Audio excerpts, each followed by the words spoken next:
Good morning. Today is 1st of February 2025, and we are going to be racing today. Today, we are going to be racing at Rosehill.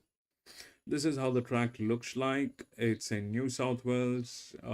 Today, the ground reading is good, and the last finishing mile from the last bend to the finishing post is about 400 meters. Could be a little more, about 408 and or 410, something on those lines. But that's about 400 meters. The ground reading is good.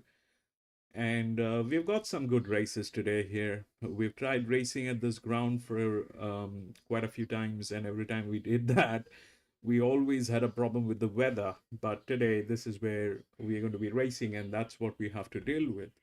So we'll see what we can do here. Welcome to Grandstand, and we do horse racing 5 days a week. And we do that in two steps. First, we try and identify the best horses through machine learning, physics, mathematics, a little bit of understanding of horse racing. And once we have identified the best horses, that's when we take a look at the horses at the paddock when we get the live stream from the paddock or the gates.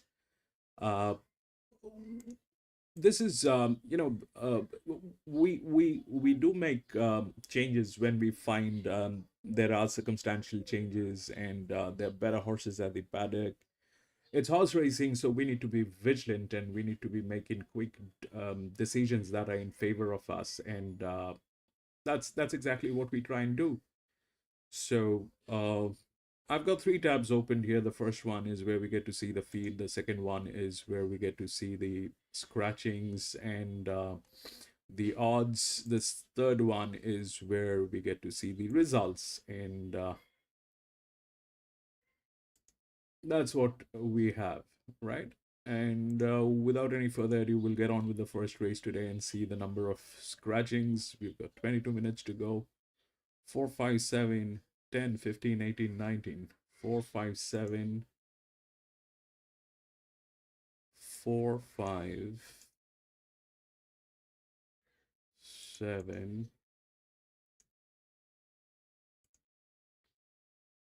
10, 15, 10, 15, 18, and 19. 10, 15, 18, and 19. Okay. It's a 1500-meter class 3.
All right, so we'll take a look at the horses of the product. They just started off anyway.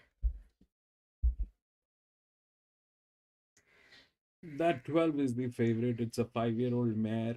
The reason is there. Uh, it's got advantage, but I'm. This is the linea, and the 9 is the linea with that dev and handicapping, but it lacks this side of the rail. 9 and 2 they share the gates.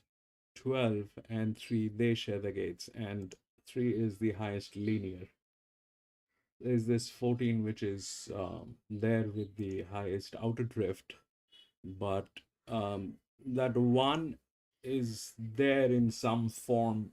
It's also one of the best team. This thing has been into league races.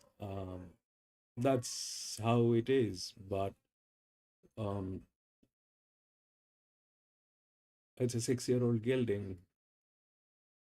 We'll see. Big Price finished fifth behind Accredited in Yorkshire, beaten less than 3 lengths. Wasn't all that far away from Vega Magnifico. Carillo, welcome to the channel. Nice, a Port Macquarie trial win. He'll get back, but he'll be flashing late. He's a lovely type. I mean, he's obviously had a good few runs this time in, but still holds really, really good condition. Still looks really enthusiastic. It's been up in the bridle nice, and yeah, walks it well.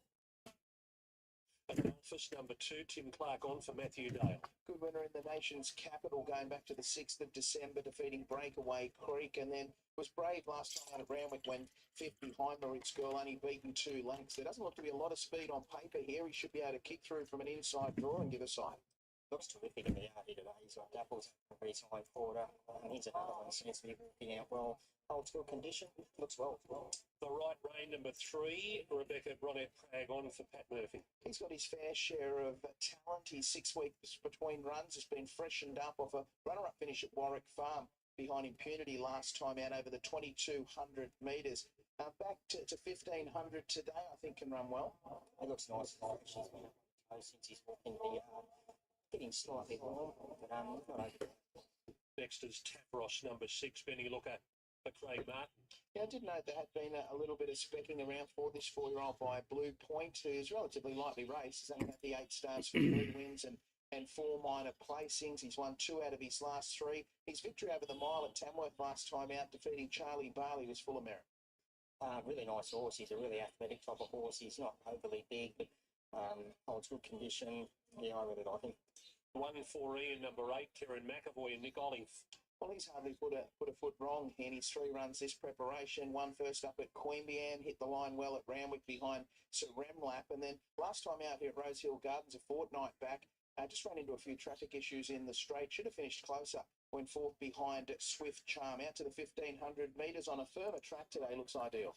Yeah, he looks great in the yard here today. He's walking out really, really well. He's been up in the bridle since entering the enclosure. Couldn't really fold him. He looks terrific.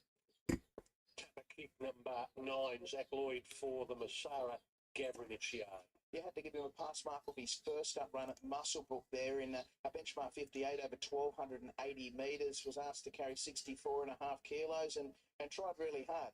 Finishing 3rd behind Ensign Parker. Looks to lob in the right spot here. He's a big, strong type. He's got a really big, thick shoulder on him. He looks like a high-energy type of horse. He has been up in the bridle since he's walked into the yard. Looks like he'll take a small bit of benefit out of today's run, though. 11 a pound of salt, Molly Burke and Todd Howland. It was good to see him put it together at Muswellbrook last time out over the 1450 at Class 1 level. Defeat Corpsman on that occasion, who has since won. Back on top of the ground today is a little bit of a query. He's another one. He looks like he's a really high-energy type of horse. He's burning a lot of it here in the enclosure. He's quite hot. He's sweating up noticeably. He's a neat type, but he's getting quite warm. Rapidash, number 12, Alicia Collett, Lyle Chandler. She's one of the better credentialed runners lining up here. 16 starts, 3 wins and 4 minor placings. Stretched out to the 1800 metres on the Kenzo last time out when beaten touch over 4 lengths by our Anchorage. Back to 1500 today. It looks ideal. Should be giving them a head start, but we're talking about a horse that was placed in the Country Championships final last year. She's a casual type of mare. She hasn't turned a hair since being in the yard. She's looking nice and healthy in the coat. Another one that seems to walk out well. Here's the Mudgee Galloper Grins for Ross Lomax and Adam Hieronymus. Ross has done a great job with this mare. I think he's only had her this preparation. Cowra winner last time out, defeating I'm Scarlet, who we saw come out and win at Bathurst yesterday. She might be able to form some of the speed in the race. She's holding really good condition. She'll be deep into the preparation. She's getting quite warm. Another one that seems to be up on the toes since walking into the yard. Now we go to him or her, number 14, Reece Jones and Rod Northam. She can mix her form a touch, but she was good at Dubbo last time out over the 1400 metres, opening up and winning by almost 3 lengths over Sad Shadow Dane there in a benchmark 58. She looks to get a nice run in behind the speed here from gate 4. She looks like she's in peak condition. Rodney could have a look any fitter. Looks well. She's obviously with the pony to keep that little bit settled, but she hasn't really turned a hair since being in the yard so far. Princess Mary and a Roper and Jeremy Sylvester. Yeah, I tipped her on top of the big price here 2 weeks ago, and she certainly didn't shirk the task. Finished 5th behind Swift Charm, beaten her in 4 lengths after doing a little bit of work early on. Another one, obviously deep into the preparation, but still holds really good condition. I couldn't really put a negative towards her at this stage. Eurofiki, number 17, Zach Waddick, on for Daniel's side.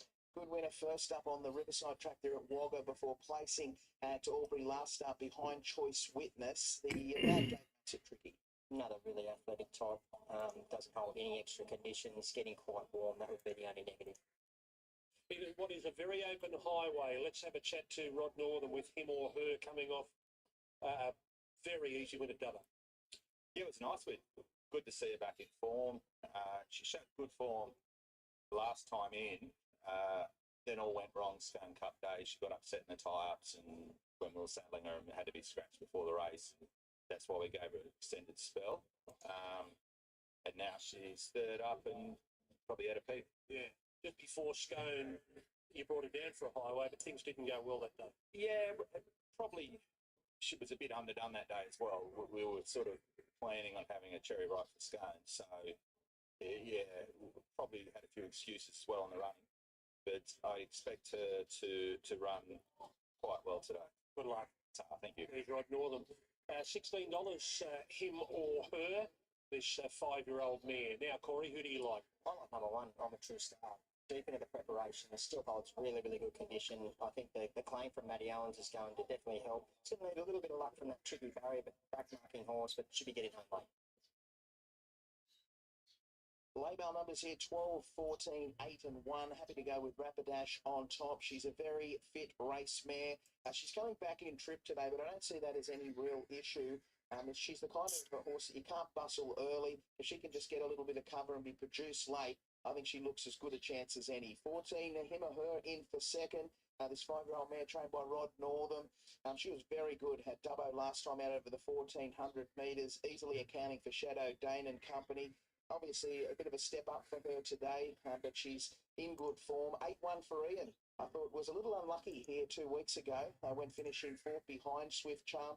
Should have finished a little bit closer to the winner. Out to 1500 today. Back on a firmer track really helps. And 1, I'm a True Star. Looks extremely well placed here after the claim for Matty Owen. Was only beaten 3 lengths by Credited in Yorkshire, 2 back in a much stronger race. If he can run up to that kind of performance, he'd be very hard to beat. 12, 14, 8 and 1.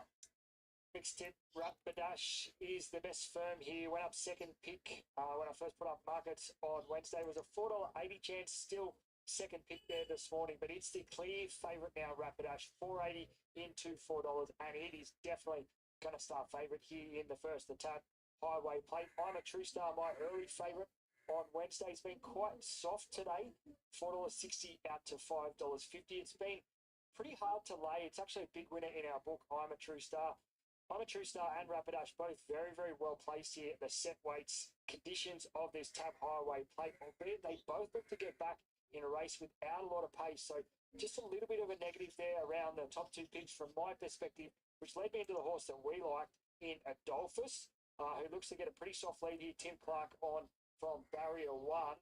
Was winning a little bit easy today, 460 out to 6, but late money is now back into second favourite, back into $5. And I suspect that's just due to with the map there. Barrier one looks to get all favours. The most popular galloper with Tapper customers is the 4 pick, Tapper kick, $7 to $6 today. Most popular and a good firm for it. Tabros on the next line of betting has been easy today, $10, $9.50 out to $12. One for Ian, also a little bit soft. One of the right range, very soft as well. It's out for $15. While at longer odds, some small firms in Urafiki, $26 into 21. It's a galloper that might look to push forward from a wide gate there. I have it mapping outside the lead, so 26 into 21. Small firm for it. Princess Mary, also at longer odds, 51 into $26, has a little bit of support. While our worst way in our tab.com.au book is the pound of salt, 101 on opening on Wednesday, 71 into $41 for it today, number 11, a pound of salt. Well specced at really long odds. Go in. And a roper will jump back aboard. There's 4 out. Let's go to Darren Flindell for the call of the first of 10 here at Rosehill. Oh, cheers. Thanks, Greg. So we're just about right here for the first of the day at Rosehill. One for Ian moves in, and Tabros will be the last. Tabros drawn the outside barrier. Winner of 2 of its last 3 this preparation. So the light is about to be flicked on. There it is now. Stand by for a break. First here at Rosehill Gardens. The movement in the gates. Wells out 3 metres. They're set. And they're racing. Tabros is last out. Him or her was a little bit tardy, and Adolphus jumped well together with a pound of salt the outside. Urafiki being sent forward the outside, then Grins handy, Tapper kick handy on the inside of one for Ian. Then came the race favourite Rapidash and the red cap on the outside of him or her. I'm a True Star out 3 wide. 2 for the back to the right rein. Tabros has gone down to the rails, and Princess Mary's last of all. Urafiki showed great speed there to clear the field easily at the 1,000 metres. And now Grins moves up on the outside going to second. Giving some cover to a pound of salt who parks on the outside of Adolphus pinching ground. A length and a half to Tapper kick 5th on the inside of one for Ian. 2 further back to him or her on the inside of Rapidash. I'm a True Star at 3 wide creeping closer. The right range firing up back in the field. Then Tabros and 2 after Princess Mary. 600 to go. Urafiki a half in front. From Grins the outside. Then Adolphus with a bit written with a bit of cover today. From Pound of Salt. I'm a True Star's been wide all the way. Rapidash inside it. 1 free and peeling into the clear. Tapper kick needs a bit of clear running. Urafiki at the 350. A narrow leader from Grins. Then came Pound of Salt. Adolphus looking to push into the clear. Tapper kick not going well enough. Then came Rapidash and I'm a True Star, but Urafiki 150 to go, going strongly in the lead. Urafiki from Adolphus starting to close in late, but Urafiki in front, clinging on. Just got in. Urafiki ahead on the line to Adolphus. Photo finish for 3rd. Tapper kick will probably get that on the outside of a pound of salt. Further back to him or her, Princess Mary, 1 for Ian. Further back to Tabros. The right rein was very keen in the run.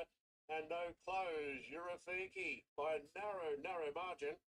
That Yeah, it's going to win. Urafiki, number 17. Zach Waddick on for Danielle Zeib. Zach Waddick taking Urafiki straight to the front, and it wasn't without support. 26 into 19 just in the last half hour or so. Backed at longer odds. The Golden Gallopers fight this out. Adolphus gets close for Matthew Dale and Tim Clark, but there's a clear margin of a long head. And then it was Tapper kick back in 3rd spot, number 9. Numbers will be 17, 2 and 9, just in front. Mick of a pound of salt. Well judged ride, wasn't it, from Zach Waddick up on top of the speed? I suppose the little query we had with her is how she was going to be able to get across from that outside draw, but she made light work of that. She got into a nice rhythm up on top of the speed, Urafiki, and she wasn't for catching. It was a good performance from Adolphus, who got pretty close late, and the prolific plates get a Tapper kick back in that 3rd spot, but a rough result to race number 1. Yeah, terrific ride there by Zach Waddick. Well controlled out in front. Obviously had to do a little bit of work to get up and over, but rated it really, really well. He's a rider. He's just starting to gather a little bit of momentum. He had a little bit of a rough trot there running through Christmas and wasn't having the luck, but he's really starting, to get the ball rolling and riding well. And good to see him getting good support. Daniel Sipes here with Urafiki. Whose plan was it to do that? Yours or Zach? Look, obviously we were drawn sticky. She's always raced handy enough to the speeds, so just let Zach know that she was very fit. Give her a squeeze out, see what happens. Obviously, we had 53.5 on her back, so that probably handed up a bit easier. I didn't think we'd end up in front, but she travelled really well, and it's a great steer. Yeah, they let Zach do what he wants. Now, she had been working up to maybe graduating to a highway. She had very good form. Yeah, that's right. She had good provincial supermaid form when she joined the stable. Came to us from Joe Pride in terrific condition. Long-term plan was always to get her to a highway. She had a couple of runs last prep, returned a winner this time round. Was very unlucky last start. Had to be checked off heels at about the furlong and hit the line well. So last opportunity for a highway before the autumn carnival. So we had to run from the sticky draw, but she made it work. What are you going to do now? She'll probably have a freshen, I would think, while the highways are on hiatus, and look to win another one. Well done. Thank you. Daniel Side with victory in the highway with Urafiki and Zach Waddick about to go over the scales in front of today's chairman of stewards, Tom Moxon. And here he is with Cora. Congratulations, Zach. Had to do a little bit of work, but once get in there, took total control. Yeah, the sticky jaw, we had to sort of burn across, but she seemed to be doing easy. I only gave her one slap out. She seemed to put 2 lengths of them around the back quite easy, and once we landed there, I just tried to dictate and give her enough sort of gas to keep on the corner. Had a good kick. She did. I thought we did a lot of work, but she still gave me plenty when we turned for home, and with the light weight, I thought we were going to be hard to run down, and look, she was just sort of knocking up late, but she was entitled to with the work she had done early, but she's tough, she dug deep, and with the light weight, she was too good. Thanks. Midway's next, but before we return to Rosehill, the Newcastle preview coming up.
So this is what I have. Nine is a clear shot. Nine is a clear shot from all angle. The seven is a neutral. It might come in. They are tailing gates. They're tailing gates. But the advantage is with this six, which is from gate number nine. It's the best hand. So if we look at how things are, so that's nine with the handicapping. This one, the six, is with the relaxation. So these two are tailing gates. and then 3 doesn't have the rails. The actual the one which actually has the rails is this one. Uh, so, but this is it also has the handicapping. These things might happen, but 9 looks like a clear shot. 9 looks like a clear shot. This is these two are tailing gates, wherein this one is within the rails with the handicapping, but the number is not adequate. But I don't know what happened here with the 17. Uh, it doesn't fit any bill. It doesn't fit anywhere, but that 17 kind of went through. I don't know. That was a huge odd on 17. That 17 went through. And I don't know what happened with that. It looks like there's a little bit of physics that worked, and probably it was in a good shape. This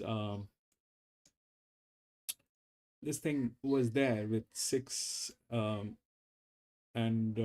17, but 6 was a better one with the dev, which did not work. 17 actually worked uh, with a very bad management in place. So that's a separate thing. But here, the 9 looks like you've got this.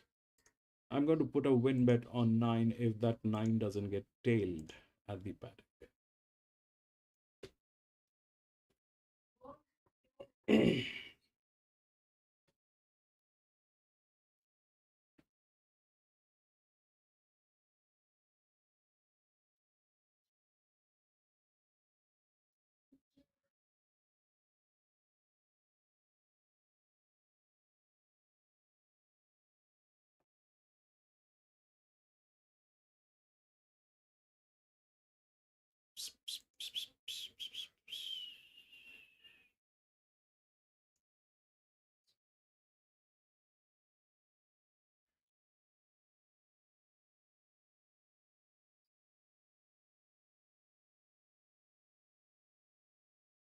There's no money on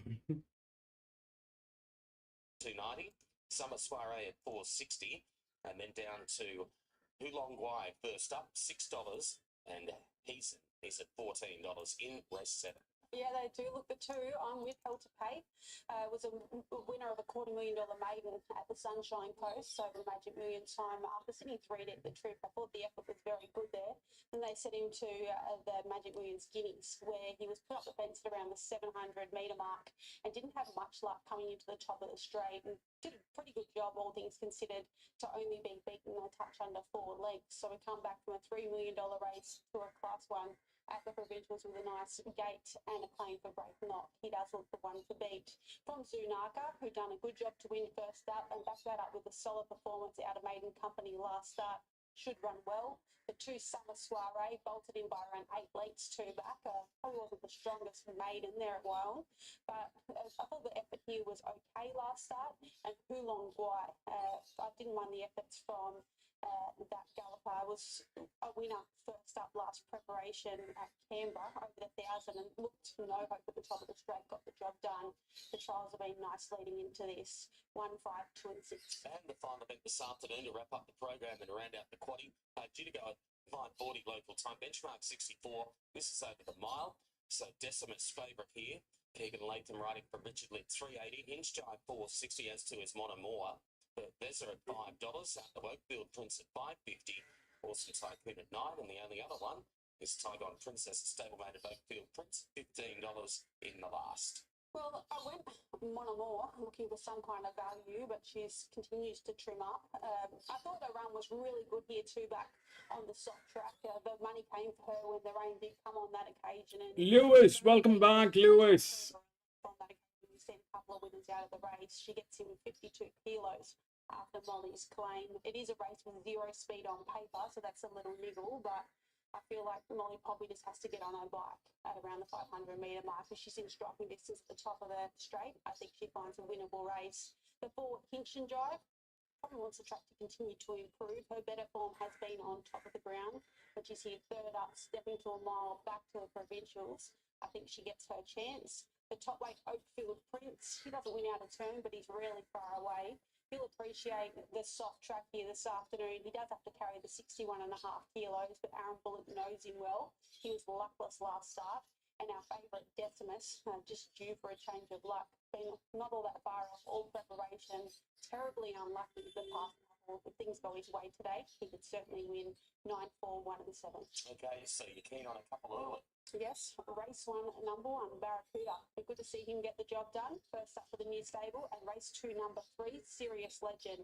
Just hoping Breaknock can keep on his winning way for Lethbridge. Okay, now jockey quaddy first and the jockey challenge. How much are we spending today? $144.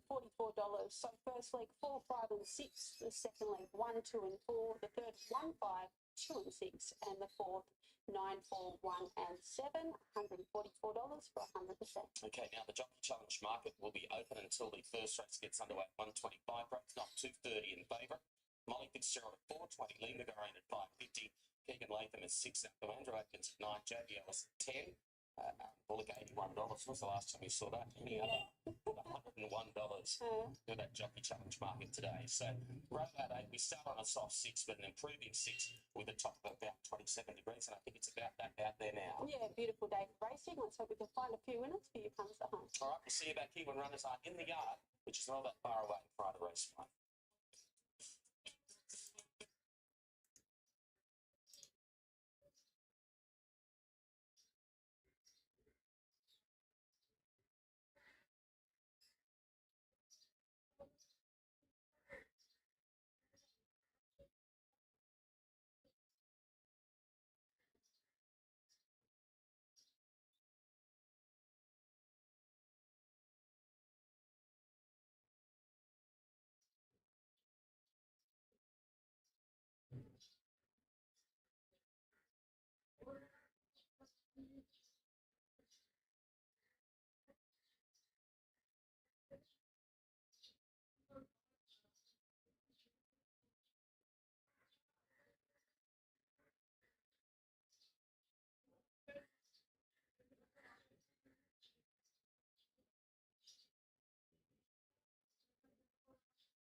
Surely up to winning a race like this if the brakes go his way. I thought it was an even effort there on the Kenzo last time out, went fourth behind Matter of Honour.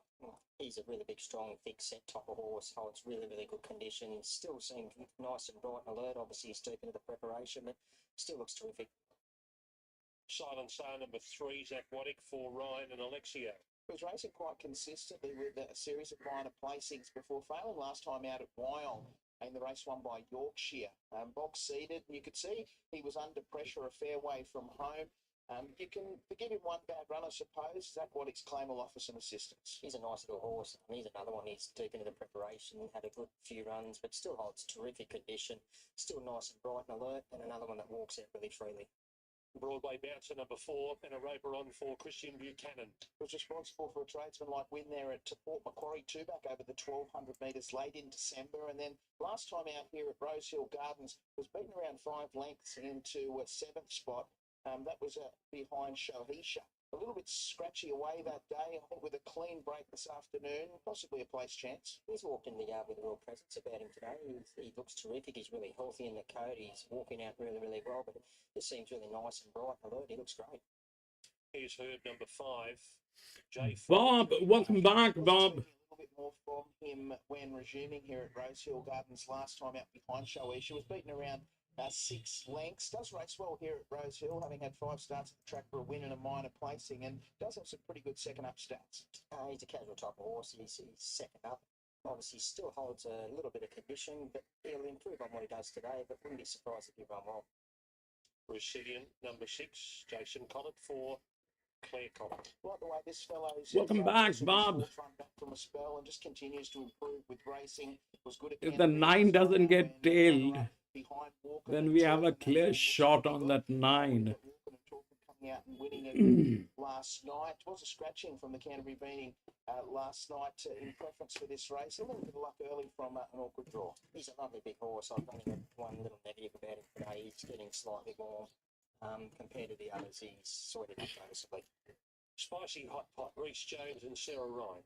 Well, she's making a habit of winning. She won 2 trials leading into a first up run there at Newcastle on the Beaumont, where she was able to lead throughout and defeat Rocket Millie, and then just had the race made to order at Canterbury last start, was able to box seat, got out at the perfect time and hold off the late charge of Not That Easy. There doesn't look to be a stack of speed on paper here. I think she'll give a sight. She's a terrific looking horse. She's really athletic. She was a little bit warm when she first walked in, but she seems to have relaxed down. Other than getting slightly warm, I couldn't really put a negative towards her. Just a brother number 8, Alicia Collett and Terry Croft. He's a very experienced campaigner, resuming for another preparation here this afternoon. Class-wise, he's well and truly up to winning at this level, but he's not normally a first-up type. I think he'll take good benefit out of today's run, just looking at him as well. He looks a tad soft for mine. It's also the favorite. Pocketing. Getting back to where what Tim was saying around the 9 is also the favorite. 205 on the NAP full market update with Pocketing in a moment. Zach Lloyd's got the ride for Richard and Will Friedman. He certainly looks the most progressive horse lining up in this midway field. He's only had a handful of starts, 5 of them in fact, for 2 wins and 3 runner-up finishes. Attacked the line there at Hawkesbury first up when runner-up behind Tune, went to Kembla and defeated Toes in the Water, who have since has come out and won on the Kenzo, and even the last run there at Canterbury didn't have a little luck. Went second behind O'Diamond. Lil's been freshened up, needs a bit of luck from an awkward draw, but does have a nice change up of speed. He's a nice horse. He's not overly big, doesn't carry any extra condition. He seems nice and bright and alert. He's up on the toe, looks good. And Pretty Tarby, number 11, Molly Burke and Jack Pilkington. Yeah, I've got her in the mix. She wouldn't need to improve a hell of a lot off her last run here at Rosehill. 2 weeks back in the midway when finishing 4th behind Shohisha. She was doing her best work late. 1,200 out to 1,350 today. Looks ideal. I couldn't knock her as far as appearance-wise goes. She's paraded well so far. Okay, the favourite is Pocketing. Will Friedman, obviously very likeable today. Yeah, looks like a nice race for him, but he is coming back in distance a touch, and he had a bit of so the 9 is like a clear shot from all angles. There doesn't appear to be a lot of speed on paper. The 9's absolutely in stunning position. The other one, the 4 is a check. If the 4 gets in, if the 7 gets in, then probably 4 will get in. So that is also, all of them are tailing gates. But 9's good. That is the short price favourite. Will he touch odds on here like he was earlier today with Tab? Corey, what did you think of Pocketing first of all? I thought Pocketing was nice. Paraded really, really well. Lovely looking horse. Not overly big, doesn't carry any extra condition, but I end up settling with number 7, Spicy Hot Pot. I thought this horse paraded extra special, looked great. Started to get a little bit warm just before leaving the yard. Drawn a fraction awkward. It's going to need a little bit of luck from that gate. Gets the luck, should run well. Lay-bow numbers here, 9, 7, 11 and 3, putting Pocketing on top.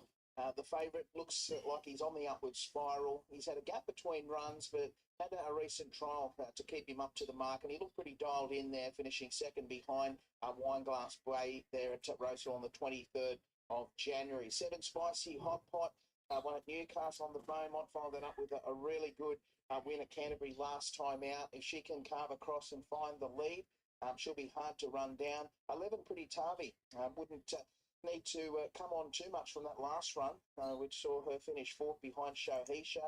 It was a run of a horse perhaps looking for a little further, so the rise to 13.50 is a plus. And 3 Silencer, if you can forgive him one bad run last time out there at Wyong, he certainly got the right form for a race like this. 9, 7, 11 and 3. Your favourite Pocketing has been all the rage since markets first went up on Wednesday. Put up $2.50, a few small deductions there. It was $2.20 this morning. Did get into as short as $1.95. We're just now back to even money chance. We heard from Will Friedman there about Pocketing and the map. And just a few little small concerns coming back in distance and the like. So we might just look to take a few chances with it late on in betting. He was still got another 2 minutes to go. So I dare say you might just see a little bit better than that even money, but it is so popular. 60% of the investment on the race. Very, very easy to lay with tab.com.au customers. Spicy Hot Pot had been a good firm during the week. $6 into as short as $4.40, but it was soft today. Now out to a $5.50 chance. And we're just looking to risk Spicy Hot Pot, just not sure about the race that comes through at Canterbury. Silencer, your third pick. Also a little bit easy today, $6 out to $7.50. However, it was the horse we liked in the race. We thought it'd find the front. And its last run in a midway 4 or 5 starts back at Rosehill here, it was a winner, since been racing in stronger grades. So Silencer, the horse we like. The firm to beat the favourite has been Pretty Tarvey. As much as $13 after scratchings this morning. It's into an $8.50 chance. Pretty Tarvey, so it's the one that's been back to beat the favourite. Roussillon a little bit soft, $9.50 out to $10 today.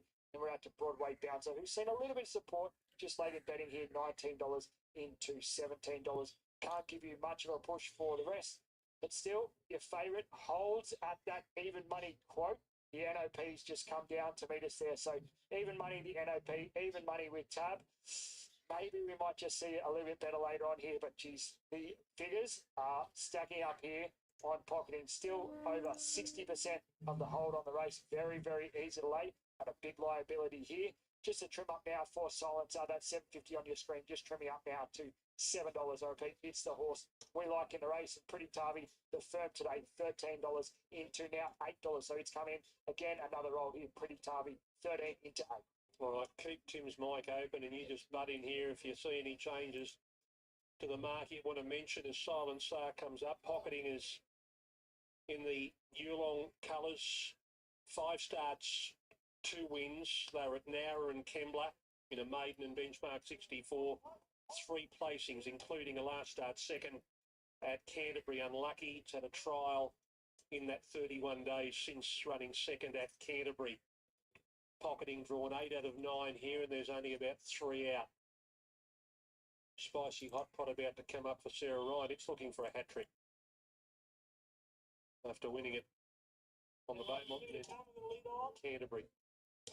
Just a small raise there, Greg. We got to $2.05. So not taking too many chances, but just have to risk it a little bit just with where it maps. Barrier 8 of 9 here and a couple of its rivals to get nice runs on this. Call in, here's Darren. Ready to run here in the midway, and they're racing. And pretty jumping well there was Pretty Tarvey together with Spicy Hot Pot, but Silencer will hold the pair out. Silencer leads on settling by a length to Spicy Hot Pot, then Pretty Tarvey. Bit of a gap early to Noble Soldier, then the Herd. The wide up Pocketing easing back on the outside of Broadway Bouncer. Roussillon and Just a Brother are the last 2. The field strings out a bit. Silencer's going quickly in the lead here for Zach Bonnick. Zach won the first. It's Silencer 3 in front. Spicy Hot Pot does the chasing. 3 up to Pretty Tabby. About 3.5 into Noble Soldier from Herd. Broadway Bouncer. Pocketing's third last there in the year-long fields on the outside of Just a Brother. And Roussillon sees them all. About 14 lengths covers the field, and Silencer's trying to run them into the ground. It's really charging in the lead by 3 on Spicy Hot Pot. Fallings further back to Pretty Tabby. Noble Soldiers under plenty of pressure from Herb. Broadway Bounce. Now the favourite Pockety is shown the stick at the 400. It's 10 off the lead. Silencer being joined now by Spicy Hot Pot. Pretty Tabby closing in, then Broadway Bouncer. I forget Pocketing, you've done your cash. Spicy Hot Pot moved up. Pretty Tabby, a bit of a danger the outside. Spicy Hot Pot, 3/4 a half to Pretty Tabby. It's Spicy Hot Pot clinging on. Spicy Hot Pot will beat Pretty Tabby. Silencer third. 7-11-3. That was weird. The 9 is the last. On Herb, just the brother. The favourites finished right out the back Pocketing. What? Yes, something must be wrong there. Pocketing obviously run off its feet, but beaten too far. Gee, they never come up for air there. All those sectionals that just kept popping up on the screen. I think the second section from the 1200 to the 1000 was 11. And then an 11.3, 11.4, 11.4, 11.4.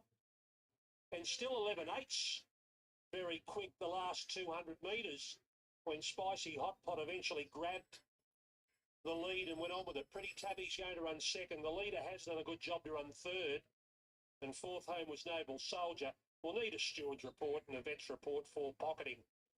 You'd hope something was slightly amiss because you'd go home even more disappointed if there were no abnormalities whatsoever. Nobody expected that. That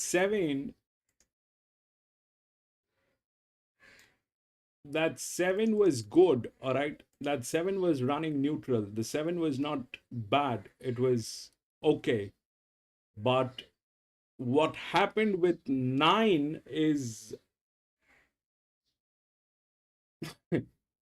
there's no explanation on this. There's absolutely no explanation on this. What happened with the 9 is absolutely disastrous.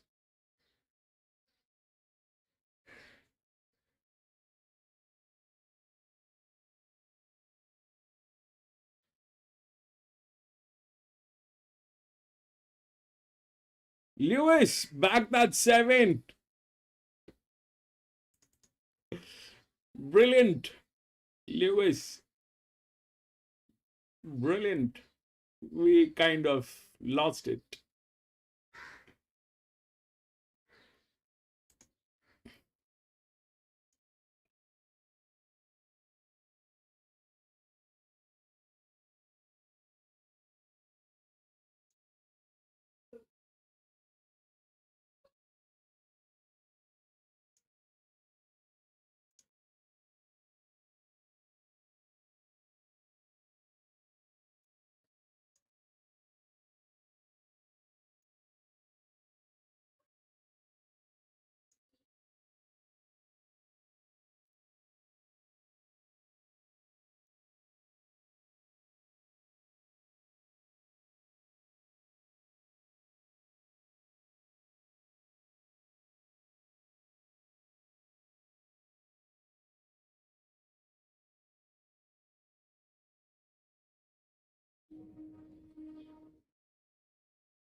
Huh.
True, very true, Bob.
So this one, there's no clear shot.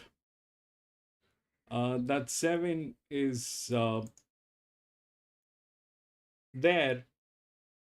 That 7 is there. It's the best hand, the best jockey, but it's all Colts. So God knows if that will work.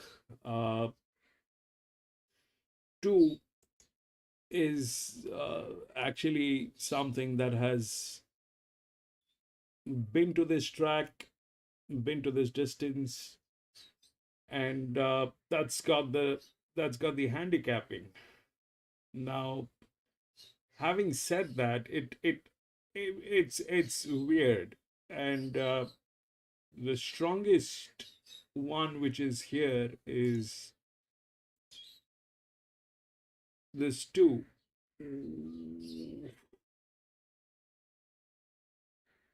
Um, the best fit is 4.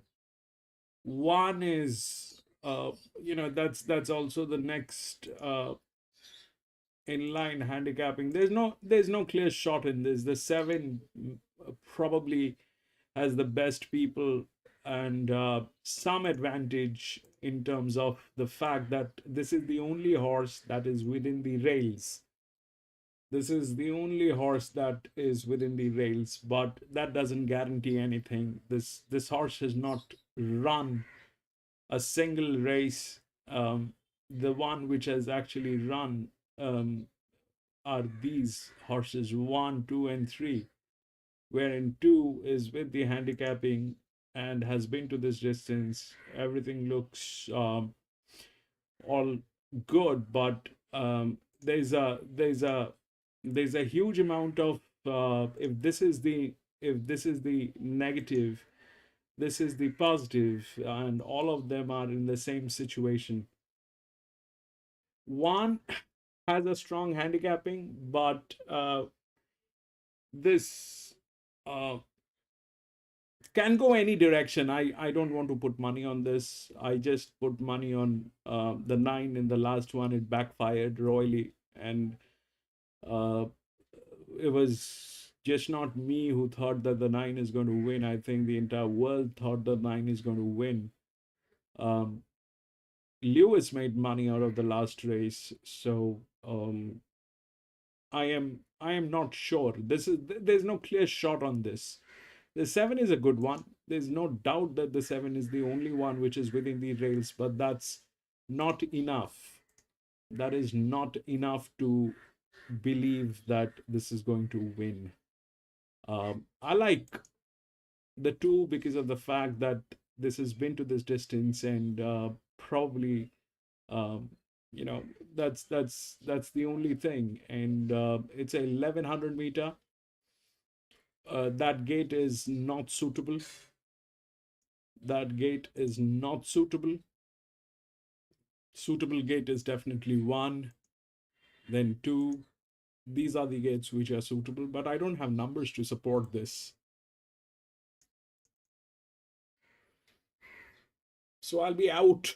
We'll take a look at the odds.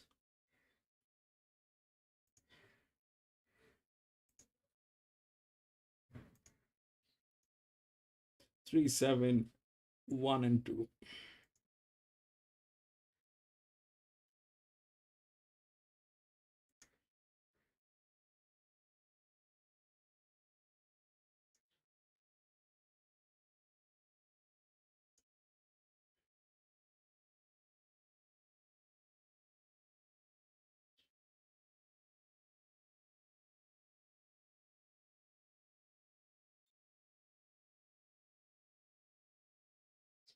Three is the best fit, probably.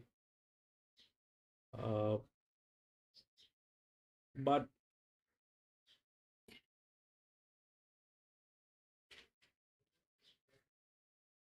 not sure. Hey, we got Sandown today. Man, there's something big coming up in Victoria, I think. We'll be getting the Victorian feeds. We've got Sandown today.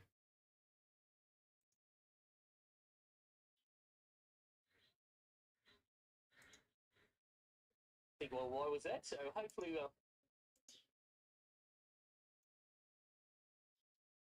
today. Yeah. Good luck. I hope you bolt in. Thank you. There he is, Jared Austin with Barracuda. So it's been well supported. Favourite gets to 260 now on track. Bit of money flying Argyle too. 90 seconds off a start. Belinda, late mail time. Yeah, 1, 4, 2 and 5. I'm making my best bet. Barracuda, obviously, it leaves a little bit, probably leaves you wondering a little. He has changed stables. But I think the ability's there. The trials have been excellent. I think as long as he puts in what he's put in the trials here, he's the one to beat. The 4 Blank Denoir, you wouldn't begrudge her a win. She's been placed at all 4 runs in her career, comes back to the provincials with a nice gate and a claim. She shouldn't be far off him. The 2 Flying Argyle, local galloper, doing a good job, continues to notch up the placings, look terrific in the yard, and the 5.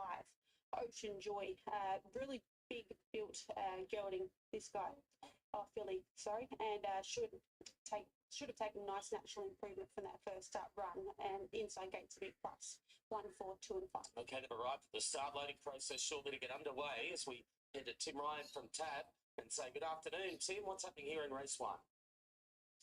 Good afternoon, Gav. Tricky little maiden to kick off here at Newcastle. Blockton Noir, the horse I made favourite on Thursdays at $2.30 chance. Did get a little bit soft out to $2.60 at one stage of betting today, just now back to $2.50.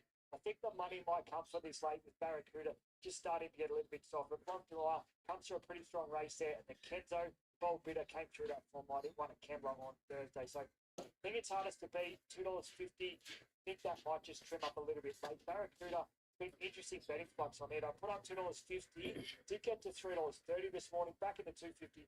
It's now back to $3. It's getting soft late, so I think it might even just get out another couple of rolls here. Barracuda, Flying Argyle and Ocean Joy come through the same form line from the Newcastle meeting a couple of weeks ago. Best back from those two. Flying Argyle sits into $4.40, while Ocean Joy pretty solid as a $6 chance. The others not really worth a mention, $41 or longer. The favourite still $2.50 here. I've actually just firmed up $2.40 now. Blockton Noir. Barracuda also just trimmed up now $2.90. So they looked at 2. Blockton Noir will run. Thank you. Last of the moving in. That's Phoenix Power as we head upstairs to Phil Roberts for the opener. Darren Tracy on the outsiders of the field. And Aussie Mozzie comes in. The red light's on. First from Newcastle, 900 metres. Barracuda making a lunge at the gates out wide, and they're away. Was fairly well away, Barracuda in the end, and Blockton Noir slowly away. It's out the back early. Aussie Mozzie and Barracuda are the 2 early leaders, with Barracuda holding out Aussie Mozzie. Flying Argyle gets into a close third. Ocean Joy 4th on the inside. Followed next by Perla, then Blockton Noir the inside. Just wanted to get on heels at that point. Phoenix Power 3 deep back at the rear. 500 out, they're about to swing. Barracuda holds the inside over Aussie Mozzie in second. Flying Argyle, Ocean Joy were next. And then Blockton Noir, who's trying to work off the insides, out in the clear air now. Then Phoenix Power and Perla is dropping out. Barracuda under a nice hold. 250 metres out. Ocean Joy, the first one to set sail. Coming down the centre is Blockton Noir, starting to put in the big ones now. Ocean Joy goes to Barracuda. Blockton Noir coming after Ocean Joy. Ocean Joy a half in front. Blockton Noir lunging. Missed. Ocean Joy over Blockton Noir. Barracuda third. 4th in was Flying Argyle. And then came Perla, followed by Phoenix Power. Aussie Mozzie last in. So the winner here was Ocean Joy, got off the fence and then really put the blowtorch to Barracuda. Blockton Noir has come hard and late. She just wanted to get up on heels coming down the side there and lost a bit of momentum. The run was good. 5, 4, 1 and 2. Ocean Joy wins the opener. Yeah, deserved local win that from Ocean Joy. The inside gate and that run under her belt made all the difference here this afternoon, and good to see her get win 1 on the board. The 4 Blockton Noir was terribly unlucky, slow away, held up, has done a great job in the end, and Barracuda a little bit soft through the line, should strip fitter. 5, 4, 1 and 2. We're underway here at Newcastle. Stay with us. The Canterbury is up next at Rosehill.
2772.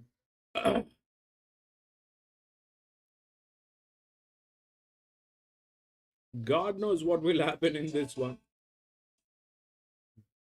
God knows what will happen in this one. They, this is an this is all courts. I don't know. The only one that I trust, I mean, I can probably trust is the two, which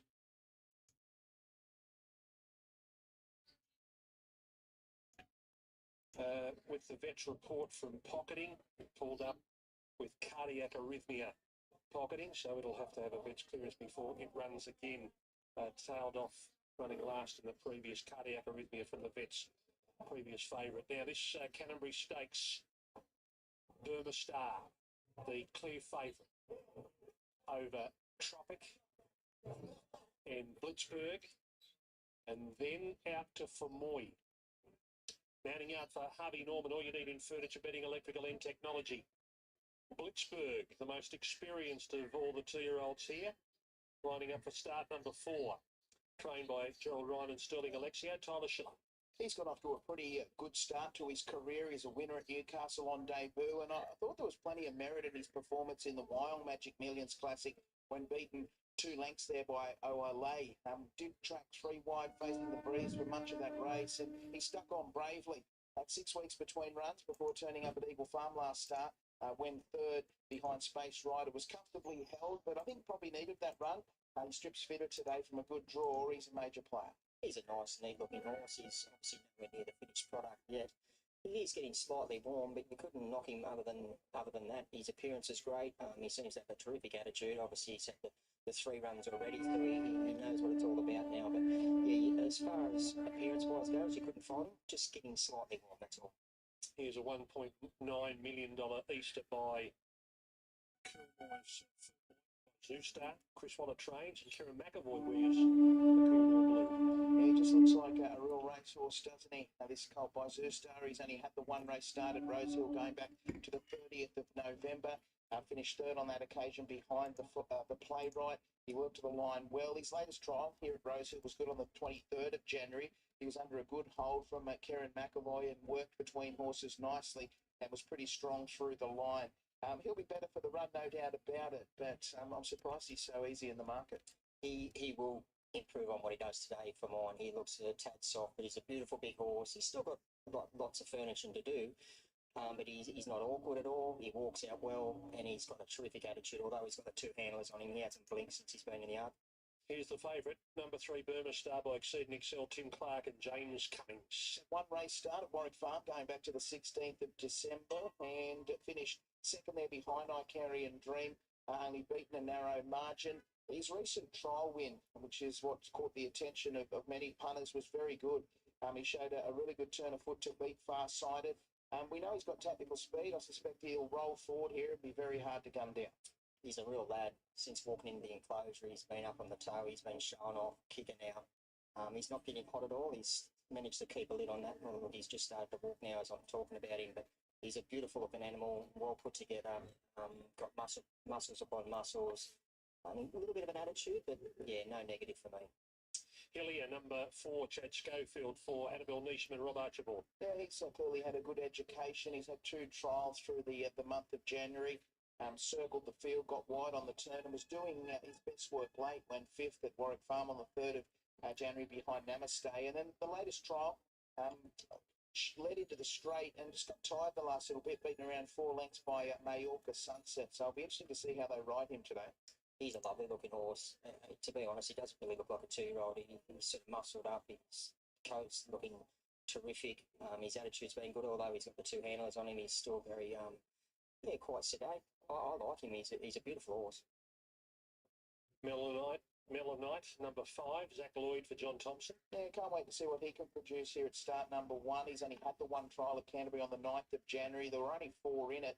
He sat in behind the 2 leaders and put his mind on the job late to go down narrowly behind Mahuna, which is a Snitzel filly trained by Michael Freeman, who has won both of her trials. So she'll improve on whatever she shows us.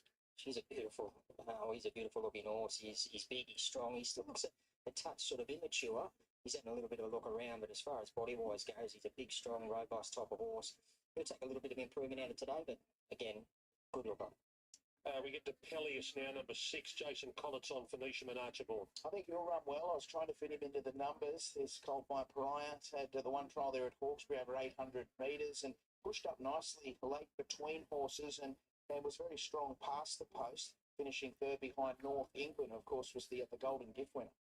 Another beautiful looking horse, well put together. Started to get a little bit wound up when they first got in the yard. Obviously 2 handlers on, but relaxed down now. That's good. And finally, number 7, Tropic, James McDonald riding for Chris Waller. He looks a likely type.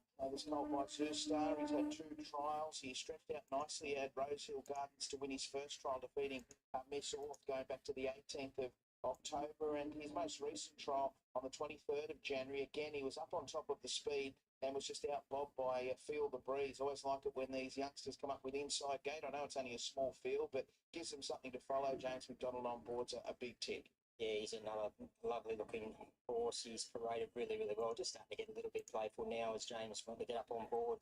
But as far as that, he couldn't knock his parade at all. He looks super. Okay, Corey, in a moment with his pick of the yard. How was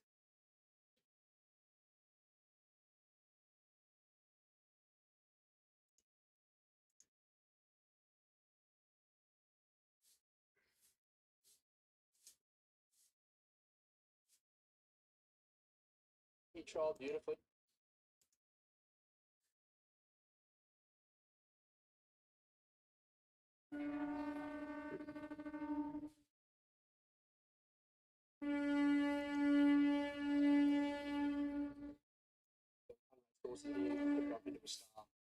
But hopefully, the type of colt that can put his hand up for the good races coming up in the next few weeks. in about 40 minutes, you'll bring out 2 fillies, Tempted and Daphne's. Yeah, we like the look of the Widden. I ended up running both fillies here. Whilst we had other plans that were options, I like the idea of them seeing Rosehill. Daphne's got the gun draw, a good enough draw that she might even be able to turn the tables on Tempted, who beat her home over the shorter distance at Warwick Farm a number of weeks ago. But both fillies are well on themselves and they're both ready to run well. And just Tempted's potentially going to have a few weeks to make up on a track that looked like already it's advantageous to be nearer the lead and nearer the rail. Good luck, James. Thank you. He's also got Polyglot to come as well. But Corey, well, tell us what you thought of Burma Star. Yeah, I was all over him once he entered the enclosure, Rads. He's a horse, he's big, he's strong. He was showing off a couple of times, he's having a bit of a kick up, but he kept the lid on it, it didn't get warm. I love the way that he tried. He'd run through the line strong. I know Timmy Clark tried some really nice horses on the day, and I'm sure he would have been no more rapid with this horse in the way that he tried. He's just a professional. Like I said, he did have a little bit of a show-off, but he kept the lid on it. So for mine, number 3, Burma Star. Late mail numbers here. I'm going to go 3, 7, 2 and 1, putting Burma Star on top. I made him the best bet on the program. He showed a lovely turn of foot to win his latest trial there at Hawkesbury, defeating Farsighted. I think he'll just stroll forward. He'll be in the first couple, and I think he can win. 7 Tropic, this lovely Zoo Star colt trained by Chris Waller, has been racing on speed in both of his trials. From the inside gate, should be prominent in the run. 2 Fermoy, this is another Zoo Star colt trained by Chris Waller. His debut run was very good back in November, finished 3rd.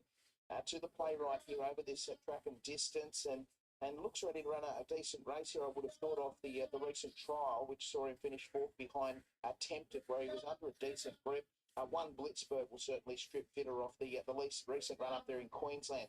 Went 3rd behind Space Rider at Eagle Farm. 3, 7, 2 and 1. Thermostar, very, very popular with tab.com.au punters. It was the best back runner on the program this morning, and it continues to be so. $2.80 when markets first went up on Wednesday. Got into as short as $2.30. We're just taking a few chances with it late here. Now out to a $2.50 chance. It's a tricky one to assess. On its race form, you'd have it a bit longer. On its trial form, you'd have it a bit shorter. So answers somewhere in the middle, but just looking to risk it a little bit here late in betting. Tropic, rock solid all week long. Your second pick, his first starter for Chris Waller. James McDonald to ride, barrier one. We put it up pretty short at $3.50, just out a little bit to $3.80, but rock solid today at that quote. It's the one that we like. We think it'll get the right run. So it's the one we're looking to keep a little bit safe. Blitzberg was a subject of great support Wednesday, Thursday, Friday.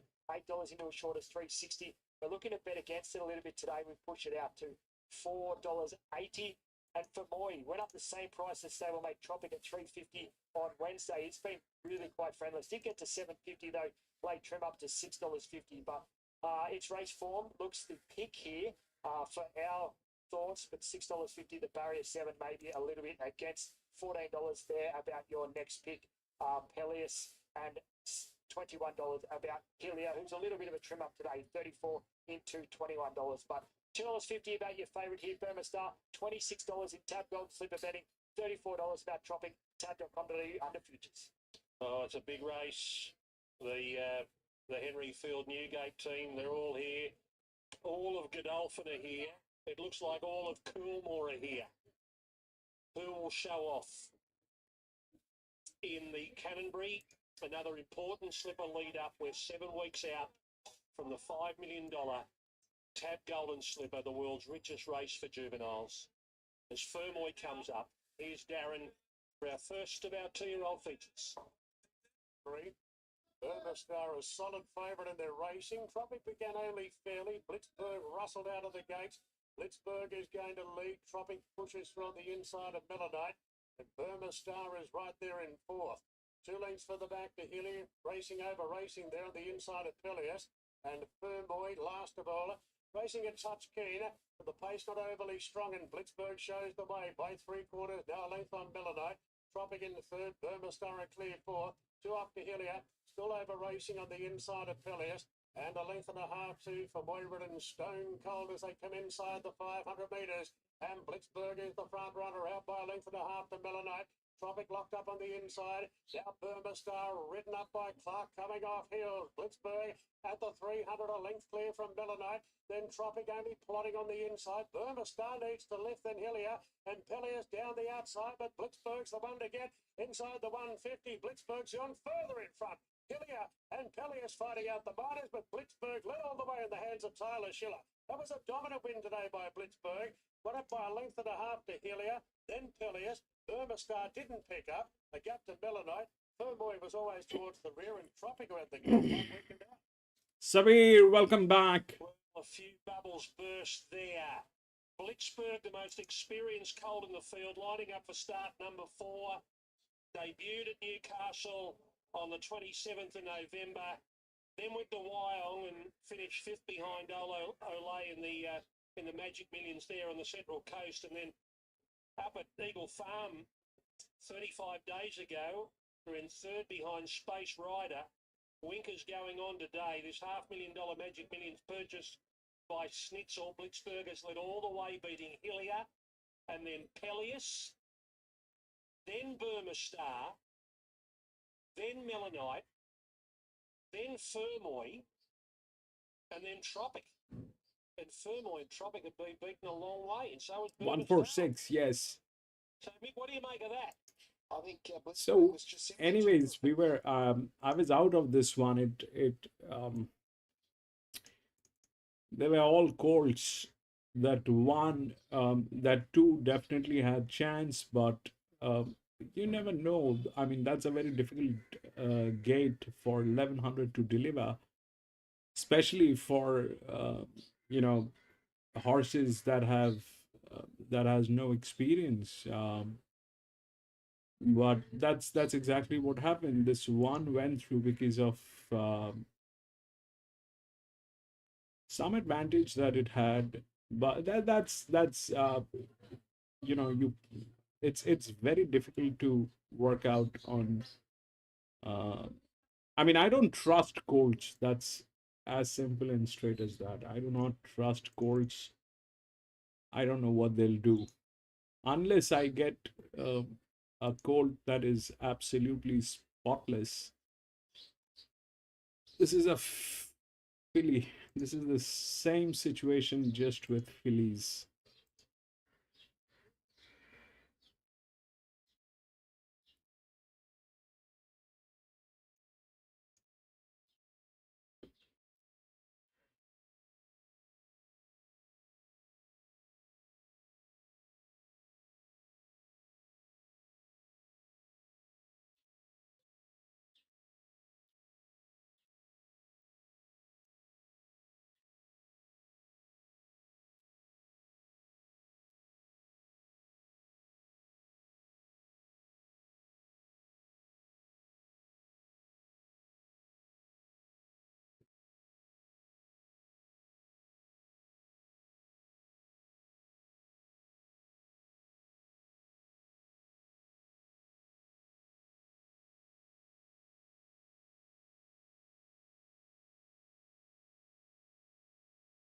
Six, seven, four. Try Doomben.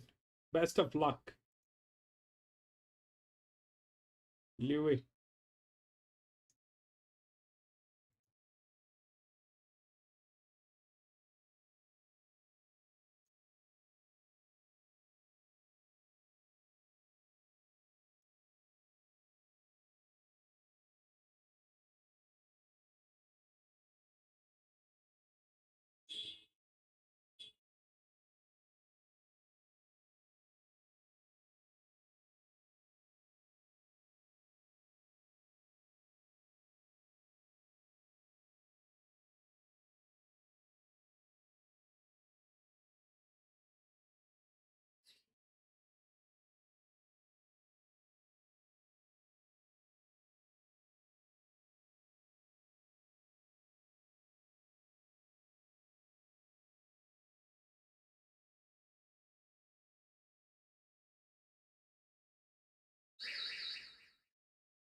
Hughes, what do you do with her? She's always on the scene late. She just needs that little bit of tempo. It was a little bit of a muddly race. They changed leaders a few times, and she really sprints nicely without weight. She's been able to do that again off the back of trying very, very hard last start, and that was, of course, at Eagle Farm behind New World Tapestry. But it's all about Shazane today, Bernadette. That's a good win to score second up out to that trip. Yeah, it was a good win. Todd joins us for a chat now on behalf of Annabelle Neesham. I love the fact that you're very sure of where you're at with this lady. You know her inside. You're back inside and out. You backed yourselves going a mile to 2200. This is just a pet trip for her, isn't it? Yeah, for sure. You got to have a lot of trust in this mare. She's just so tough, puts in every time.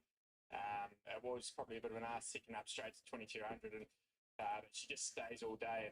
And look, whether it's a firm track, she probably loves when the rain comes, that's when you really know she's spot on. But she just always puts in. So she's a mare she's pretty small. She's always been lightly framed, probably typical of the breed, but she just gets better every time she comes back. So yeah, you'd love to have a stable full of her because you'd get a war with a horse like her. Yeah, you certainly would. You mentioned her light frame, but she always looks to hold just the right amount of condition. She's got that classic stayer look about her, doesn't she? Yeah, exactly. I think that's probably the best we've had her looking today. Like, she just looked spot on for today's assignment. Was certainly worried with the firmer nature of the track. We probably thought third up, but yeah, she's a mare that's certainly going through the grades. There's plenty of races like this for her. She's still lowly rated, and with the mare's 2 kilos allowance as well, we'll just be able to hopefully keep picking off a couple of races like this. Yeah, absolutely. Off season's a great time to have a progressive stayer coming along. Yeah, for sure, especially this time of year. But yeah, obviously we'd like to get into a nice staying race at some point throughout, but we'll just build a rating up a little bit more and more, and yeah, just build it up. But no, well done to the team. Good group of owners as well. They'll be pretty excited. I'm sure we'll go for a beer now. Brilliant job. Well done. Thank you. Right. Todd Pollard there on behalf of Annabelle Neesham. 7 beats, 9, 1 and 2, 2:14.82 the time there as we head to Newcastle.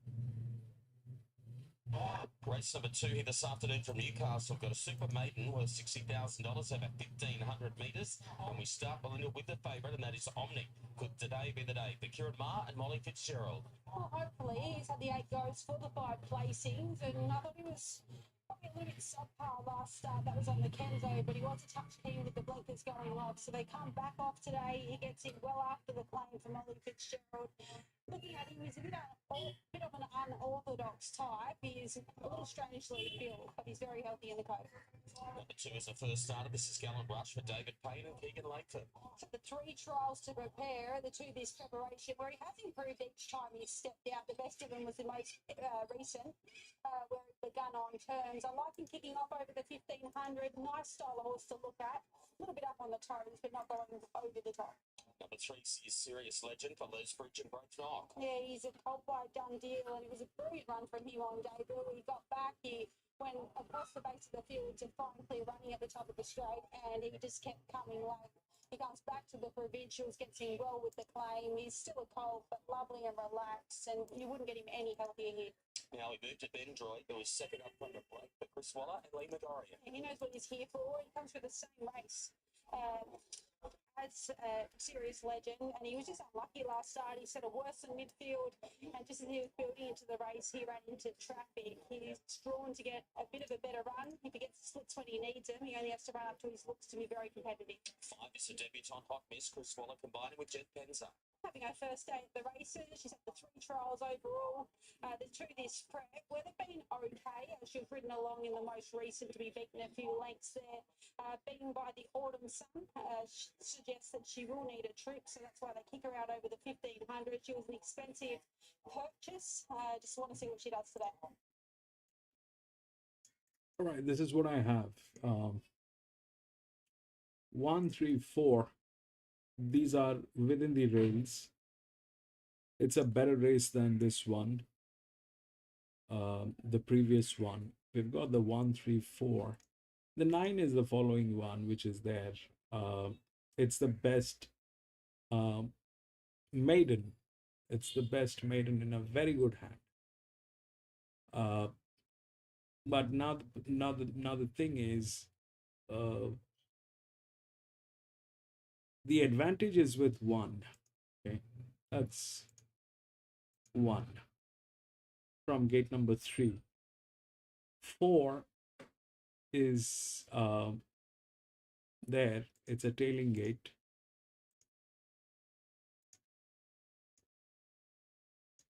9 is, 3 is got the, uh, 3's got the best handicapping. Is the second in line, but this one is coming from gate number 9. On a 1100, that's a very uncomfortable gate. The other one that could tail is this 5, which is gate number 8. Now, if we look at how things might work, then the 9 is in very good hands, and it's a maiden race. If we take 1 as the favorite, 3 from gate number 9, 9 is from gate number 6, and then if you look at the 7, look at the 2, which is from gate number 7, that is also in very good hands. It's also a linear.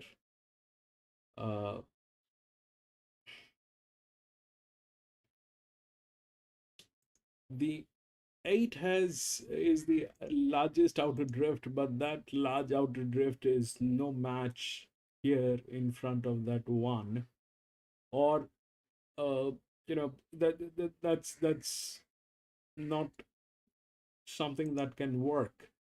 So we'll put that 5 on a check, and that will put 3 into a problem. So 1, 4, 9, and 2, 9 and 2 are looking to be in tandem. 3, 4, 6, 7. 3, 4, 6, 7 are the gates. 1, 4, 9, 2. That's looking good.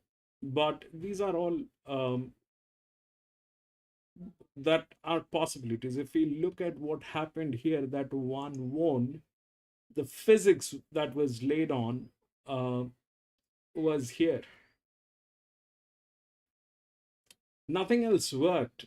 That's the only thing that worked, and probably it was into one of the league races.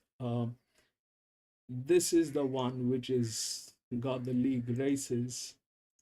In this one has been into league races. It's been tested at this ground, distance, almost everything, but the physics that worked in the previous one is this one, which is a better physics than this one. So that one has advantage, but to win this, it needed a little more than what it has. I am not sure whether it'll win. It's a winning gate, it's there, but the rest of the things are also there. It's a dicey one. This is all maiden. I'm going to be out.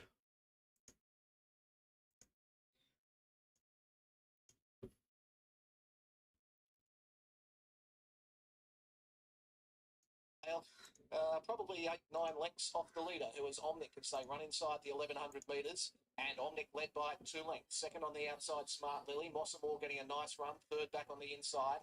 And then in clear air is Jayashri in fourth, followed by Bendroid. Hot Miss on its outside.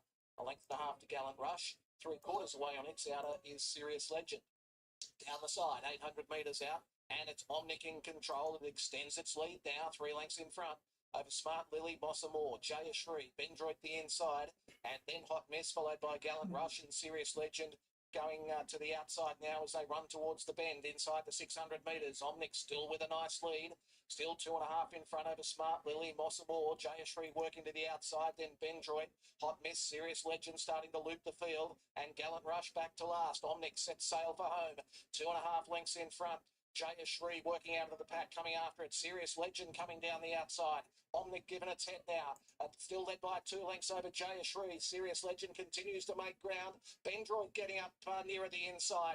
It is Omnic in front. Bendroid out of the pack chasing. Omnic in front. Bendroid lunges. Didn't get there. Omnic first. Bendroid second. Jayashri third. Serious Legend fourth. And then a gap to Gallant Rush. Mossamore Hot Miss. And Smart Lily the last one in. He's done just enough today. Omnic will cling on and win and break through at start number 9, albeit just. Bendroid in Johnny Muir's Milburn Creek colours was coming late second up. He would won shortly.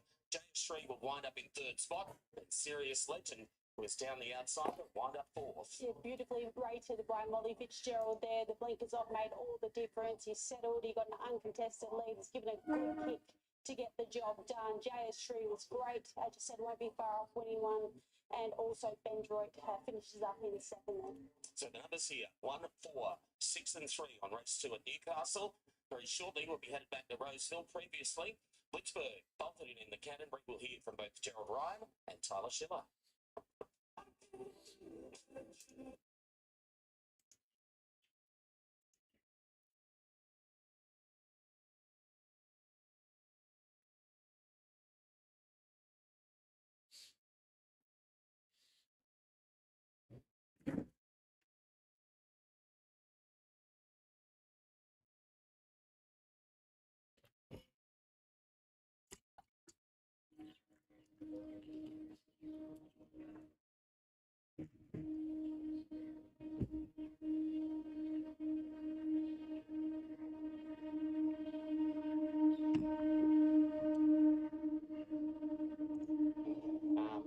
He couldn't scratch it because he was sick of emergency and he ended up not getting a run and I treated him and then they had 7 days on it.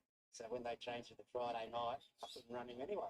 So they let me scratch him and we brought him home and since he's been home he missed the beat and his word Wednesday week ago and then on Tuesday morning I was really confident he ran very, very well. I told John Fair, Arrowfield, if he sent the trophy to himself.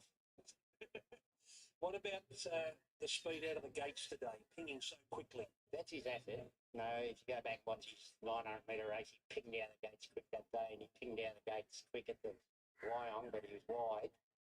And like I said, he wasn't his son from Queensland, but I expected him to do it. We told Tyler to lead, because if he didn't lead, he'd be on the fence behind the leader. And once he got there, he's not a very big horse, but he's got plenty of heart. What do you think? He's obviously moved to the slipper. But I don't really think he's a slipper or spread, you know, but I don't think he's a big horse. I think he's a run below. There's a couple of other races there you could pick your game, but it's Golden Slip. He's only 2 once, and you just see where he end up. But Black Opal might be his go. But we'll just pick our races with him, and he's flying. Slipper time, yeah, you'd perhaps go there, but at the moment I don't think he's a slipper horse. The horse he does remind me of is TFI raced him too. He's Best of Bordeaux. He's not very big, he's got a lot of snitzel about him, and he's got good speed. He ran second, didn't he? He ran second, yeah. Good luck with him, Joe. Okay, thanks, mate. Here's Tyler. Congratulations, Tyler. It's not all about price tags and looks, is it? Definitely not. He's not the best looking colt. He's nice and compact, but he's just not very big and strong. But he's got a big motor and he tries hard, which is the main thing. Do you think the race experience helped you today? Definitely. He jumped out very sharply. I thought he travelled a lot better in the winkers. It helped me just get him to be in the bridle instead of chasing him. And probably 1100 made a little bit of a difference too, I think. He's been run off his feet a bit lately, but he got to dictate today and he was sharp luck. Bye, mate. Thank you. Okay, we move on to the fillies now, the Widden Stakes. Tim, what effect did that have on the Golden Slipper, considering that Gerald doesn't think that the winner, Blitzburg, is a Golden Slipper type? Yeah, we haven't really rated them as high prospects for the Golden Slipper. Blitzburg a firm, $101 it was before the race, and no interest in that quote. We've made it a $34 chance. Star was the shortest price running in slipper betting before that. There's a $21 chance. It's now out to $51. We just trimmed up the place getters there. Helia 101 into $51 and Peleus $101 into $51. But yeah, I tend to agree with John. $34 about the winner in the 10 dogs. All right, what happens here in the fillies division? The Widden Stakes have got Tempted and the Playwright fighting out favouritism. James Cummings saying earlier that Daphne's is a big chance of turning the tables on Tempted. Let's have a look at them. Thanks to Harvey Norman for your needed furniture, bedding, electrical and technology. The Playwright, like Blitzberg, the most experienced in the field, lining up for start number 4. Not Winker's first time, but Blinker's first time on this one. Regan Bayliss for Gay and Adrian. Yeah, she's going to be awfully hard to beat. She was tremendous there in the Magic Millions Classic there last time out. Blundered shortly after the start, blundered again at the 200-metre mark, but she picked herself up and found the line again to finish 4th behind OLA. I like the fact the Blinkers go on first time today. She does look the likely leader, and given the first 3 races have been won by leaders, that should hold her in good stead. Yeah, she's a really nice, neat-looking filly. She's not carrying any extra conditions. She's still got obviously a lot of furnishing to do, but 2-year-olds, that's expected. You couldn't follow her as far as looks-wise goes. She has been slightly up on the toes since entering the enclosure, but not getting hot at all. Number 2 is in limbo, Tyler Schiller for Ryan and Alexio. She did a great job on debut up there at the Gold Coast. Went around in the debut, gave them a good head start, but I really like the way she put her mind on the job late and charged into 3rd spot behind Amosu. Steps up slightly in distance today. If she can improve a touch, she could be right in the thick of things. She's another one. She's a beautiful looking horse. She's got a massive big stride on her. She parades around the enclosure. She's having a little bit of a look around, but that's expected. Yeah, I couldn't follow her as far as looks-wise goes. She looks good. Tempted here in the Godolphin Bear. Tempted and Daphne's. Tempted to be ridden by Tim Clark.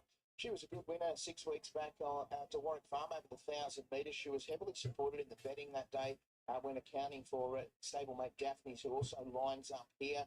She trialled up nicely at Rosehill on the 23rd of January in preparation for this run today, and I like the way she closed off. She settled back behind a wall of horses. When she did get clear air, she really sprinted quite sharply. The map's a bit tricky for her, but I'm sure she'll be hitting the line hard. Yeah, she's walking with a lot of purpose. She's got into the enclosure. She's been slightly up on the toe, not getting warm at all though. She's obviously feeling nice and bright and fresh.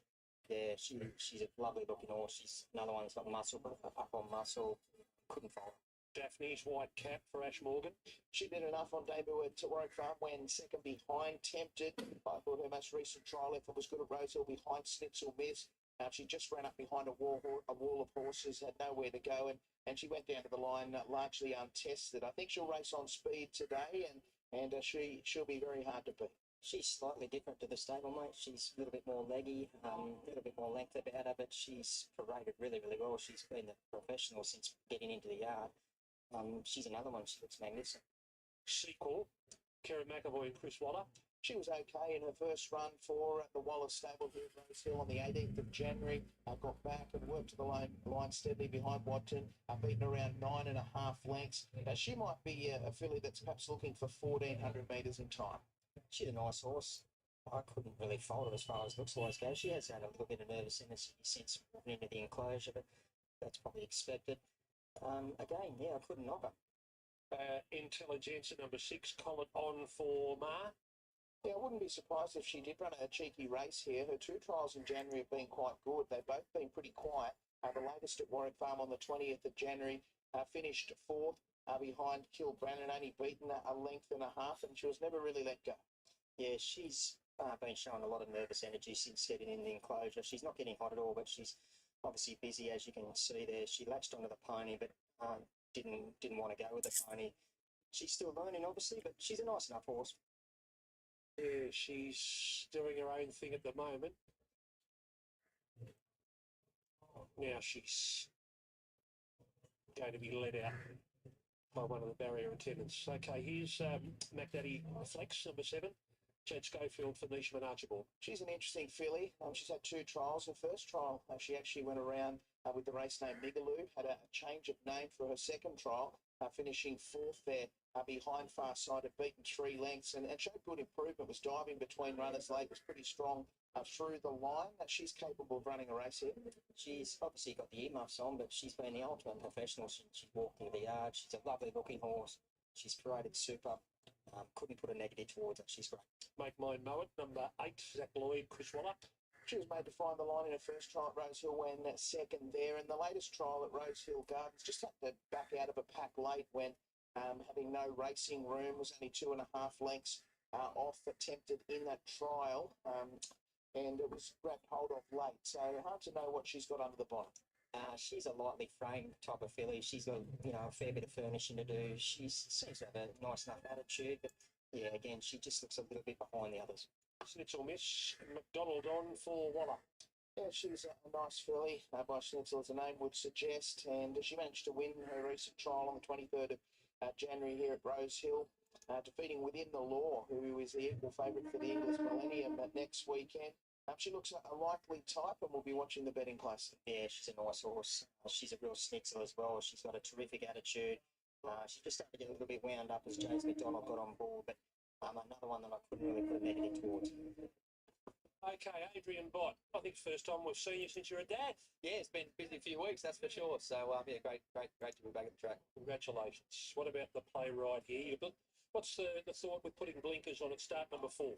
Look, I guess sort of coming back from the 1,200 metres, the point of preparation is probably the main thing. I do feel she's just sort of left herself vulnerable on a couple of occasions there. She's hit a bit of a flat spot in her races. Particularly the Magic Millions there, she sort of looked under a bit of pressure, but best part of the race was through the line. So if we can just sort of help offset that, particularly as they're coming back in trip, we can, hopefully the blinkers can assist. Okay, and she's travelled back well. She's spot on for the day. Yeah, she looks really well the way she's come back. Obviously, she's had a bit of racing and obviously a bit of travel. She'd have the month between runs there going into the Magic Millions itself with the delay. So she came back in really good shape. Plenty of condition on her still. So didn't think it was too much of an ask coming here today. Good luck. Thanks very much. It's Adrian. And what do you think in the fillies division? Corey, who do you like? It's actually quite tough. There's some lovely looking fillies out there. A couple that have got a little bit of maturing to do, but I end up settling with number 3, Tempted. She actually looked like a colt. She's obviously got the form on the board, 1 for 1. Drawn awkward. It's going to take a good ride from Tim Clark. Needs a little bit of luck from that draw. Gets the luck. I think this horse will go close to winning. I'm with Corey. I've gone 3, 1, 4 and 9, putting Tempted on top. She's a lovely filly trained by James Cummings. 1 start, 1 win at Warwick Farm last month, where she showed a good turn of foot. She looks ready to go. Don't really like the map for her. I suggest I'll probably have to go back and look for cover. One, the playwright will have the tactical advantage, you would think, over Tempted. Blinker's going on first time today. Very good in the Magic Millions 2-year-old classic last time out. If she can find the top, she'll be very hard to gun down. Forward Daphne's is another one that can roll forward here. Wasn't beaten far by Tempted on debut, and looked pretty good, finishing 5th behind Schnitzel Miss in a recent trial, only beaten 2 lengths. And Schnitzel Miss herself, she's got to be one of the leading lights here. Cruised to victory in that latest trial, defeating Within the Law, who we know can certainly gallop. 3, 1, 4 and 9. Good battle for favouritism here. Tempted just holding on to favouritism as a $3.30 chance, just out from $3.20 today. The playwright just in a bit, $3.50 into $3.40. Now $3.40 each of 2. We'd rather lay Tempted with the tricky gate barrier 9. The playwright will go straight to the front. Schnitzel Miss, very firm, $4.40 into 4 today. Specking Daphne's 10 into 8, and Muck Daddy Flex 18 into 13. But $3.40 now Tempted, $3.70 the playwright. But keen to take on Tempted here late. Let's get up to Darren. This is the Widden Stakes, Group 3 for the 2-year-old fillies. Tempted it was able to run down Daphne's in their maiden clash in the mid part of December. So Sequel moves in, and the last to go forward now is Tempted. So Tempted moving in, and we're just about ready here for the Widden Stakes. The playwright with blinkers on, joint favourite here with Tempted. Stand by for a break. There's the light. Pittsburgh winning the previous, the Canterbury. Now it's the fillies on show, and the playwright hopped out of the gate brilliantly under a ride. In limbo, Sequel right there, and Buck Daddy Flex is right in the thick of the action as well. The playwright just in front, though, early from Buck Daddy Flex, then came in limbo. Further back to Make Mine Mow It. Then came Daphne's wedge between runners into the first turn. Intelligence at the outside. 2 further back, then to Tempted on the inside of Schnitzel Miss. And Sequel in a 3-wide position is towards the rear. The playwright at the 600, a length on in limbo. Buck Daddy Flex in 3rd position, followed by Intelligenza. Then Daphne's between runners. Make My Mode on the rails. Further back to Sequel, Schnitzel Miss. And the well-fancied Tempted is near last back on the inside. The playwright with the kick at the 300. And the playwright opened up by 2 or 3 lengths. Got them all struggling at the moment. Now Tempted is starting to hit top gear on the inside. Schnitzel Miss is starting to hit top gear. The playwright at the 150 coming back to them. It's the playwright just in front. Schnitzel Miss is going to it. Tempted through the middle. The playwright, I think, clung on. I think the playwright by a very narrow margin from Tempted and Schnitzel missing a great three-way go. They absolutely gapped the rest. 10 lengths away to win Limbo 4th. Then Make My Mile from Sequel, Daphne's, and Big Daddy Flex. The playwright will hold on here. We'll just wait for that shutter cam to come up before we can confirm that it'll be the playwright beating Tempted and Schnitzel Miss. Here's the low shot. The playwright had a big break on the rest. Schnitzel Miss went out after and then Tempted started to burst through in the middle. It'll be inside to out on that. And indeed it is. The playwright, Tempted and Schnitzel Miss. 3 of them hitting the line locked together. And let's just count how many lengths to the 4th horse. The fillies have run quicker. Where's the 4th horse? Well, we don't get to see it, but it's a big break. Now, let's just compare the times. The Colts are in 104.07 and home in 33.49. The fillies have just run 103.87. 103.87, courtesy of the speedy, the playwright, and the last 600 about to go up. So, Mick, there's not much between the top 3. The playwright has been able to hold on and stave off these 2 horses coming from back in the field. Yeah, she was simply too professional, wasn't she? We thought prior to the race that perhaps she had the tactical advantage, and that's the way it's played out. The margin was only slender. Tempted won't lose any fans off of that performance. They had to ride her negative, went back to the inside, and she really sprouted wings the last little bit, and a really tidy debut from Schnitzel Miss as well. I think all 3 fillies have got a nice future. Yeah, I couldn't agree more, Michael. It was very similar to the race before, Pittsburgh, when they got out in front, just control. But I think that race experience, being up there in front, controlling the race on the fence, was a big advantage, but loved the run of Tempted. I thought that was a big effort to come from that barrier, go back to last, up the fence, and to make that ground on the winner. Terrific run. Okay, well, the tempo not as quick in the Colts division, but they sprinted home so quickly in the boys 33.49. They've gone quicker along there, and hence the final 600 a little bit slower, 34. Check 34.32 overall quicker, 34.32.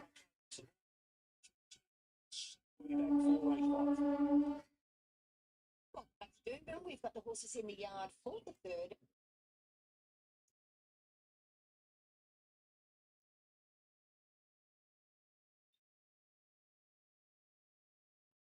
Five, 8, 9, 10, 11, 12.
Connor!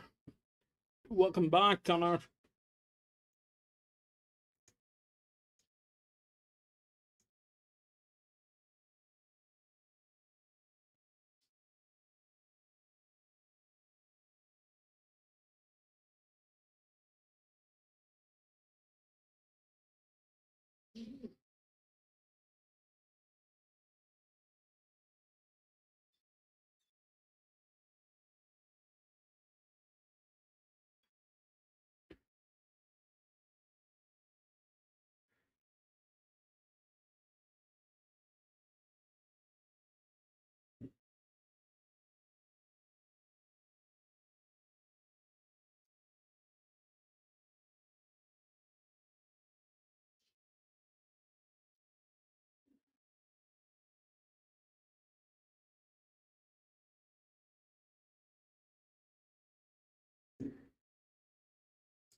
Side both away well. Commandment rolling forward, landing fourth as Outburst.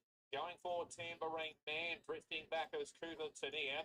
Original Glaze out 3 and 4 wide, but looping forward as well. Further back to Three Graces. Hayes Siri now third last on the inside.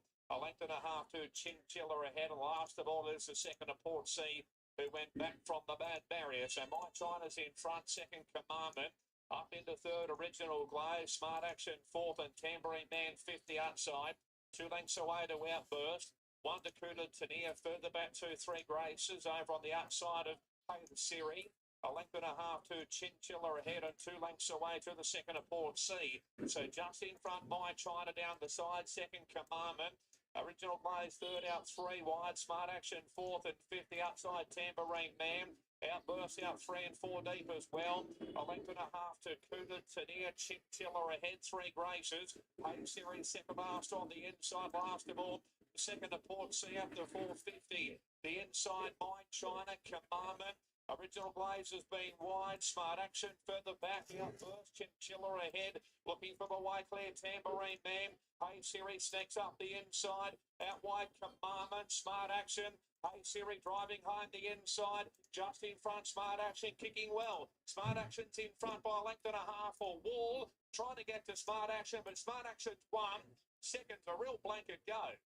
We've got up there Tambourine Man, the second of Port Sea, Good Late. Hey Siri Outburst Commandment, followed by Chinchilla ahead. And then Three Graces, Cooler Tania, My China, and Original Glaze has pulled up at the tail. Smart Action there. Dominant win for Michael Morrison under Talia Fenlon for the Miners. A fair dinkum. I am not sure there. It looks like the second at Portsea is prominent for Don't know. You've got Outburst nose there. You have got Commandment. Looks like Hey Siri off that rail-hugging ride has even been nosed out of the top 4, perhaps even the top 5. But Smart Action for Michael Morrison, and he was a dominant win last start there at Boat as it coming out of a ratings band 58. Yeah, he had the right run. He always travelled like the winner, but he was just never in doubt. He just needed to sit a little bit closer because at the shorter trips prior to that, when coming to Queensland, he hadn't been able to tack on over the 1200s or the 1300. So the 1600 looked ideal. Quite a nice win, perhaps even better than last start. Really well placed with Talia's claim on the 54 kilograms. So still no numbers there for the Miners. May perhaps to work out. I would argue it's perhaps between second at Port Sea and Outburst, who had their noses down there for second, but you had Commandment in the mix. You also had Tambourine Man in there and Hey Siri on the fence, who's very prominent through the line, but I think has even missed out on the top 5. So Michael Morrison, he's here this afternoon, Bernie. I saw him earlier, and he looks like he's doing really well with his son of Smart Missile. He is indeed. So let's have a chat to him. This would be something you could be immensely proud of, this guy winning here today, Smart Action. Yeah, especially in that way. Very, very satisfying, but it goes to show two barriers and good rides, so win races. And light weights, he did drop considerably in weight today from last start. Yeah, it was a big weight drop. We knew he was just going to get the right run in behind them. Talia just had to be patient, and she was, and executed perfectly. Good timing to bring this horse to the city at this time of year, isn't it? Yeah, look, it probably was a below normal city grade race, but it's a good way to get his confidence up in this sort of class, and something we can build on. Yeah, he's only having a dozen or so starts prior to today. Has he always sort of struck you as a metro horse? Well, it had a bit to do with him early days when his waters are yearling. He was Michael Costa's barn. Owners voted to send it to Annabelle Nisha. A couple of the boys that were in it when he went online said, should we buy him and send him up to you? I said, hell yes, don't hesitate. You were confident. Took a little bit to work him out, but he's very quirky and doesn't like having any gear on and all that sort of stuff. So we just needed to find out how he ticked over. I think we found that out last start at Bay Desert, and I think we're going to have a nice horse going forward. I think you do indeed. Agree. Well done. Thank you. There is winning trainer Michael Morrison. Smart action. A great ride by Talia Fenlon. They take out race number 3. 11 beats 4, 7 and 3. 136.40. And I'll give you that last 600 as it is about to come up. And then we are heading straight off to Newcastle. 34.62. Here's Newcastle. Race number 3 here from Newcastle today. A conditional benchmark 68 coming up. This is over the 1,400 metres and a field of 7 to line up. And we start with Rush Attack first up here. Belinda for Nathan Doyle and Brave Knock. Just making his way into the yard now. As you said, first up, he's putting a nice little record for himself from the 12 starts. He's had 3 wins, 3 placings. He really looked to find his straps towards the end of last preparation. The trials have been okay leading in. I think that claims are past the soft gates of plus. Just a little niggle is yet to be placed fresh in the past. On to number 2 we go, don't you think, for Mark Milton and Keegan Latham. He's a beautiful, big, strong guy, this bloke, and he's been close up in preparation without winning. He's drawn slightly awkwardly this afternoon, but if Lease really rolls along, I'm banking on that Keegan can get him a one-off position in behind the speed. He looks to be in tip-top order and due for a win now. Number 3 behind the storm is first up at Jeremy Gaston, Aaron Bullock. Yeah, she's another one that was going well prior to the break, winning 2 from 3. She's first up for 19 weeks. No trial to speak of this preparation. She has won first up in the past, but that was back in maiden company. So as an older mare, just looking at her, you wouldn't get her any better in the coat. She may take a bit of improvement from the run, being first up as an older horse. Here is Ruby Serve, number 4 for Mark Menavini and Lee McGurry. Yeah, I love this mare. She's been doing a great job going through her grade. She runs her best races at her home track. That's a typical parade from her. She's always a mare that holds good natural condition. She's beautiful and relaxed. Last start was a complete draw a line through a job. She was really unlucky just as she was building into the race. She's drawn to get a beautiful suck run here today. Can bounce back in a big way. Number 5 is Johnny B. Swift for Greg Hickman and JBO. It's relatively lightly raced, this guy, by so you think. He's at the night and goes for 2 wins and 2 placings.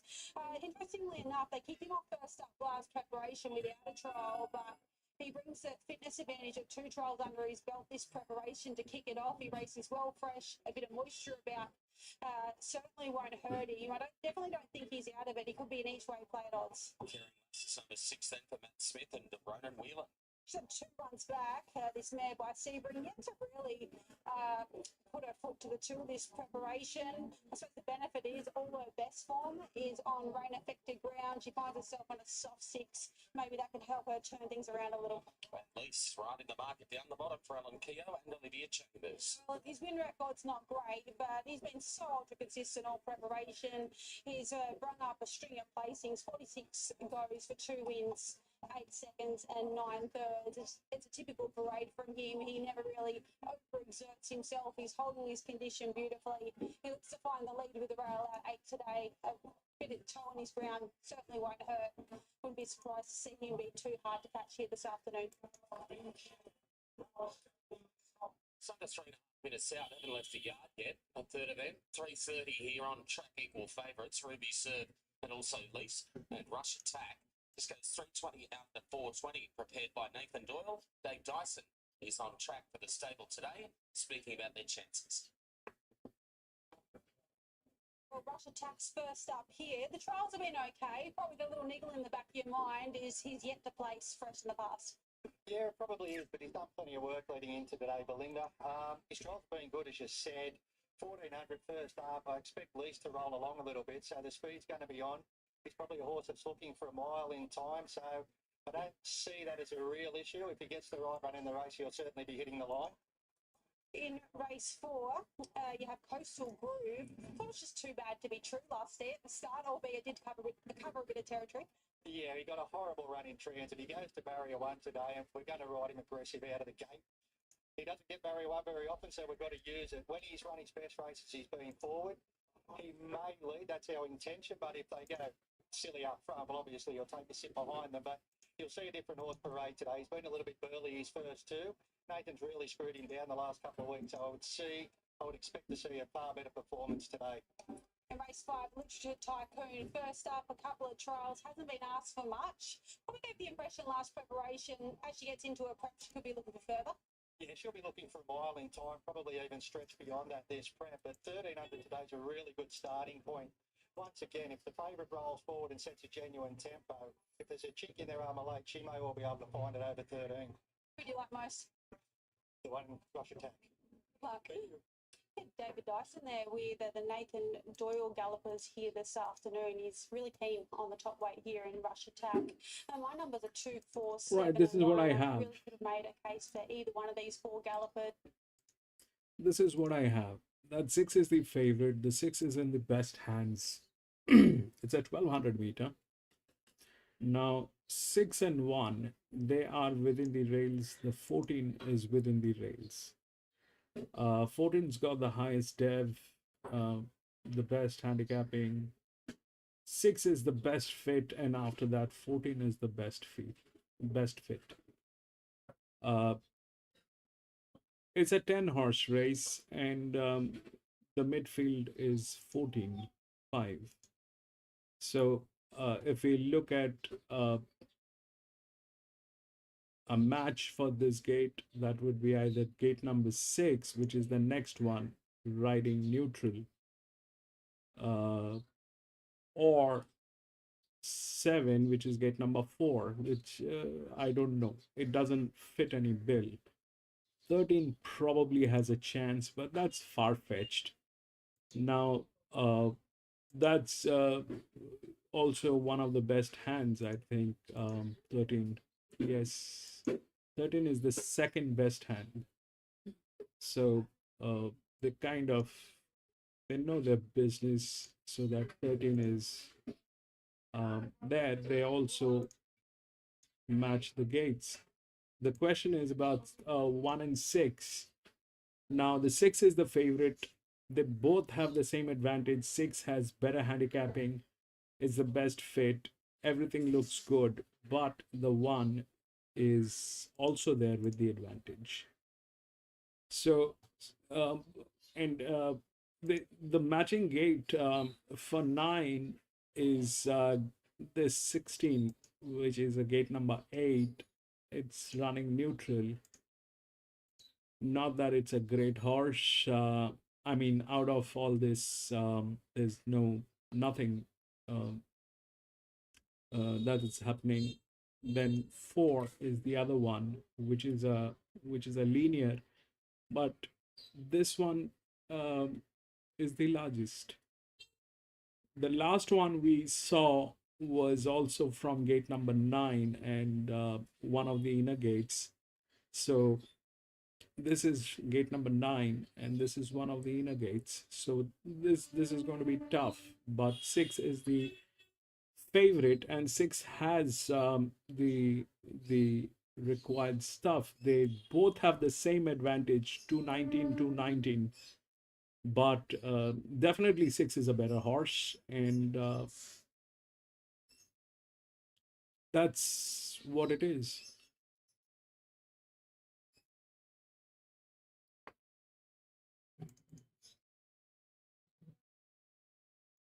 We'll take a look at the horses at the paddock and see what to do.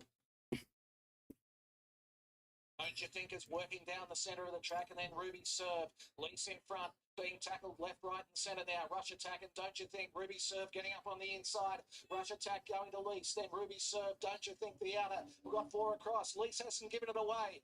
Rush Attack trying to pick it up the outside. Lease and Rush Attack. Lease gets in. Lease is fourth them off. 7-7. Over Rush Attack. Ruby Manuel, Serve, I think you had all of them. Caring Lass behind the storm, and Johnny B. Swift tailed out. So Leeds Brilliant. goes all of the way. Will do just enough here. They were coming at him, but the Russian take primarily, and Ruby's serve getting up on the inside. At least has defied them all. 7 will defeat 1. 4 will be third Ruby's serve, and don't you think will finish in 4th? Yeah, Little Lease gets win number 3 on the board at start number 47 here this afternoon. On fence and on pace, looks the place to be with the rail out 8 here this afternoon. All right, we'll hear from Adrian Botterick and Bayless in a moment about the playwright's win in the Widden.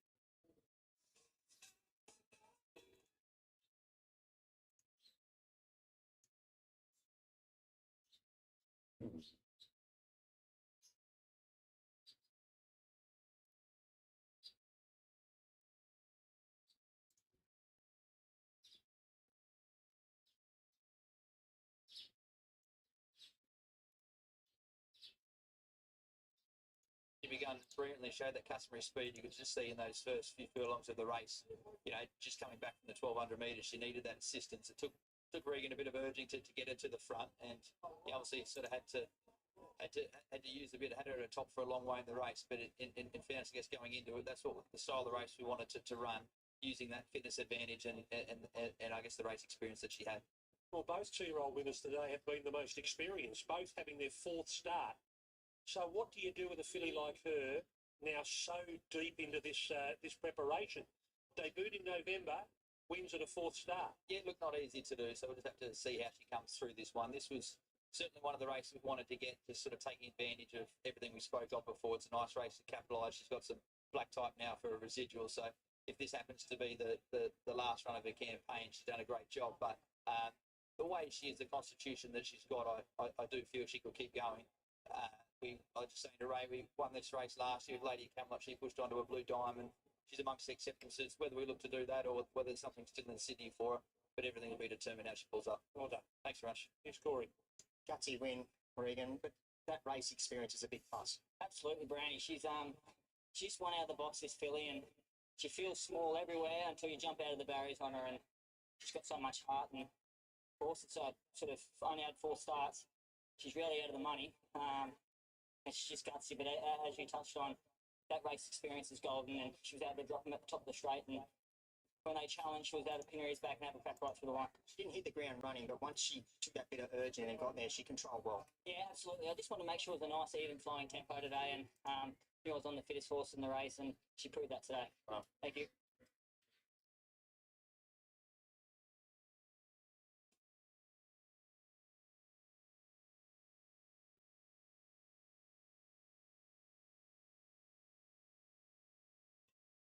The 5th of the day, we've had the 2-year-olds in action, and we're up to race number 5, the Asahi Super Dry Handicap over 1,200 metres. 10 to go around here. This mounting out brought to you by Harvey Norman, for all you need in furniture, bedding, electrical and technology. Polyglot is the favourite in front of Lilac, but Polyglot has been made the lay of the day by Tim Ryan, and the way the results are falling, I think he might be able to just give you an even better price, better than maybe you were thinking originally. Is that right, Tim? One of our guys just a little bit in front of this day, so we don't want to gloat. The lay of the day, it's looking for 5 straight. So look, 260 at the moment, Polyglot on the 250 and op.tab.com.au. Looking for 5 straight winners. Yes. Not a good streak. In punter's favour. Yes. Here's the mounting yard, starting with number 1, Panic. Don't panic yet, Tim. And a raper for Michael Freeman. I thought he looked a really good chance here. He's won the 4 from 9. 2 of those victories have come first up, where he's been able to overcome awkward draws. He comes up with the inside gate today. There looks to be a bit of speed engaged. If he can just posse up maybe 3 back the fence and the gaps produced late, I really do think he looks at a leading light here. He trialled up really nicely at Rosehill on the 23rd of January, finishing second behind Jolly Star, and wasn't asked for the supreme effort. He's obviously a great first-up horse. He's got a great first-up record. He looks very fit.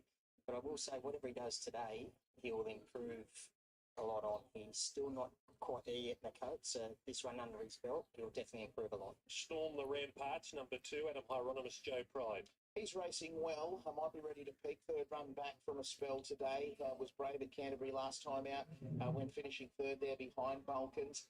He's one of the on-speed runners that's drawn towards the inside, so he's likely to give a sight. He's a lovely looking horse. He's absolutely glowing. He's slightly up on the toe. He's obviously feeling well, fresh. Third up, like you said, he should be in peak condition here today. Now, the return of Lilac. It's got out to $3 now. Tyler Schiller for Nisha Menarchibald. Can't wait to see what she can produce here this afternoon. She only had the 3 runs when last in work. Got the maiden out of the way at Wyong. After that, bumped into Private Life at Warwick Farm before taking out a black type race, the Jim Maloney Stakes at listed level at Caulfield, before going for a break. That was over the 1,400 metres. She couldn't have done too much more in a recent trial at Warwick Farm, where she beat Gatsby's by 6 lengths. She looks absolutely outstanding. She's really tuned up for her first up effort here today. She's glowing in the coat. Her attitude's been good. She walks out well. She's a happy horse. She's good.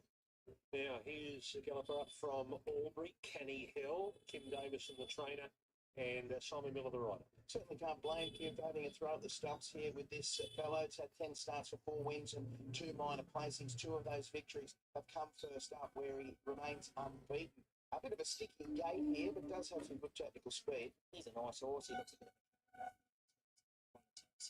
in the yard, not getting out of it, but again, coat's glowing, good attitude, looks good. Now, Polyglot, number 6, a ride for McDonald, trained by James Cummings. He was gelded over the break and resumed a winner here at Rosehill a fortnight back. Was heavily supported into a $1.70 favourite. Secured a beautiful run in transit and went on for a strong victory, defeating Rantan by a length and a half. I thought maybe he wouldn't get that same sort of run in transit today, but he will have come on from that first up hit out. He's a nice, neat looking horse. They couldn't have him looking any better, to be honest. He looks nice and fit and finely tuned. Couldn't fault him.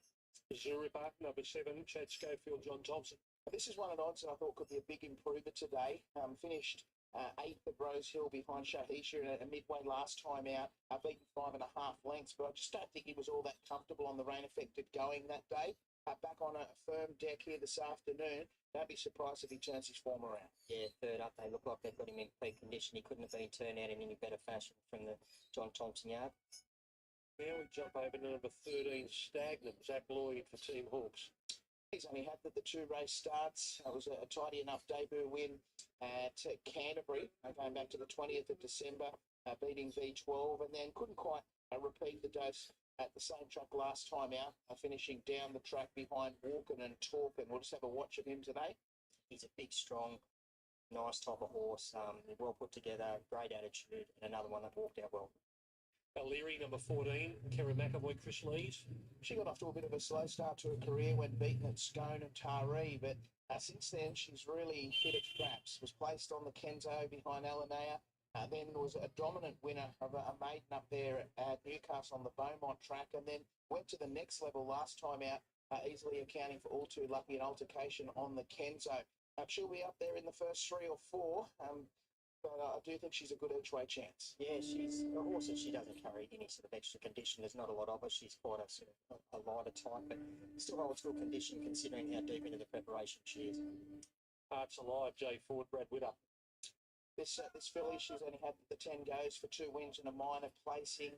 Resumed at Kembla Grange with a good win over Kryptonic in the middle part of December.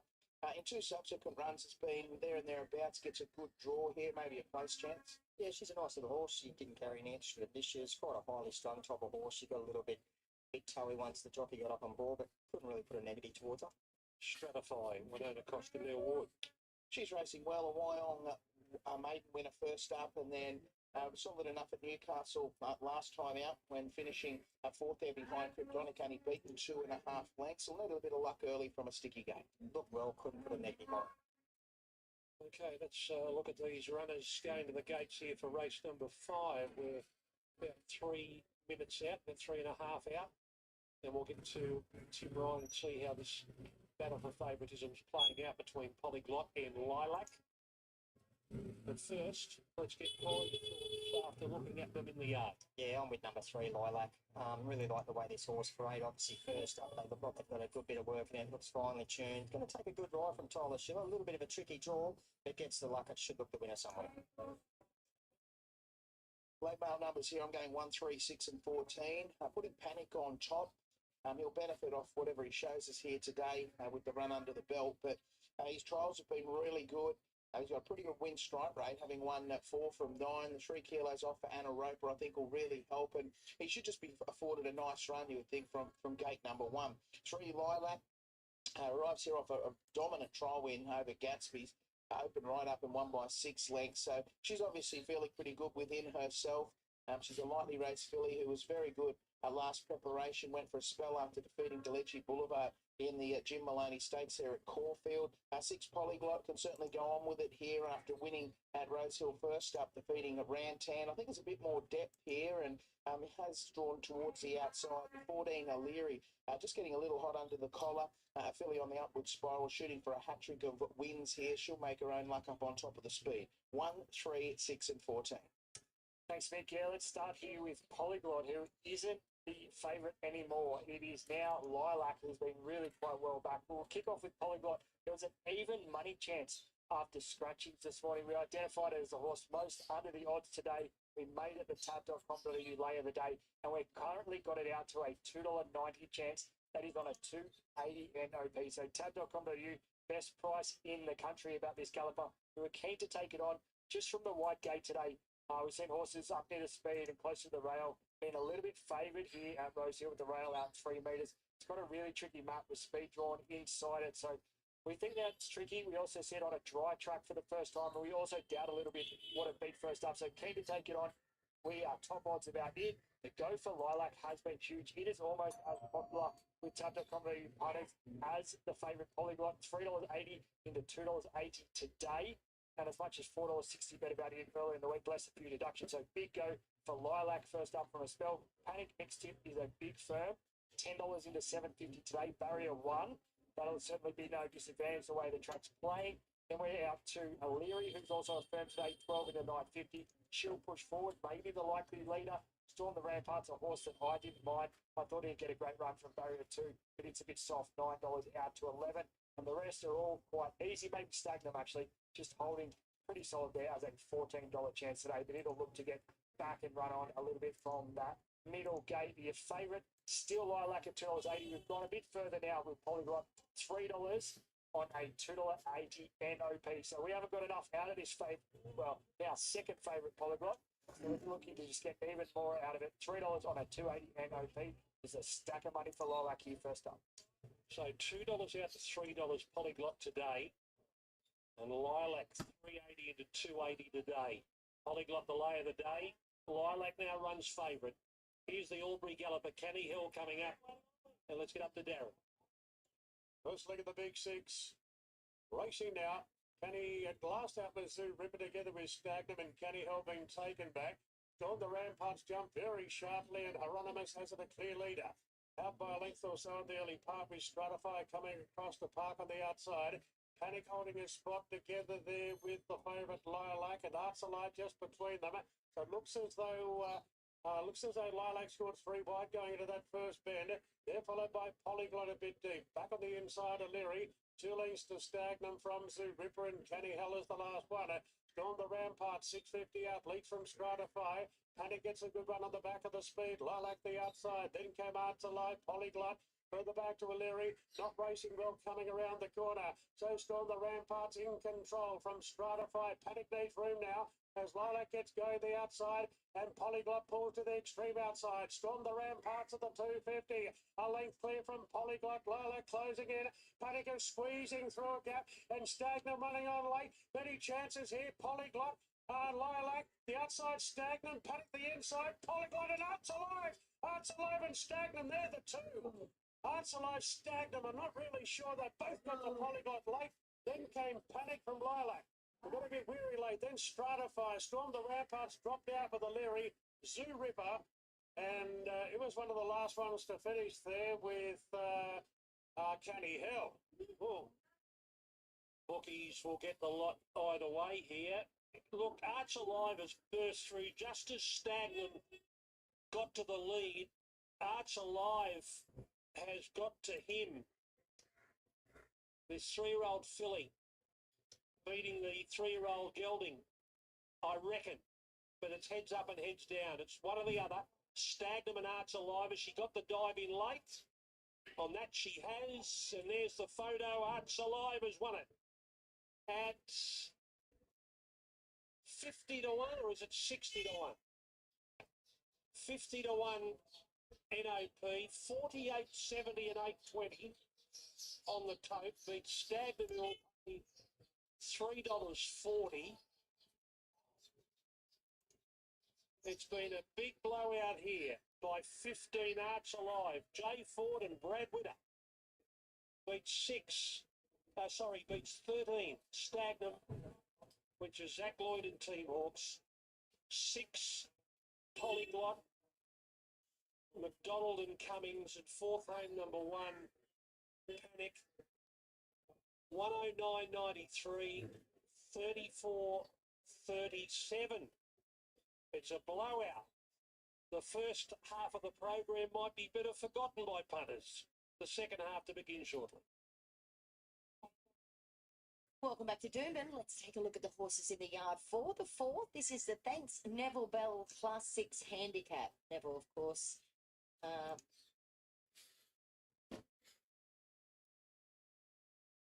So what happened in there? That 15 went through. We had a linear marking on this. This was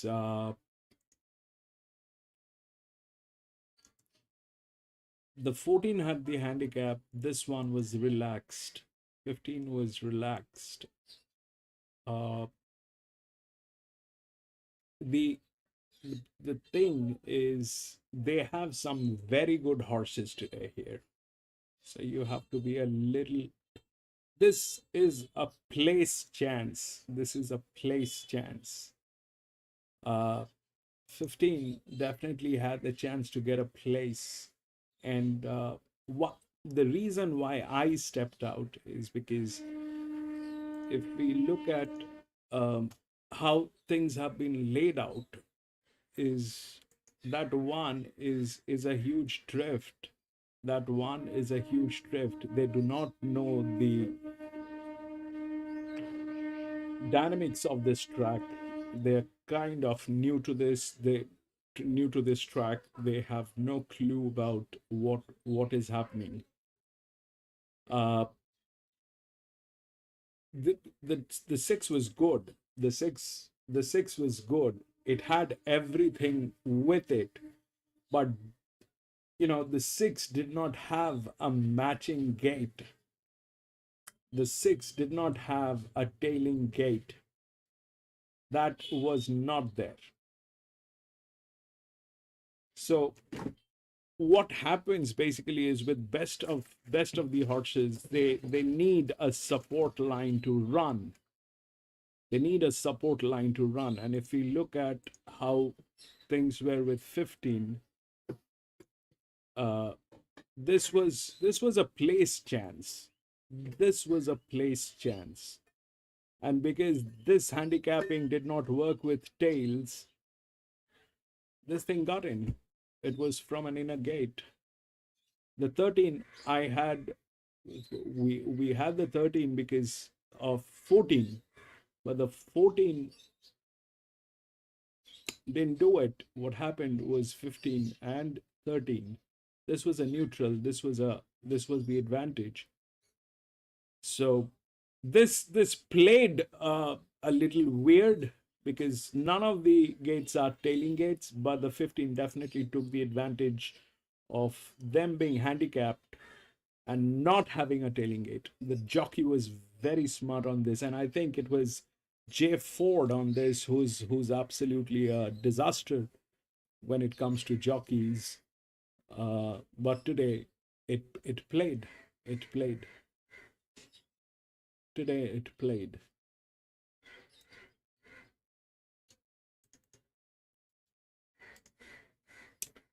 So everything was against that 15. The jockey was absolute disaster, but today it took the advantage.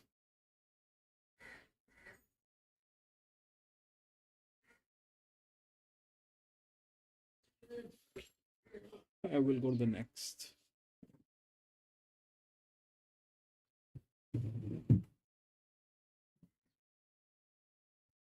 Two, 8, 9, 14.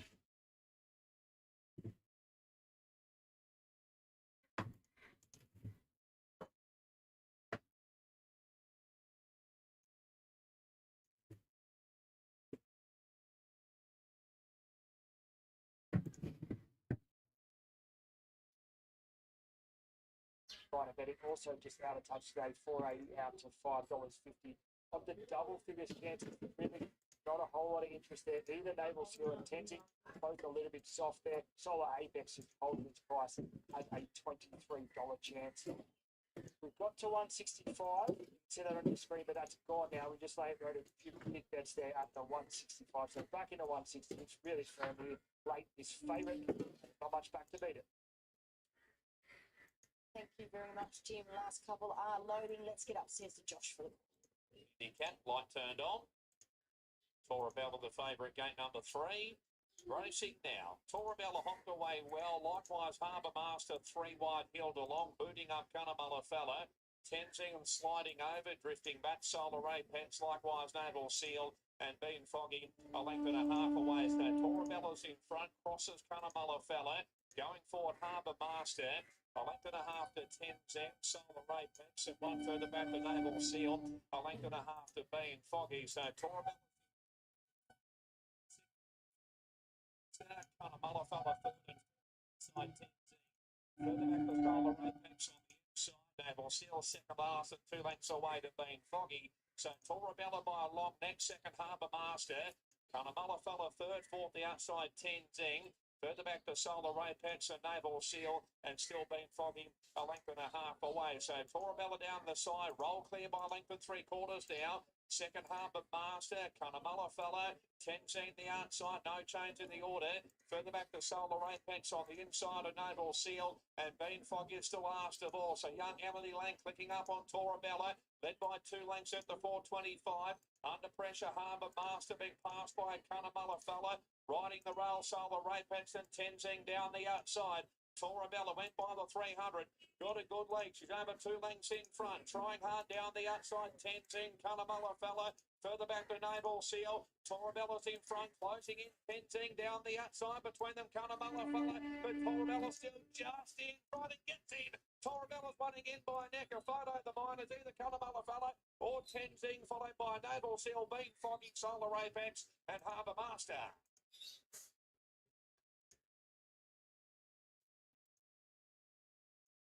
Yeah, she scores here. Torabella, very close again. Nice win there for Tony Gollan and Emily Lang. $1.70, $1.20. Naval Seal grabs 4th. We had Tenzing, who just raced so well second up, and Cunnamulla Fella. Looks like Tenzing's pretty prominent for second. Be interesting to see his exotics for a horse that races so well second up, particularly at this track. But he was laying all over top of Cunnamulla Fella, though. Wouldn't mind seeing the head on of that one. Perhaps fight it out for second and third if he did happen to beat Cunnamulla Fella in for second, which it looks like on that lowdown. Perhaps he did. That's fantastic. She's got, what is that, 5 wins from her past 6. That's fantastic. And doesn't look like training off. She did want to pull a little bit. She got it a little bit wrong in the early stages, but she's been able to close it off nicely. And Emily Lang just pushed her along a little at the 600 just to pinch it a bit. And pinching that breaks paid dividends there because she did have the chasers closing pretty nicely. Cunnamulla Fella off that box seat run, and then Tenzing probably perhaps a pair further back. And still no dividend, still no photos or results there for your second and third.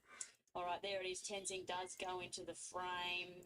Oh, probably doesn't get close enough to Cunnamulla Fella to make it interesting there. No third dividend. Naval Seal. All right, Tony Gollan, he's on track. He'll be very, very happy with this man. All righty, let's have a chat to our winning trainer, Tony Gollan. And this little lady, Torabella, has been some little racehorse for you. Yeah, she's been really good. she had a great preparation. She only blotted the copybook really on Gateway Day, which was a tough day for her pattern. I must have been coming in the first 3 races. I was a little bit nervous where we were going to be. We're always going to be in front. And there's a hell of a headwind down the back straight there for these horses leading today. It makes it a lot tougher. And so she had to navigate that. And I think still the fence has been a little bit iffy here early in the day. And so we're probably navigating the path off of the straight. But just has to show the sort of horse she is now. She's running the mile out strongly. There was big queries on her over the mile, going back a few starts, but they've been put to bed now. Yeah, and the relationship between a horse and jockey here is very good. Emily knows her very well. She sort of knows where she needs to give her a breather. And I felt like Harbour Master tried to sort of force the issue to put a bit of pressure on her down the back straight as well.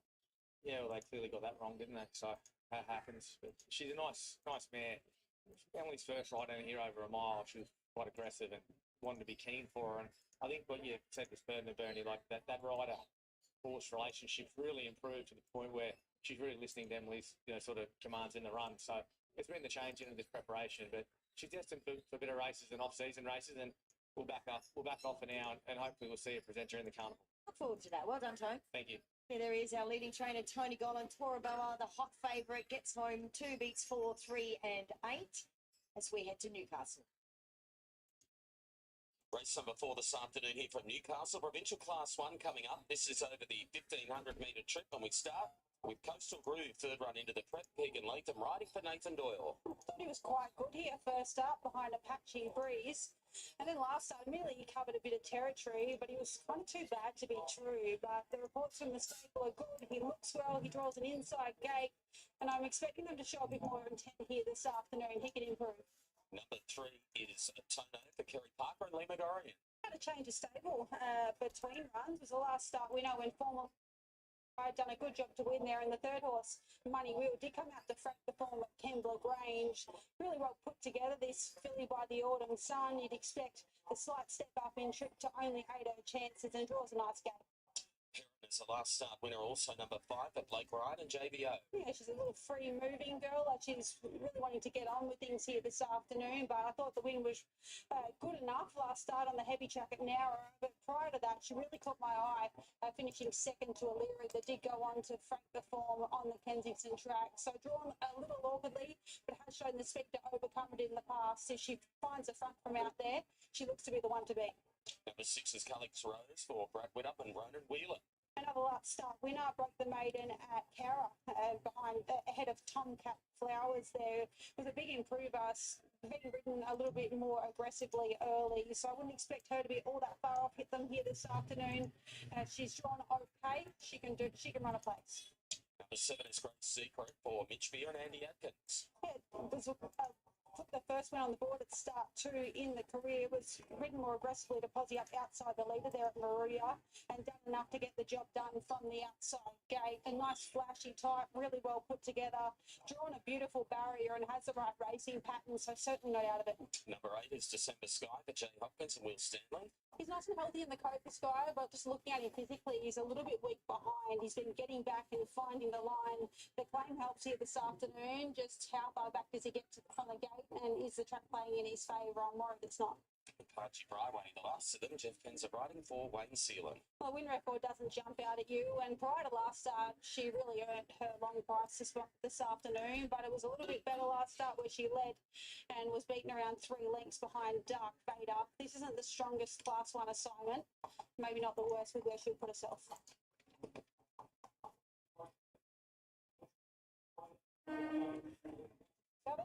Those horses heading out into the yard for race number 4 this afternoon. Blake Ryan trains the 5 Perron. Was the last start winner, but prior to that was quite good in behind O'Leary.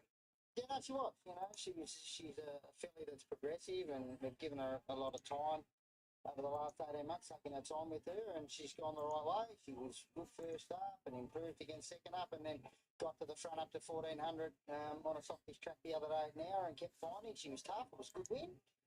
Logical progression here. Should roll forward from out there. Got plenty of time to get across, but just told John to sum it up. Doesn't have to lead, but if she can, we will. Don't look to be making a heap of ground the first 3 races, so that may generate a little bit more tempo early, but 500 metres to the first corner gives her every chance. I'm a little bit mindful of a horse at her fourth run in her first racing prep. So whatever she does today, I'll tip her out. But no signs at home that she's gone backwards anyway. Probably steps from a country maiden to a class one at the provincials, but it's a race of horses in the same circumstance. Yeah, and it is a provincial only maiden. So I looked at progressive step, and after 1,500 metres, it's I think she'll run it out. Just all depends on what happens, run of the race type stuff, and if she's coming to the end of it or not. But all signs at home, I'm happy with it. All the best with her. Thanks, Ben. Okay, there's Blake Ryan speaking about Heron here. It's a $6 chance. Best bet for Toto, 350 to 290. Second elected 420 Calix Rose, 480 then Grace Secret, $5 Coastal Breeze in a point, and Heron goes 420 out for $6. 2.5 minutes out.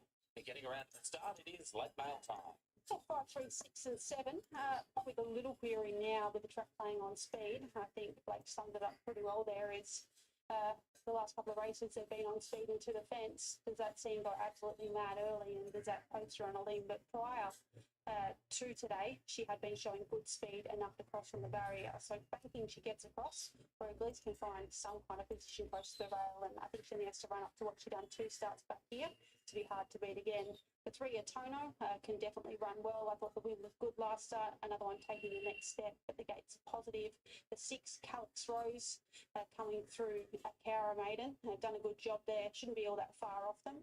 And Grey's Secret probably lands in the right spot. That's a big positive for her here this afternoon. This filly by Just 5 and does bring the upside. That was only her second race start. It's 5, 3, 6 and 7. So they're definitely going forward with Heron. And the first 3 races, that was a very salient point that Blake made, was that it has been playing up on speed and near rail in the first 3 races. Which you can expect with the rail being out 8, but how often do you see that throughout the day? There continues to be more and more pressure out front, and you get to the second half of the day and all of a sudden they're making ground from back in the field. So it's somewhat speed dependent. I do think it helps to be on the fence and towards the rail when the rail is out in the 8 metre position, but there is an exception to the rule at times. Okay, so about to load here. Hit the 4th event on the program. Best backed on track clearly is a Tono. Let's find out what's happening with Tab. Here's Tim Ryan. Yeah, Tono has been a huge go here. It's caught me by surprise, this one. It was 3rd pick this morning after scratching. $3.90 chance. The money for it in the last 5 minutes or so has been unbelievable. It's now your $2.30 and clear outright favourite. It has been absolutely smashed. Heron now on the second line of betting at $5. It's been pretty soft. $3.60 out to $5. Calix Rose is really soft. $3.90 out to $5.50. Coastal Groove just holding its place in the market, barrier 1 for it, so it won't be disadvantaged the way this track's playing. It's a $5.50 chance and holding pretty solid there. And Grey Secret getting quite soft for the Mitchell News stable as well. It's been $5.50 out to $6.50. So look, yeah, this has caught me by surprise off the orange maiden win. Look, should have to get pretty good run just in behind them, but yeah, really big go. This $3.90 into $2.30 is really hard to lay much else. Pretty much every other running is drifting, other than Coastal Groove is just holding its place in the market. Solidly there, number 1. Well, so often the Tim Ryan gets caught off guard. We'll see what happens. And put a poultice on this at Tono. See what unfolds. Last of them getting set. Here's race 4 with Bill. Ready to load here. And we'll be set to go in the 4th event, Ryan Sheely Memorial. All loaded away. Red light. Set to go, race 4, Newcastle, ready. Away. Not a bad line out. Heron not all that well served out wide. Coastal Groove, the first one to begin. Calix Rose is going up on the outside to tackle it, and the Tono is not that far away in 3rd, followed by Grey Secret. December Sky, Heron wide, and Pargy Bryway back to the rear. Still haven't found their order. 1,200 metres left to go. Calix Rose on the outside gets a neck in front of Coastal Groove, who's not giving up the rail at this point. A length and a half to a Tono, and Heron 3 wide, running into that 1,100 metre bend. Grey Secret was next on the inside, then December Sky and Pargy Bryway still last. In what is now a fairly compact field, only about 6 lengths first to last. And going to the lead is Calix Rose. So it found the front. Tono now sits second, and Coastal Groove let those two go ahead of it. It now sits third on the inside. Heron's found its spot, fourth and one off. Then Great Secret, December Sky, and Pargy Bryway back at the rear. Still about 8 lengths off the leader. Coming to the bend, Calyx Rose on top, 550 metres out. Favourite Atono's in close attendance on the outside. Coastal Groove being pushed along the inner. And then Heron, who's working out 3 wide now from Grey Secret. Pargy Bryway and December Sky into the home running. 350 out, and Calyx Rose looks to extend its margin here, and it did. It led by 2 lengths. Tono is flat strapped trying to pick it up. Heron runs on. Grey Secret the outside with December Sky, but Calyx Rose travelling beautifully inside the last 100. Calyx Rose at least 2 lengths in front. December Sky runs on. Tono battles away with Heron, but Calyx Rose pretty much all the way over. In second was Grey Secret. Third, probably Heron, just ahead of Tono. Also, December Sky, Party Bryway. Right, this is what I have. The five, the five, all of that is nice. And the thing is, this is a 2000 meter. It's a 2000 meter. The 5 looks good. It's in one of the best hands. This is very good number. These people, they know their business. They know what they're dealing with. Everything is looking good, right? And if we look at how this has been laid, so that's the 6 and 5. These are the only 2 that are within the rails. But the problem with 10 is we have limited information, but this thing has got the lowest handicapping. The 10 is a 4-year-old mare with one of the highest torques. It is the best torque. So generally, torques do not work on 2000 meters and above. That's not the distance for torques, but it is also there within there with the support line. We don't have this side of the information because of the lack of data, but they are tailing gates. Now the 13 and the 6 definitely is within the rails, but how this thing might play is difficult because that 1 is there within the odds. It has one of the largest drift. It is also in a very good hand. It's also in a very, very good hand. So that's there. If we have to dig deep, that's a separate thing altogether. We don't have time for that. But overall, so far right now, 5 is looking very good, and that's the favorite. The 10 is there within the odds. That's how the 10 looks. We don't have this side of the data. That's why it is missing out, but it is there. It's there. The 12 is a tailing gate 2. The 12 is a tailing gate 2 to 3. It's an inner gate. It has advantage. It has physics. It is also within with good hands. It is also in good hands, but we'll have to take a call. So if 12 we look at the BB is definitely, however minuscule it is definitely better with 10, and that's the handicapping. This is going to run neutral. That may happen, might not happen. It doesn't have the rail support on this side. It does have the rail support on the other side because it is from gate number 2. But honestly speaking,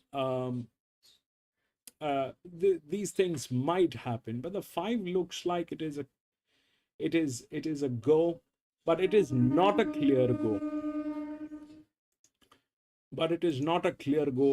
Though it is in very good hands, it has the advantage and all that, but still that 10 is the linear. We don't have this side of the data, and this is definitely a 4-year-old mare, which is in a very good hand. 313 by 52. These people have been minting money. They're good. They're better.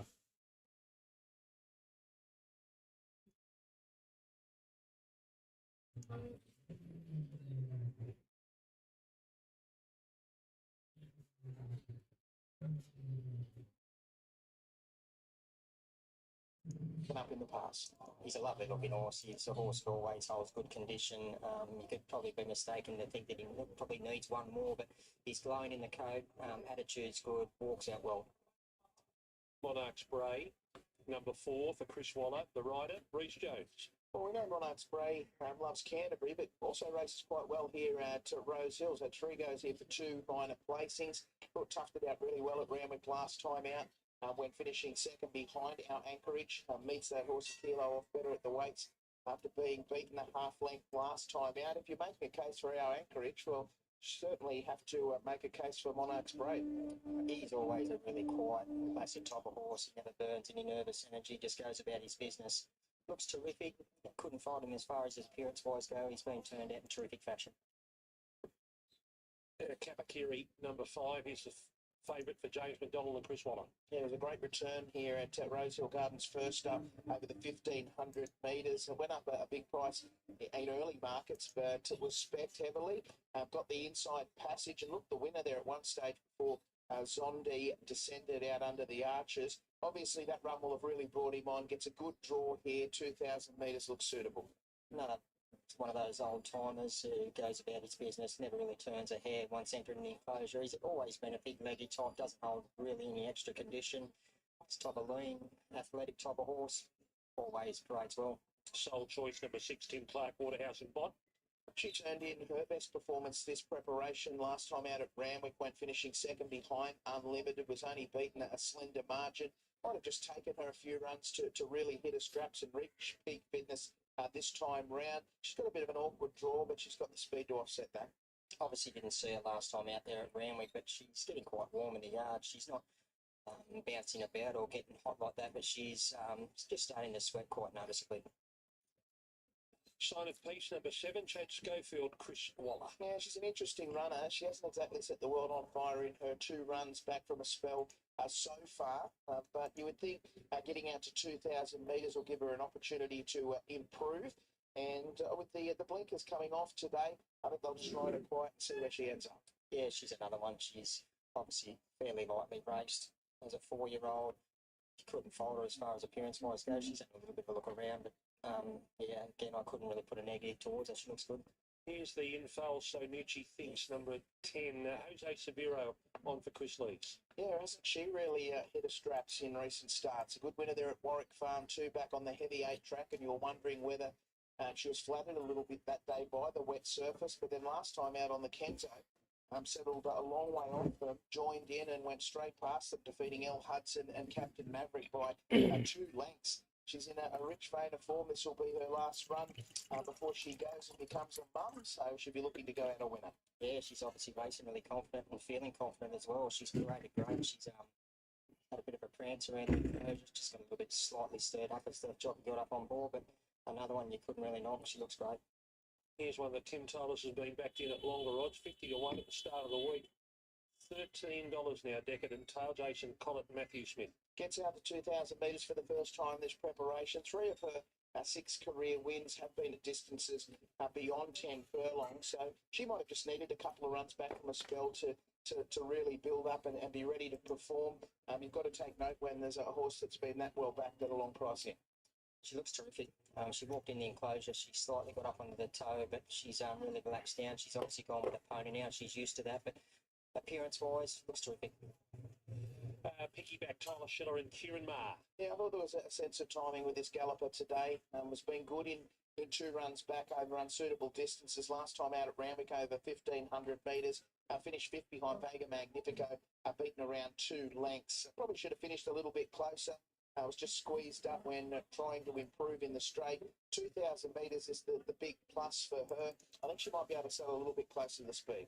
She's another one. She's obviously a 4-year-old, lightly raced mare. She's a leggy type, doesn't hold any extra condition, but she looks really fit, really forward. And now Ziggy, Bjorn Baker, we're known to Costin. Don't be surprised if they let him stride today. He might be able to build up a decent lead and adopt catch me if you can tactics. He's been racing very well last time out there at Canterbury over the 1900 metres. Finished third behind Sting in the tail. Gets in quite light here. Love the way this horse parade. He was super quiet until Winona got up on board, and then he just started to have a bit of a prance about and feel well. So, yeah, I couldn't agree more. I think he's obviously the likely leader, and he's going to take some running down. All right, here's race number 6 at the barriers. A market update shortly, but first into the yard. Corey Brown, who do you like? Yeah, I picked number 12, and you've given me one of these before, Rads. Piggyback. Thought the horse paraded super. Third up, peak condition, Tyler Schiller in form. Our numbers here, 12, 10, 5 and 3, putting Piggyback on top. This mare continues to improve, gets out to the 2,000 metres today, and I think that'll suit 10, so Nucci thinks. Having her swan song here this afternoon, Jose Severo's been doing a great job on board her, and she's got a really good turn of foot. 5 Kapakiri second up today will be appreciating getting out to the 2,000 metre, and the 3, which is Age of Sail. Doesn't have anywhere to go late in the piece. John D here has been placed 3 or 4 second up in previous preparations. 12, 10, 5 and 3.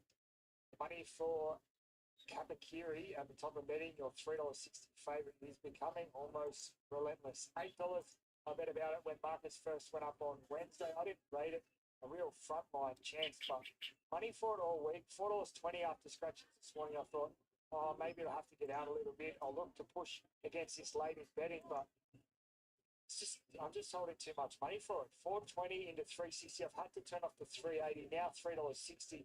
And this is going to be our biggest stand of the day so far. We've had a lot of hot pots, a lot of well-backed favourites. But this horse is so popular, and I can't lay anything to beat it. So $3.60 about this favourite, our biggest stand of the day. $8 into $3.60, a really huge go. Our Anchorage is second pick. It's a horse I had favourite on Wednesday. It's been a little bit soft, 460 out to 5, but I quite like the way it's been going about things this preparation. 7-day back up, map to get a perfect run. So it ticks a lot of boxes for us. It's a horse we like. Piggyback, people like Piggyback. It was $8 into $5. Lewis, I'm not sure where is PC. PC should have been here. Last Saturday, PC and I had a few disagreements, and if PC is holding on to it, then I don't know, but should be here. 19 after scratching this morning. It's now a $13 chance. So it's been a good go. OZ, the likely leader, he's firm as a $13 chance. Just quickly back to the top. Kapakiri, just back out another roll at the top now, $3.70. But it's so easy to lay. I think this will be our biggest stand all day. Yeah, no, just trimmed up again. Yeah, now $6.50. I missed that. Yeah. Really good go. 5 is too hot. I do not have a clear go on 5. Okay, let's get up to Darren for race 6. See if it can win another one. Shooting for 3 in a row. Soul Choice moves in, and we're ready to go. There's the line. Race 6 on the card here at Rosehill. They're off and racing now, and Oziggy left the gate very well with the intent of leading them. And Oziggy's coming right across the field in a lead from Monarch's Spray and Soul Choice. Our Anchorage sets handy in the 4th. Then came Angel Sar from Piggyback, and Sanucci thinks pushing forward, looking for a better spot. Now the favourite, well back in the field, Kapakiri, bottled up on the fence by Sign of Peace, and Decadent Tail is going to settle last inside the mile. And Oziggy shows the way by a length of Monarch's Prey. Our Anchorage 3rd leader's back, Soul Choice, 1 out, 1 back, and Sanucci thinks just slotting in 5th. A length further back to Piggyback. Then came Major Sar from Sign of Peace. Kapakiri second last on the rail, and 2 lengths last of all is Decadent Tail. Down the back they go, and Oziggy looking to make all out by a length of the 1200 from Monarch's Prey. Our Anchorage tucked away on the inside of Soul Choice. They're followed by Sanucci, thinks further back then to Piggyback from Angel Sailor, Sign of Peace, Kapakiri, Decadent Tail, 10 off the leads last of all. Inside the 1,000 metres they go, and Oziggy in front, still by a length to Monarch's Prey. There's no change to the order. followed by our Anchorage third leaders back inside Soul Choice. Further back to Sonucci thinks, three back the inside, shooting for three in a row. On the inside of Piggy back. Further back to Age of Sail, Sign of Peace. Kapakiri, the favourite, is still second last. And Decadent Tail keeping it company. Inside the 600, Oziggy, a narrow leader from Monarch's Brandra, Punishing Ride. Then our Anchorage being pushed along from Soul Choice. Further back to Sonucci. It's too far. That 5 is too far. Into the straight, Oziggy just in front. Our Anchorage shooting for three in a row. And quickly our Anchorage moved up to take the lead away from Oziggy. Clear then from Soul Choice. Sonucci thinks Kapakiri will be flat out running a place. But our Anchorage bounds away. Here's three in a row. And our 1-1-1. clear for a big win. Beating Oziggy. Sonucci 1-13, thinks 10-6. Soul Choice. Then came Age of Sail. Kapakiri plodded from Piggy back. Monarch Bray dropped out. Decadent Tail settled towards the rear and never improved. And Sign of Peace was back with it. Well, Björn Baker's horses aren't just winning, they're putting picket fences up. They Fabulous job, Lewis. Fumist, all with wins in a row. Add this one to the list now, our Anchorage. I'm probably missing a couple. Our Anchorage, three in a row this prep. It has gone from a benchmark 72 at the midweeks, climbed right up to an 88 on a Saturday. And today came back down in grade to a 78 and was won again. And Anaropa's got another winner in town. One our Anchorage is first, 13 Oziggy is second, and 10 Sonucci thinks is third. And Mickey's got some firepower still to come, Björn. Yeah, exactly right. Stable very much in form, and I feel a bit silly now steering away from the obvious. The form was there for all to see. 2 from 2 this preparation. Now he makes it 3 from 3, and coming to the home corner, you could see he was trucking. He was just travelling so sweetly. It was just a case of whether he'd be able to get into the clear. Anaropa was able to get across heels, and he's powered away. He's obviously come back a much stronger horse this preparation. Oziggy was brave up on top of the speed. You think that horse would be able to? So what happened? 13-10-6, they came in. All that happened, but I did not have a clear go on this 5. Though it was the favorite, we had all the advantage on this, but when we look at that and that, these two are absolutely in contradiction. And honestly speaking, I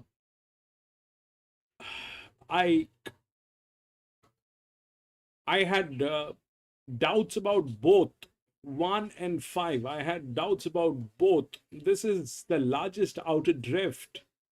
This is the largest outer drift, and that's the inner drift with the advantage. So going with 5 is a problem. Going without 5 is a problem. So, and that's the only one that failed. Rest of them, they did get in.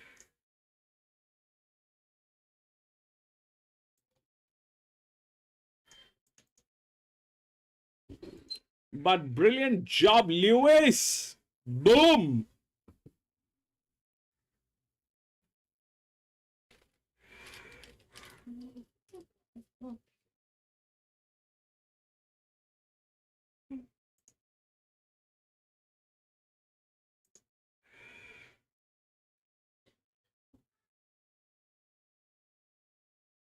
Three, 5, 10, 12, 13, 16.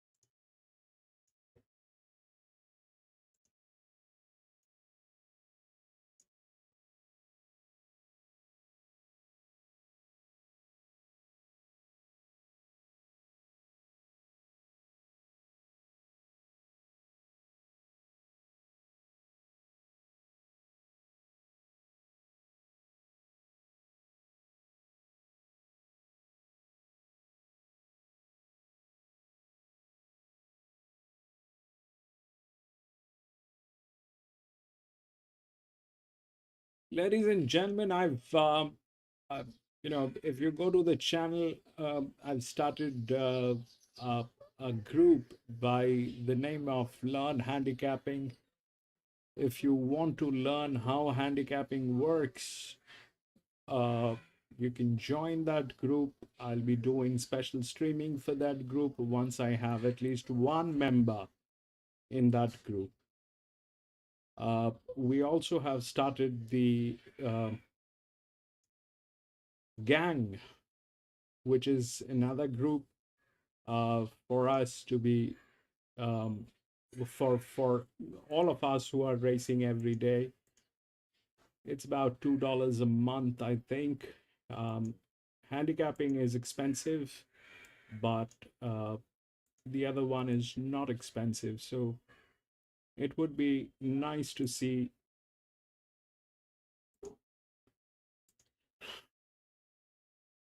people joining in.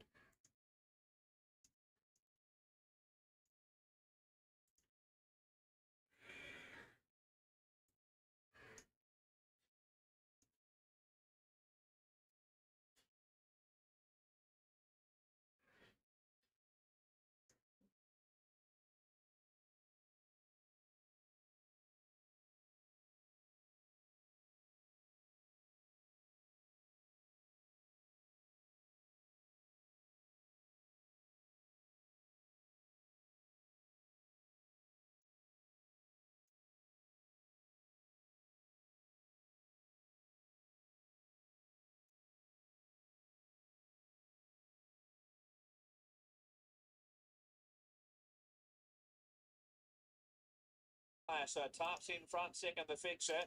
Third, Kemi's RB, 3 wide. A length and a half to Jack Be Lucky, Groove in the Move, Track Tail, Maximum Vortex, and further back is Saddle Boy, Mr. Wanji, all stashed up and 2 lengths away, 2 decisive last. Tarps in front, down the side by 2. Second, the fixer. Third, Kenny Zarbi. Jack Be Lucky's been wide. Track Tail, Groove in the Move. Wide round is Maximum Vortex, and then all stash up. Saddle Boy, Mr. Wanji, decisive last inside the 400. Tarps in front, second the fixer. Kenny Zarbi down the outside, further back 2. Back near the inside, Groove in the Move. Tarps is just in front. The outside looming up the fixer. Driving home, Groove in the Move. Tarps the fixer. Groove in the Move, the inside. Groove in the Move has grabbed the lead with 50 metres left to run. Look at Maximum Vortex jumping up out of the ground. Might have got up. Maximum Vortex. Groove in the Move hit the line with not much between them. Kamizabi followed further back by the fixer. Track Tail, decisive last, Mr. Wanji. Tarps and Jack Be Lucky. All stash up with Saddle Boy. Yeah, Maximum Vortex has finished over top of Groove in the Move, who looked the winner under CJ Graham for Ethan Ansby, and he is racing fantastically this preparation. That is 3 this prep. He probably just went a little bit too hard up on speed there at Ballina last start, and that was a good little race. You had the likes of Bring Me Cash in that race, and whilst a very slick horse like Bring Me Cash weakened out of it, this guy stuck on really well to just be beaten just over 3 lengths. So it is 2. Groove in the Move's run out of his skin up on the fence there. Kemai Sabi, another good run from him, closer to the speed today. Just had to take the drop, and the fixer grabs 4th. So it is 2, 6, 8, and 5 across the line. Nice steer there by CJ Graham. A bit muddly there in the ruck, but no doubt about the winner. 16-20, nice odds, and good exotics there for Groove in the Move. Even Kemai Sabi for the quad achiever that he is. 2, 6, 8, and 5, and nice win there, Bernadette, for the Southern team. I mean, it was one of those sort of kinds of races that I presume most people would run in this particular race gave themselves a chance. It was just an incredibly open race. However, Ethan Ansby does go home with the bickies here. I was just saying it was an open race. I'm sure you gave your horse a chance. Yeah, look, I thought the 2 in race 3 were half a chance as well, and I thought my Doomben curse had hit me up. I've never, ever, ever gone any good at this place. I've never trained a place all of our Metro winners and all of our Metro place getters. So welcome to the party. Yeah, thank Christ we got that off the map. But look, 200 from home. I thought, we're going to run a nice 5th or 6th here, and Then he just hit the ground. Like, he's a completely different horse this preparation, this horse. So, look, really happy with him. And to make things better, that was my 100th career winner. And I've got a bet going with me, one of my mates, Owen Glue, that we're both on 99. And there's a six-pack. So, Owen, go to Uncle Dan's. Go shopping. And what would you like in that six-pack? Smirnoff, he knows what to get. Knows what to get. Obviously, that's the thrill. The 100th winner is outstanding. And this horse you obviously got him second-hand. No, well, sort of, yeah. It was with another trainer to begin with, but he's had all of his career starts with us. So, no, we've had him all the way along. Joe bred him, and yeah, this is probably the best one she's bred, I think. Okay, so we see you back here in a few weeks, I'd say. Yeah, well, I can come back to Doomben now. The hoodoo is gone. Good on you, Ethan. Thank you. Great job, Ethan Ansby, doing a superb job. 100th training winner. That is worth celebrating. 2, 6, 8, and 5. 104.15 the time there. As Maximum Vortex swoops on everything else late. Home at 34.15. Here's Newcastle. Race 5 kicks off the first leg of the quaddy this afternoon, and a midway maiden will start that over the 1,300 metre trip field of 8 the lineup. We start with the first start at King of the Ring, a 3-year-old son of Brutal for David Pfeiffer and JVO. Beautiful type, but there's plenty of him. He's had the 3 trials to this preparation. The best of them was the most recent. He is a get-back run on type, and looking at him, he has a lot of improvement to come physically. He could be one to follow in time. 2 out, number 3 is resuming Prince Curo for Kimura and Mitchell Bell. Yeah, she's given him plenty of time. He's first up for around 16 months. He had 2 trials back in March. She tipped him back out, Kim, and then he's had 2 trials recently where he gives the impression he chokes out and he travels really strong within himself and then doesn't really find much off the bridle. I'm just hoping over the 1,300 they roll along at a solid clip, which I'm expecting them to. If he gets into a nice rhythm, he can improve him. On to the favourite we go. Here's number 4, Miss Jones, for Richard and Will Friedman and Andrew Atkins. She's holding her condition nicely. This is a positive parade from her. I saw her on debut here. She was warm and really above herself, but today nice and relaxed. She's put the form on the board the past couple. Good to be placed her past 2 behind Scintilla last start, who did go on to win. She gets a chance today. On to number 5 we go, Pompey for Amanda Turner and Molly Fitzgerald. She's only lightly framed, but very healthy in the coat. She'll appreciate this soft track 6 track here this afternoon. She's both runs back on the soft have been good. The ponies keeping her nice and calm. The inside gate is a big positive. If she leads, it's a place to be.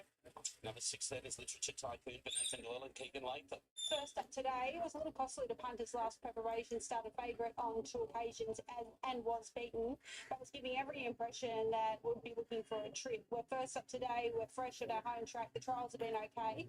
I look for her doing her best work late. Stablemate for the favourite is My Far Lady for Richard and Will Friedman and Lee McGorian. You've done a good job last preparation. Definitely shown enough. Probably gets back and finds a line here first up. So maybe not conditions to suit, but if not today, follow moving forward. On to the 8th is Amaretto Bow for Richard Litt and Brave Knock. Yeah, a little bit disappointing last start. Was on speed, very keen and dropped out. But the blinkers go on for the first time and the winkers come off. So if she finds the front and she gets her own way up there, she could take a bit of running down. And Gozola is the last of them for David Payne and Jeff Penza. Yeah, just the 900 was a touch too short for her first up over the 1100. Sorry, over the 1100 at Wild. She steps up in trip here this afternoon. That would suit her a bit better. She'll need to hold a spot from the gate though, drawn very awkwardly. Miss Jones, 240 and favourite here. Second elected, 480 is Pombia. $5 in Amaretto Bow and My Far Lady is at 7. A similar quote, Literature Tycoon, Richard and Will Friedman with a couple of runners here, namely Miss Jones and My Far Lady. Richard's on track today. Good to see him. He's out there now with Belinda. Well, does she get a chance today, Miss Jones? I do give her a chance today. Obviously, she's short in the market, so she's earned that right. But she's still doing a few things wrong. She doesn't do everything right. You know, she over-raced a little bit last start. Just cost her in the end, and hopefully now from the good draw, if she can get in a nice spot and relax, that's the main thing with her. She'll hopefully do it from there, but that's the key to it, getting her to relax. For that reason, you throw the crossover on? Yeah, we put the crossover on and just give Andrew just a little bit more control over her. You know, she can get her mouth open a little bit, so that should help. Yeah, she gets tracks playing on speed into the fence today. Yeah. I suppose it's a bit tricky, isn't it? You find the front's a benefit, but you don't really want to give her a squeeze and fire her up. No, I just said to Andrew, come out neutral on her. I mean, she needs to be, you know, in the box or outside the leader or something like that. And he said, yeah, can do that. I said, but the trick is you've got to get her to relax there. And so he's going to concentrate on that. It's a very light squeeze. Sorry? Just a very light squeeze. Well, yeah, with her, I don't think he'll have to. I think she'll come out and want to run anyway. So, you know, I can't ride them.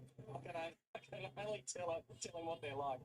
And what about My Far Lady? You thought enough to try Group 3 company over a trip last prep? Yeah, it was a bit early for her, really. I mean, we went down there and she went well for, you know, 3/4 of the race and just found it hard at the end. But look, she's always been a middle distance type horse. She's a very big striding filly, and she'll probably settle a little further back and get her to relax and then run home. And don't be surprised, she runs home pretty well. Good luck. Thanks. There's Richard Friedman speaking at Miss Jones and also My Far Lady as they head off to the gauge. Just got to 260 on track. Money for Pombia, 5 into 420. Money to Amaretto Bow for Richard Lynn, 5 into 460. So late mail time, the first leg of the quadding, not far away. Yeah, 4, 5, 6 and 7. I think Miss Jones does look the one to beat. She only has to run up to what she's done lately. The form's been well and truly franked with Scintilla coming out and winning again up in grade last start. Probably the little bit of a tricky thing is I'm hoping that I'm thinking that maybe Pombia finds the front, maybe even Amaretto goes right there. If she does take the drop off the back of them, that they roll along with a solid clip and she can just suck the fence and find the line late. Just a little bit tricky when you don't want to give them a squeeze when the track's playing on speed. The 5 Pombia, I think she well and truly gets her chance. She's a better mare on a soft track. Literature Tycoon, I like her as a horse, but she will be better up in trip and moving forward. She's probably banking on them to overdo it up front here. And My Far Lady very much fits into the same category. 4, 5, 6 and 7. Okay, they're off to the gates. It'll be 5th event on the program. So what happens here in terms of speed? Well, Pombia, I think, can very much be right there. Amaretto Bow was up on speed and wanted to overdo things last start, but Drawn Soft can be right there, and maybe even Prince Kuro has been very fierce in the trials. I don't think you really want to restrain him too much because he doesn't find much off the bridle. Let's go to Tim Ryan from Tab to find out, Tim, what's happening here ahead of race 5. Yeah, thanks, Gav. Miss Jones, your favourite here, a 6 to 4 chance. That's the price. I put her up on Thursday afternoon when we first opened market. She did get to a high of $2.80 this afternoon. That was taken around about half an hour or so ago. Then she got into as short as $2.40, just now back to $2.50. So she's holding pretty solid there. What is she? Around about 45% of the investment on the race. So that's pretty much what you'd expect from her. There has been good support, though, for the second pick in Pombia, who draws gate 1. We've seen that an advantage here today, $4.80 into $3.90. So it's the best firm today. Amaretto Bow. Third pick is also seen a little bit of support. It gets gate 2. It's been $6 to $4.40. So a little bit of money for Pombia and Amaretto Bow, while the favourite holds pretty solid as a $2.50 chance, actually just out a roll. So back out to $2.64, the favourite, but it's pretty popular. Firms for those second and third picks. Literature Tycoon and My Far Lady on the next lines of betting there have both been really quite soft. Literature Tycoon, $4.20, now out to an $8 chance, even further, $8.50 for Literature Tycoon. And My Far Lady, the stablemate to the favourite, no money at all for it. It's been $5 out to $8.50. King of the Ring, first data for the David Pfeiffer stable. Just a little nibble for it at longer odds, $23 to $17. But just starting to get out a little bit here now. Miss Jones, $2.70, even further out, $2.90. So just taking a set against this late here in the fight. Pombia made a big lunge at the gates, the inside gate, and they're away, and Pombia in the end was away quite well and accelerates nicely to take the early lead over Amaretto Bow and Miss Jones. Prince Kuro striding up 4 wide, then goes Zola, King of the Ring. My Far Lady goes back to second last, and Literature Tycoon back at the tail, about 10 off the leader, who is Pombia, as they run inside the 1,000 metres and leave the back straight. Pombia led by a long neck over Amaretto Bow sitting up second. Prince Kuro throwing a 10 about in third, and to ease out 3 wide there as it was getting on the heels of Amaretto Bow. Miss Jones travelling sweetly, 4th back on the inside. And then goes Zola, followed by King of the Ring, My Far Lady, and a couple away Literature Tycoon back at the tail. So the action is up front here. Poppy is a narrow leader over Amaretto Bow, and Prince Curo was racing ungenerously and now strides up 3 wide. Miss Jones just tracking this pace into the race as they swing into the home bend. By Far Lady working out wide is starting to put itself into the race. Then goes all looking at the ring near the inside. Literature Tycoon, the widest runner. Amaretto Bow went to Pompia. In turn, My Far Lady goes to Amaretto Bow. And My Far Lady got a neck in front of Amaretto Bow, who's not shirking the task. Miss Jones off their heels. My Far Lady, Amaretto Bow come away. My Far Lady doing better the outside. My Far Lady narrowly over Amaretto Bow. Miss Jones goes Ola. King of the Ring, Literature Tycoon. 7, Probably a weekend in the run home. 8. And Prince Curo, after that tough run, finished last. Yeah, defying big betting, Jeff, but it mattered not. Gregorian lifting the mic. Right, this is what I have for the next one. So here's the thing. This is a 1350, right? The handicapping is with 11, but that's not the smallest linear. The smallest linear is 8 from gate number 1, gate number 9. So, and if you look at the drifts, that 9 is the largest drift, and this is the linear in a drift, right?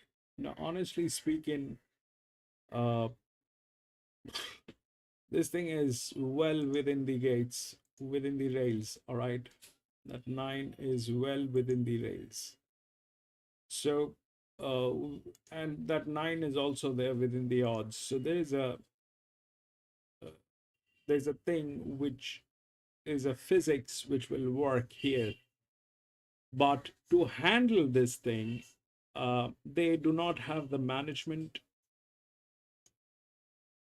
and they do not have the handicapping.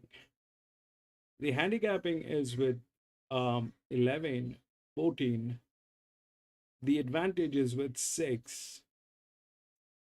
And that 4 is there in some way or the other. That 4 is there. Because this one is a 9-year-old gilding. This one is a 9-year-old gilding. I don't know what that will do. So if we take that thing off, that 4 comes into picture with advantage. So, and it is tailing gates to 11. Now that 6 is the favorite.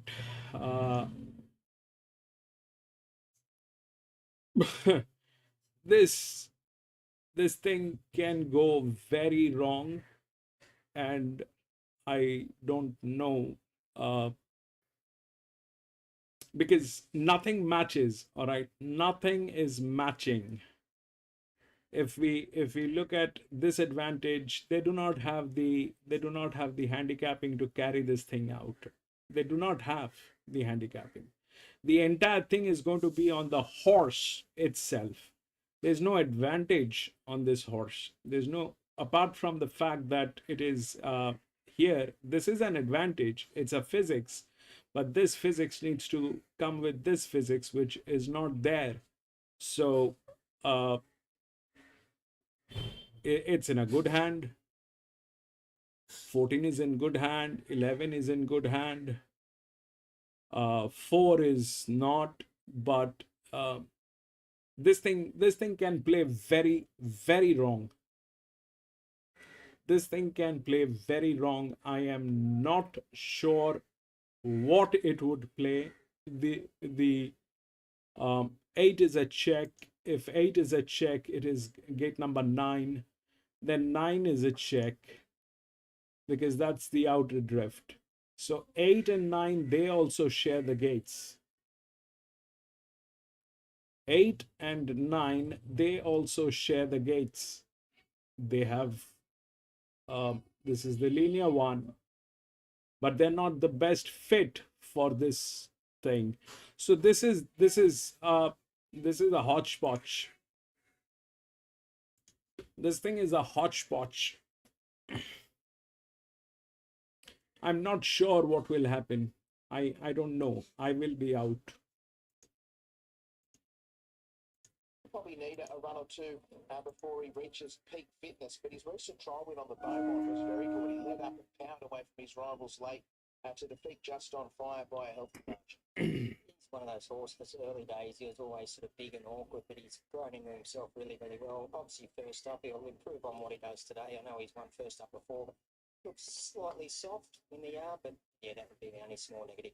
All right, here's Infatuation number 6, Josh Parr and Bjorn Baker. Yeah, she's an interesting runner. This is probably one of the more easier assignments that she's had in recent memory. 20 starts for just 2 wins and 6 minor placings, but she is used to racing against better opposition. We go back over her CV. She was second in a Golden Gift behind Barber, was fourth in the Magic Millions behind Skirt the Law, second in a Gosford Guineas, fourth in a Group 3 Vanity going back to February last year. So if she's on top of the game from a good draw, she's going to be very hard to beat of what were a couple of really good recent runs up in Queensland. She's paraded really well. She's obviously had a good few runs deep into the preparation, but still holds good conditions. She still looks nice and bright and fresh. Shangri-La Express, Regan Barnes for Waterhouse and Bott. He might be able to bounce back into peak form here. He's got a bit of a sticky gait, which is not ideal, and didn't have a lot of luck last time out to the Gold Coast in the 3-year-old Magic Millions Guineas. There was beaten around 10.5 lengths, but was never on the track. Looks slightly wound up since walking into the yard, just starting to sweat up, not noticeably, but starting to get a little bit hot. But he has been up for roll since walking in the yard. Mogwai number 8, Ash Morgan for Robert and Luke Price. Has only been in Robert and Luke Price's stable for 2 runs. Kicked off this preparation with a nice win at Kembla Grange, defeating Tartana there by a length, and then followed it up with a good placing here at Rosehill last time out behind Zondi. If he can get across and be one of either lead or be in the one off the fence, he's got to be an each-way chance. He's paraded really well since being in the yard. You could probably be mistaken that thinking he's looking a little bit dull. He's a little bit lackluster, but looks nice and healthy in the coat. Step Aside, number 11. Now, this horse was the horse that Tommy Berry was riding last Saturday when it went. Have I missed one? I missed Star. How could I miss Starman? What am I doing? Number 9, Starman. It's today. It's been 1,119 days since his last win, but he's in the market. He's been well back. Zach Lloyd and Chris Waller. Yeah, 159 weeks, 29 starts, 3 wins and 10 minor placings. He's racing really well. He's holding form nicely. Placings his last 3 starts at Randwick, Wyong, and Randwick again last time out when only narrowly beaten by Headley Grange. I thought the wide gate might bring him undone today, but punters tend to argue with me here. He's been well backed. And looks great. He's been walking out really freely. He's been in here for a few laps. Bit of an old timer, always parades well. Looks great here today. All right, well, Tommy's not back, but this horse is back. Step Aside. This is the horse that dropped Tommy at Randwick last Saturday. He's on the back up after that incident. McDonald jumps aboard today for Chris Waller. Yeah, there was a good support for him in the market last week, and it looked as if he was getting into a nice position midfield on the fence before that incident occurred. Obviously, he's taken no ill effect from that mishap, or Chris Waller wouldn't be backing him up. With James McDonald in the saddle today, he's one of the major hopes. He's well named after last week. That's exactly what he done to Step Aside. Looks good. I couldn't find him as far as appearance-wise goes. He's obviously pulled up well. Otherwise, the Waller camp wouldn't be sending him around again.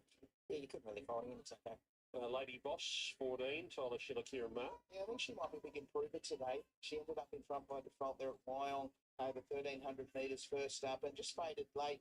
Went fourth behind Headley Grange, beaten 2.5 lengths. She is a second-up winner in the past, and from the good draw, getting in light. She's going to be right there when the whips are cracking. Yeah, she's one of those lighter frame type of horses. She hadn't turned her hair up until Tyler got on her back, and then she had a bit of a jump and a play and a bit of a look around. She's obviously feeling very well. And finally, Munitions, number 15, Tom Sherry on for Richard Lynn. Yeah, he's a veteran, a 9-year-old who's won the 5 from 44. I thought he was a little bit plain at Canterbury last time out, behind Walken and Torkham, went beaten 5.5 lengths. Inside gate might offer some assistance. He's a lovely big horse, always holds really, really good condition. A slight negative, he is starting to get a little bit more. Okay, Bjorn Baker is, he's not finished yet. Infatuation with 1,000 owners with my racehorse, Josh Parr, to ride. Back from the Gold Coast. Yeah, and my racehorse, they're great for the game. They bring a lot of people to the game, and she's a mare that it's promised to deliver, and she's raced much better grade. She can find it hard to win. Saying that, I do think conditions suit today. She's very well, and she'll go forward. I want to get a word on your three runners in the Southern Cross in the next. Diana Berg wasn't run to suit last start. Yeah, it was probably, I got the tactics wrong last time. Before that, he was very good. He's got a good gate today, and I think he looks really, really well. What about Watergo's first up? He's got some class. I think he'll be better second, third up, probably over a touch further, but he's not out of it. We'll try and be sort of in the first 3 or 4, hopefully. Earlier in the day, it wasn't looking good for Disneck, but there's been a few sweepers come into it today, so that can only help him because you're only riding one way. Yeah, we like to get back, and he's got a great finish, and if he's close enough, I think he's definitely going well enough. Yeah, and I think there is a bit of speed in this race. It's a stakes race. I think there'll be 1 or 2 that really roll along, so that could work out. He's in with no weight as well. And in the race after that, Springley gets back onto a dry track. Yeah, I think that's the key. Last time that it rained before the race as much as anything, and she just never looked comfortable, and they didn't go that quick. I think there's a bit more speed today. She's well, and we think she's a group class filly, so today's really the day we want to see her hit the line. Good luck with all of those. Well done. Thank you. Winner on the board already today, and maybe more to come. What are we, 2 minutes out, Corey? Who do you like? I like number 14, Lady Boss. Looks like a mare that wouldn't take long to come to hand. She's obviously second up here today. Drawn terrific. Got a nice lightweight for Tyler Schiller. Yeah, ticks all the boxes for me. Late mail numbers here, 2, 11, 14 and 6. Going with Bunker Hutt. Hasn't won for a long time, but I like the fact he's coming back to 1,350 metres, gets a senior jockey on board. The dry track suits.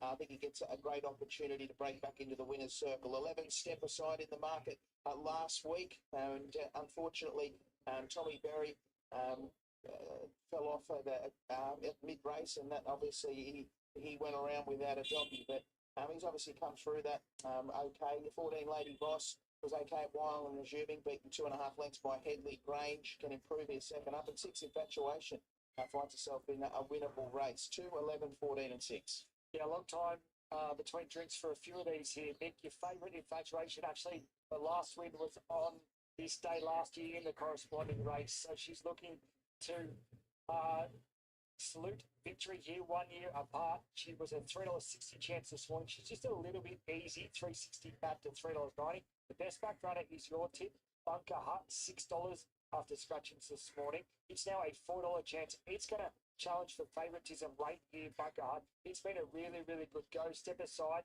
The third pick just starting to get a little bit easy, $4 out to $4.20. Lady Boss, there was support for her early in the week, $11 into 7. She's just a touch easy today, 7 out to $7.50. Starman, it's the longest between drinks for him, and he was $15 into a short of $6.50 in one stage today, just now back out to $9.50. So he's starting to get a little bit soft here late. Bob White, a $14 chance, also a little bit easy, $10 out to $14. So Infatuation just holding on to favouritism here, a $3.90 chance. Step aside now back into $4, and Bunker Hutt a $4.20 chance. So I'm not sure who'll run favourite here. Step aside. The JMAC Factor is the most popular runner. Tap.com.au. All right, very little separating. Bunker Hutt, Infatuation, and Step Aside. And here is Infatuation coming up. Let's get up to Darren Flindell for race 7, the first leg of the quaddy. Now, Bunker Hutt's been really well back today, but Chad Schofield did request the vets to have a look at this behind the gates, but they're satisfied that all is okay with Bunker Hutt. Speaking of runabouts, Infatuation hasn't won since his beating last year, and Bunker Hutt has won for 510 days, and they're the best back runners in the race. Light is on, we're ready to go. Stand by. And the body kicks off here at Rosehill, and Infatuation won the start. Lands about a half length in front. Pretty handy there is Medition. Shangri-La Express is going fast, and Bunker Hutt is right there. So Infatuation shows the way, and Shangri-La Express is doing work to get up on the outside. Bunker Hutt took a sit plonking down at the rails. On the inside of Bob Wire, gets into a 1-out-1 back position. Then came Medition from Lady Boss. Starman on a wide path from Cadetship, Step aside. And Prometheus last of all, Infatuation of the 800, under a good grip, leads by a length on Shangri-La Express, a length after the well-supported Bunker Hutt, 3 quarters the outside, then to Mogwai. Further back, 2 conditions. Lady Boss, Doomben, having no luck, 3 wide the trip. Further back to Cadetship, step aside. Ampromeda reined up last of all. Infatuation of the 450. Spins the corner in front narrowly from Shangri-La Express. Mogwai presents 3 wide. Bunker Hut's all held up. Then came Lady Boss. Darman's been off the track. Further back to Cadetship, running up behind them in restricted room. Infatuation shows the way from Lady Boss presenting now. Bunker Hut gets the gap if good enough. It's Infatuation. Bunker Hut, Lady Boss the outside, but Bunker Hut sprinted hard. Away goes Bunker Hut. The drought's over. Bunker Hut won it by 2 lengths, Lady Boss. Maybe step aside, third, an inch in front of Infatuation. Further back to Starman, it did it tough today from Cadetship, Mogwai. Then came Torpedo, Shangri-La Express dropped right out. Ammunitions was last man. Yes, it was a long time between drinks, 510 days, 7 placings. There were 7 placings in a row before a last start 4th. But finally, peels off, Infatuation's back and races away like it can win it again. Number 2, Bunker Hut. Chad Schofield, Michael Friedman, number 2, has got the money here. Will beat number 14, Lady Boss. So Nick tipped Bunker Hut. Corey tipped the runner-up from the yard, Lady Boss. Third, either Infatuation or Step Aside. It'll be Step Aside, number 11, in front of Infatuation 6. And we're waiting on the times to go up. Now, what are we doing here? Are we staying or are we going to Brisbane? We're going to Brisbane? Okay, we'll come back with more, including race 8 in a moment.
of the day at Doomben today. Currently betting even money on the 195 QOP. So one of the best prices in the country here for your favourite Fukubana.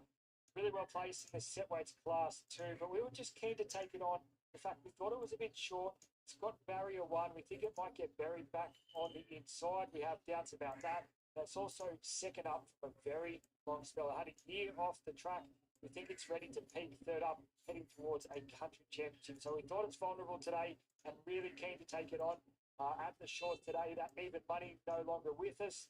The 195 just taken, so now back into 190. So punters really rallying to this galloper. Around about 70% or just short on 70% of the total investments on the race with this favourite. So despite the popularity, we're still keen to take on this galloper. Bit of getting out a little bit in the market today, that 190, 180 this morning, out to that 190 quote. A few firms in behind. Red Defcon, $5 into $4.80. Pro Forma holding really solid at a $5 can. Good late specking here for No Name Frank.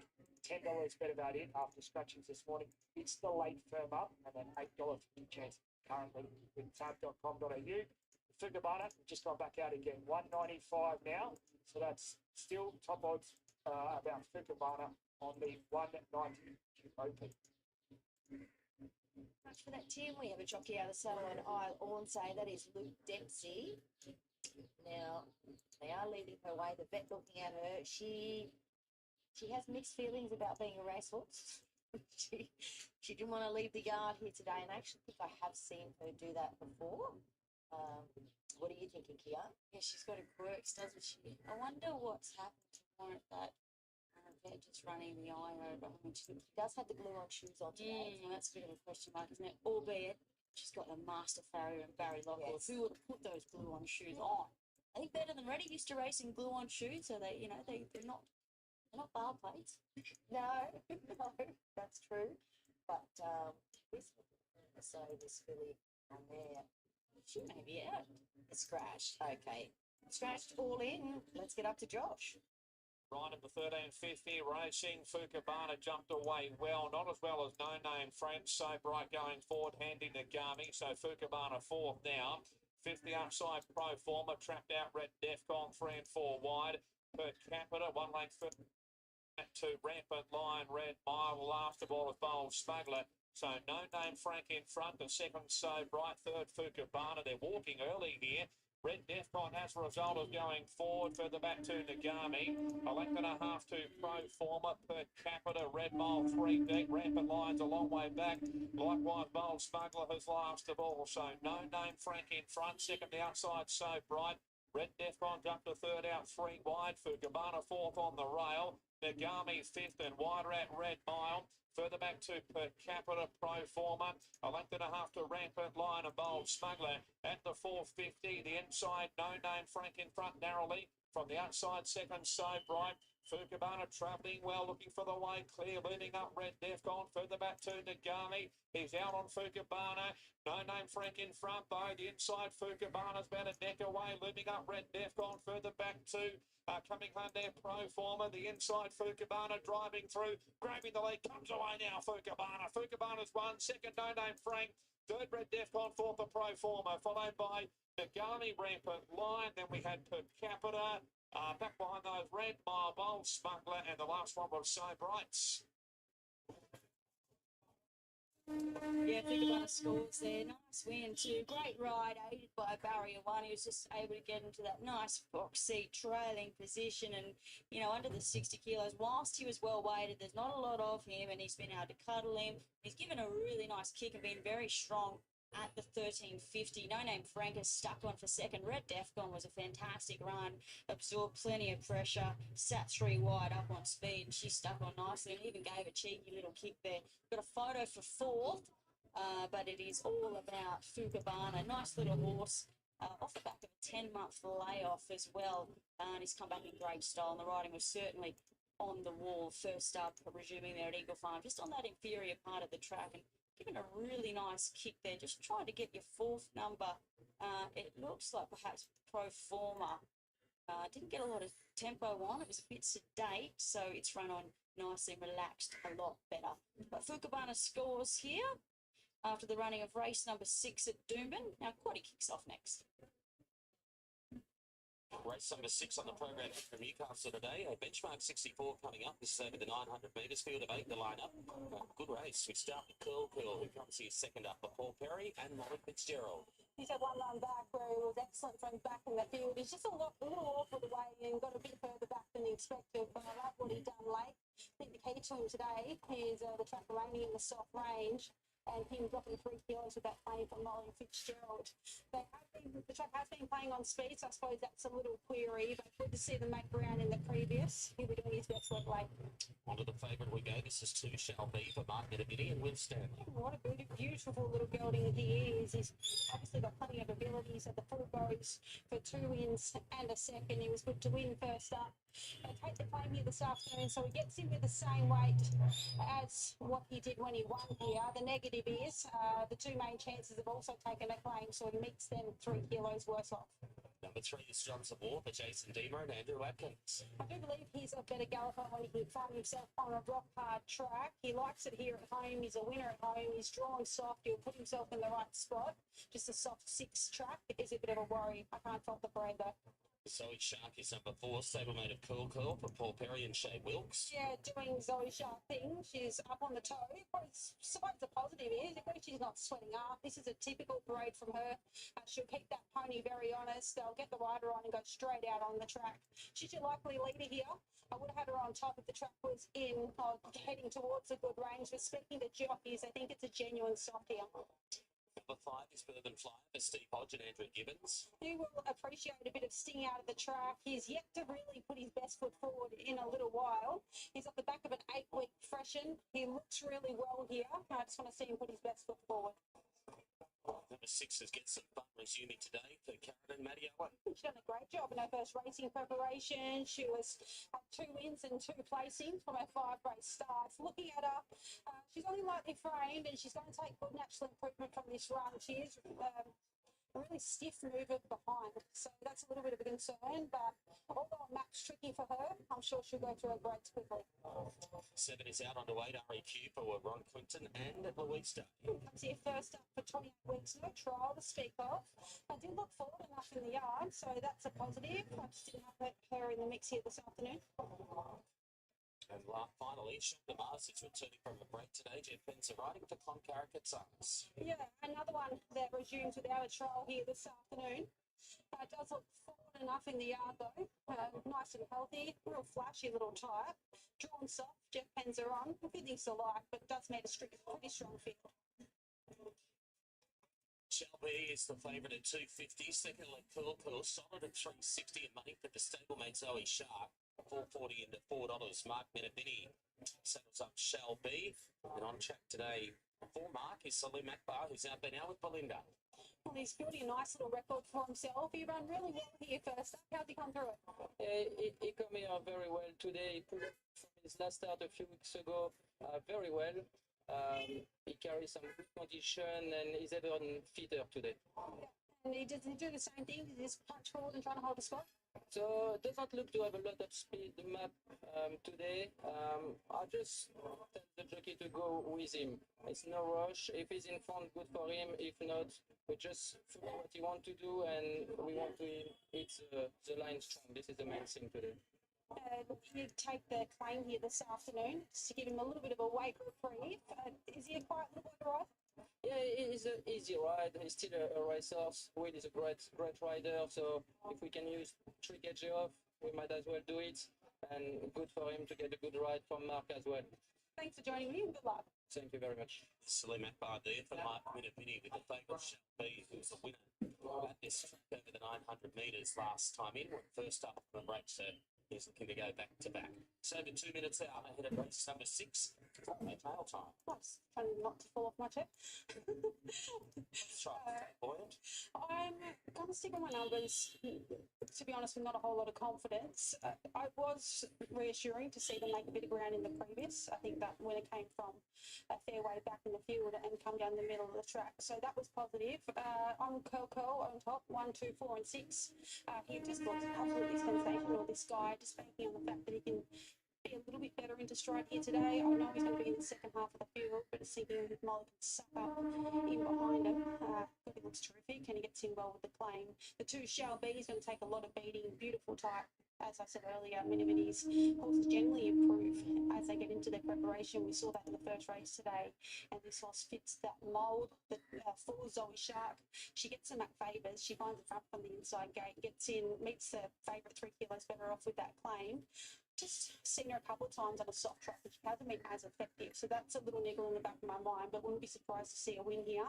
And the 6 gets some fun. She'll take nice natural improvement from the run, but she's shown plenty last preparation. She could be one to follow in a run or two's time. 1, 2, 4 and 6. Favourite just picking out now to 280 on track.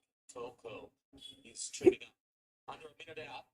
There's the barrier blanket going on. Get some fun by the looks of things as we head to Tim Ryan to find out what's happening here. Tim ahead of race 6. Shelby was the medium of really good support after we put the markets up on Thursday, and that continued on Friday. So it was 350 into 250 after scratchings. Just taking a few chances with it now. We just put it out to $2.80 or just trimming up now back into $2.70. But just looking to lay this scalper just a little bit here late in betting Shelby. Curl has been a really good firm today. $3.50 into $3.20. It is popular, but not as popular as Zoe Sharp. It's the most popular runner in betting with Tab Popular. He's $4.40 into $4. She's the likely leader. She's the lost of sanction firms again now. A $3.90 chance. They're out to the double figure chances who are all really big drifters. Johnson Wall as much as $7.50 now to that length now $10 quote, and also get some fun. He's been quite soft, $7.50 all the way out to $10. So plenty drifting here. Their favourite just firming up again now, back to $2.70. But really good support from Curl and Zoe Sharp. Best back of the 3 of them at this stage is Zoe Sharp, the likely leader. She trims up again now at $3.80 chance. Okay, Tim, thank you. That support, given the way the Chuck's been playing, is quite understandable with Zoe Sharp. That's what she likes to do, and that's lead and take control of things. And she should do from the inside gate. That's a typical grade from her. She always keeps everyone around her honest. And she is a winner here over the track and trip with this grade. She does look hard to beat here. I had her on top. I relegated her. So I'll come out and win now. Murphy's Law. Months as we go. Here's race number 6. Still a few to load. Just as the second leg of the quadding. First leg taken out by My Far Lady under some hard riding by Lee Megorian to just out point Amaretto Bow. As we see Shelby, the favourite, about to come up. But quite a little there behind him. Yeah, it's nothing like that in the yard, but just suppose he's been milling around behind there for a little while now. Here's Phil Roberts for race 6.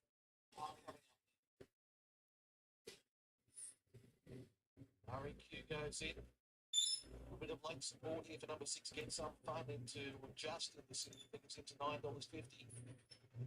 Get some fun. Certainly taking their time getting these in. Urban Fly goes up now. And Get Some Fun will be the last. The starters out front. The starter in position. 900 metre shoot. Red light. Set. Race 6 Newcastle. Stand up well, and they're away. Zoe Sharp to the inside away nicely. Shelby began well, and it's up right of the lead, but Zoe Sharp will push through. And Drums of War now scoots through. It goes to second. Shelby back to third, and then Curl, Shop to Mars. Gets some back to third line from Bourbon Flyer, and REQ on the inside is back at the tail. Zoe Shark and Drums of War, they're locked together coming to the bend. They're 2 lengths in front of Shelby and Curl from the outside. Then Shop to Mars. Get Some Fun, REQ, Bourbon Flyer around the bend. Zoe Shark and Drums of War. Peeling off their backs now of Shelby. Curl chiming in there, 4 wide. And Shop to Mars tracks up behind those. Zoe Shark still in front. Going after it now is Shelby. And on the outside, it's Curl, Zoe Shark, Shelby, Curl. They come away, Zoe Shark, Shelby, Curl, Shelby in the centre doing best. Shelby wins again. Over Zoe Shark, Curl, Shop the Bars, and Drums of War. Then Get Some Fun, REQ, and Bourbon Flyer last in. Shelby goes back-to-back 900 Newcastle wins. Ridden right out the line, Will Stanley on board for the local trainer Mark Minamidio for a very, very Gallant Zoe Shark, she had absolutely no peace. She was pestered everywhere she went by drums of war, who ended up dropping out of it. She's fought on to run second, Zoe Shark. Pearl was there to strike, but wind up in third spot. And right up along the rail, Damas was fourth. Yeah, all ones with the winner there in Shall Be. Looks pretty smart. That's start number 5 for win number 3 in a placing. He done an excellent job. He met the main chances 3 kilos worse off at the weights here this afternoon, but simply too good. So favourite wins 2, 4, 1 and 9. Shall Be wins his third race at start 5.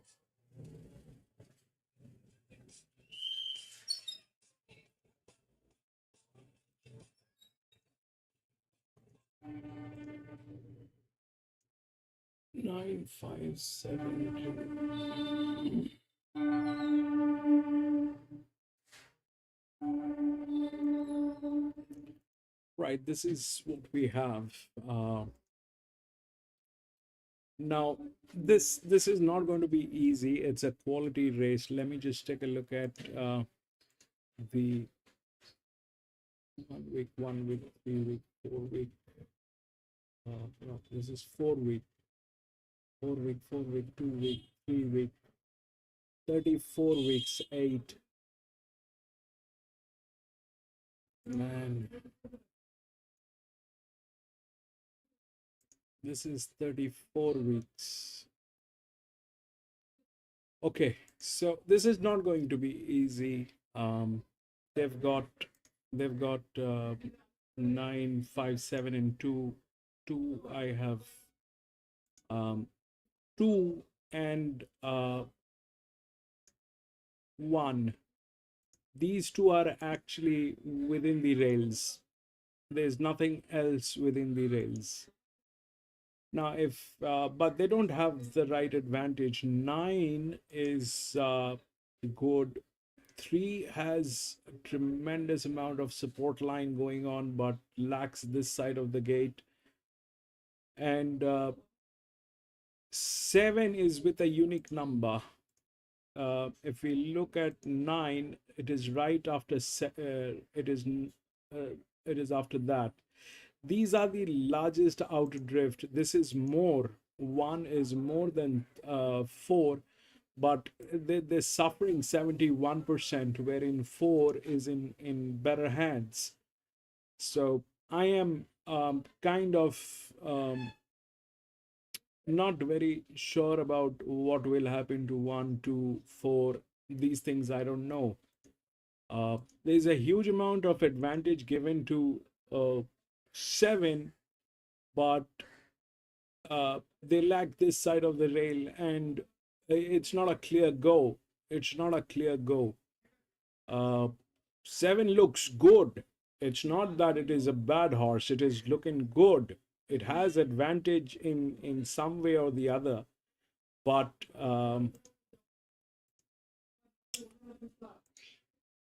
that's how it is. 8 is after a long time. If I'm looking at a tailing gate of 7, then 8, the inner gate is 1 with that, and the outer gate is 8 with a little better than this. Not that they're perfect, but they're a little better than this at least. They are absolutely a dysfunctional team, number 1. 2 is okay. It's within the rails, and they tail also. 7, 9, 2, 7, 9, 2, 8, they tail.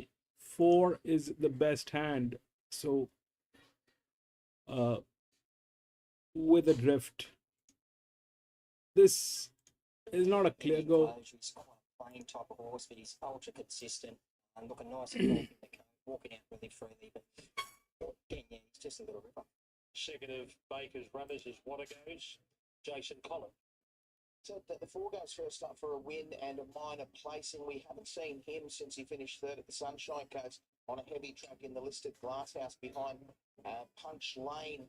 His trials leading in have been good. His latest trial there at Randwick on the 14th of January finished third behind Schwartz. We've already seen Iska come out of that trial and win.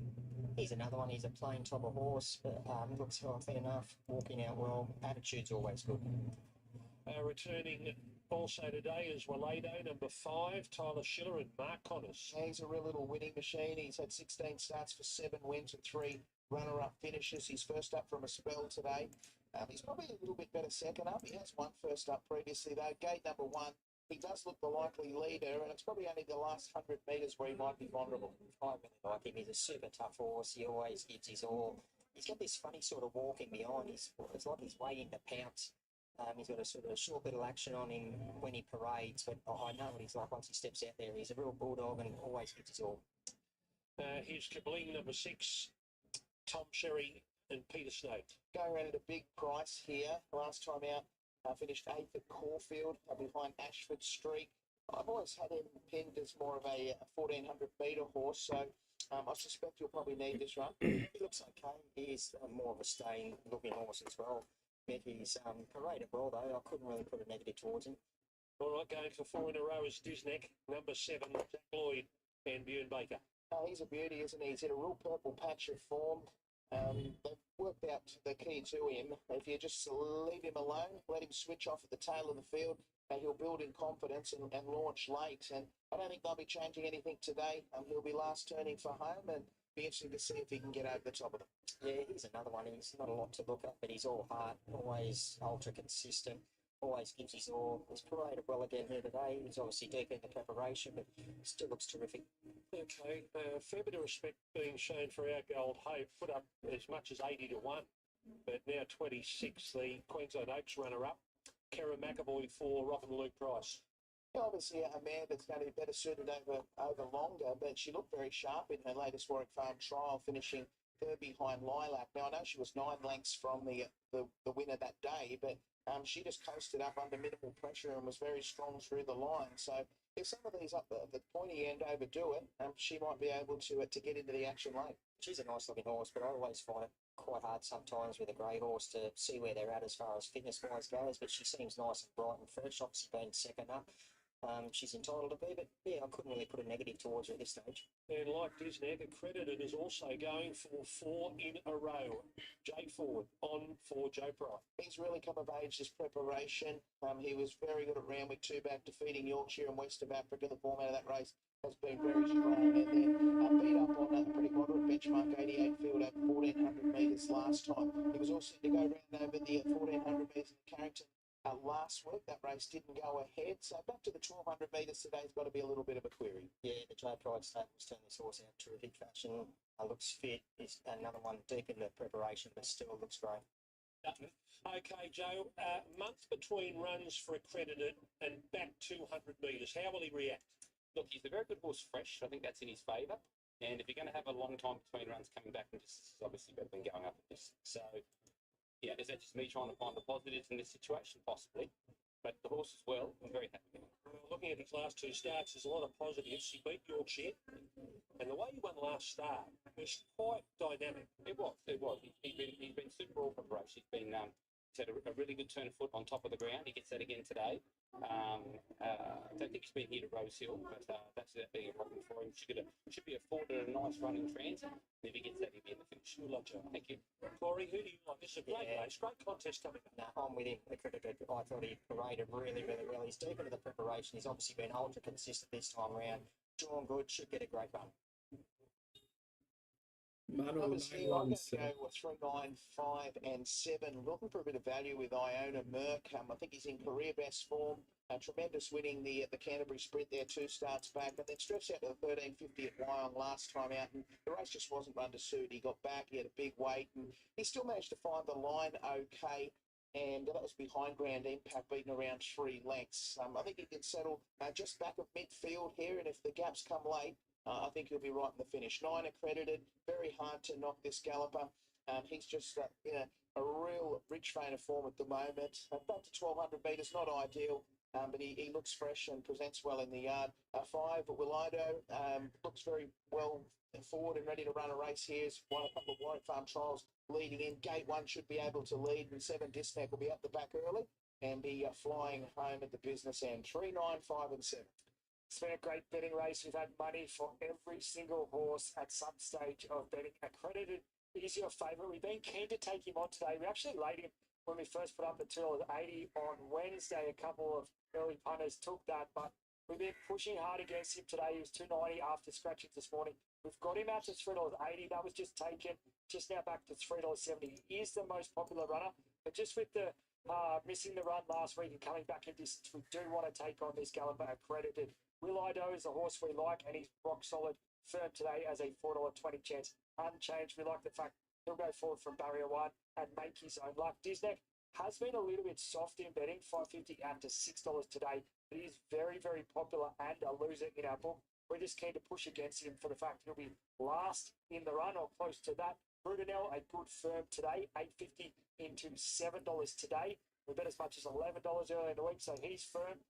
Iron at Merck, mixed him. He was really soft, 6 out to 10, but 10 back into $7.50 today. Hard to say for James McDonald. Saw some support early in the week, $11 into a short of $6.50. He's back to 9, so a little bit soft today, but money for him early in the week. What it goes was a firm $15 into $12. And Our Gold Hope's actually our worst way in betting for tab.com reviews. 51 out to 101, back into $34. And even the Ruffy Car Bling has seen some support today, 126 into 81. So money for so many different gallopers here. Accredited, just the most popular from Disneck. Will I Do, the one we're looking to keep pretty safe there, $4.20. We think he'll make his own luck there up on the pace, but a great race. Lots of winning form, lots of different opinions, and lots of betting angles. They're starting to load up. This is the Southern Cross Stakes, a Group 3. Hard to say, back from the Gold Coast. Watergoes and Walado both first up. And Disneck and Accredited looking to continue this amazing run. Now the vet's checking Iona Merck here. Checking down behind Corey. The chief vet, as Tim Clark looks on.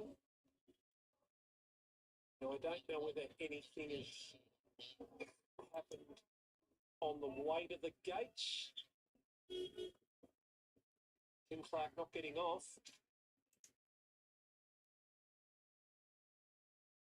I saw the one of the starting assistants walkie-talkie in hand talking to the stewards. I think this is going to run. Iona Merck. Watergoes comes up. Yep, been past fit to run. Hard to say he's about to come up, and here comes Iona Merck. Brutal about to come up. Our Gold Hope. First up, sits running second in the Queensland Oaks. He's about to walk forward and complete the line. So most intriguing Southern Cross Stakes, all running. Here's Darren.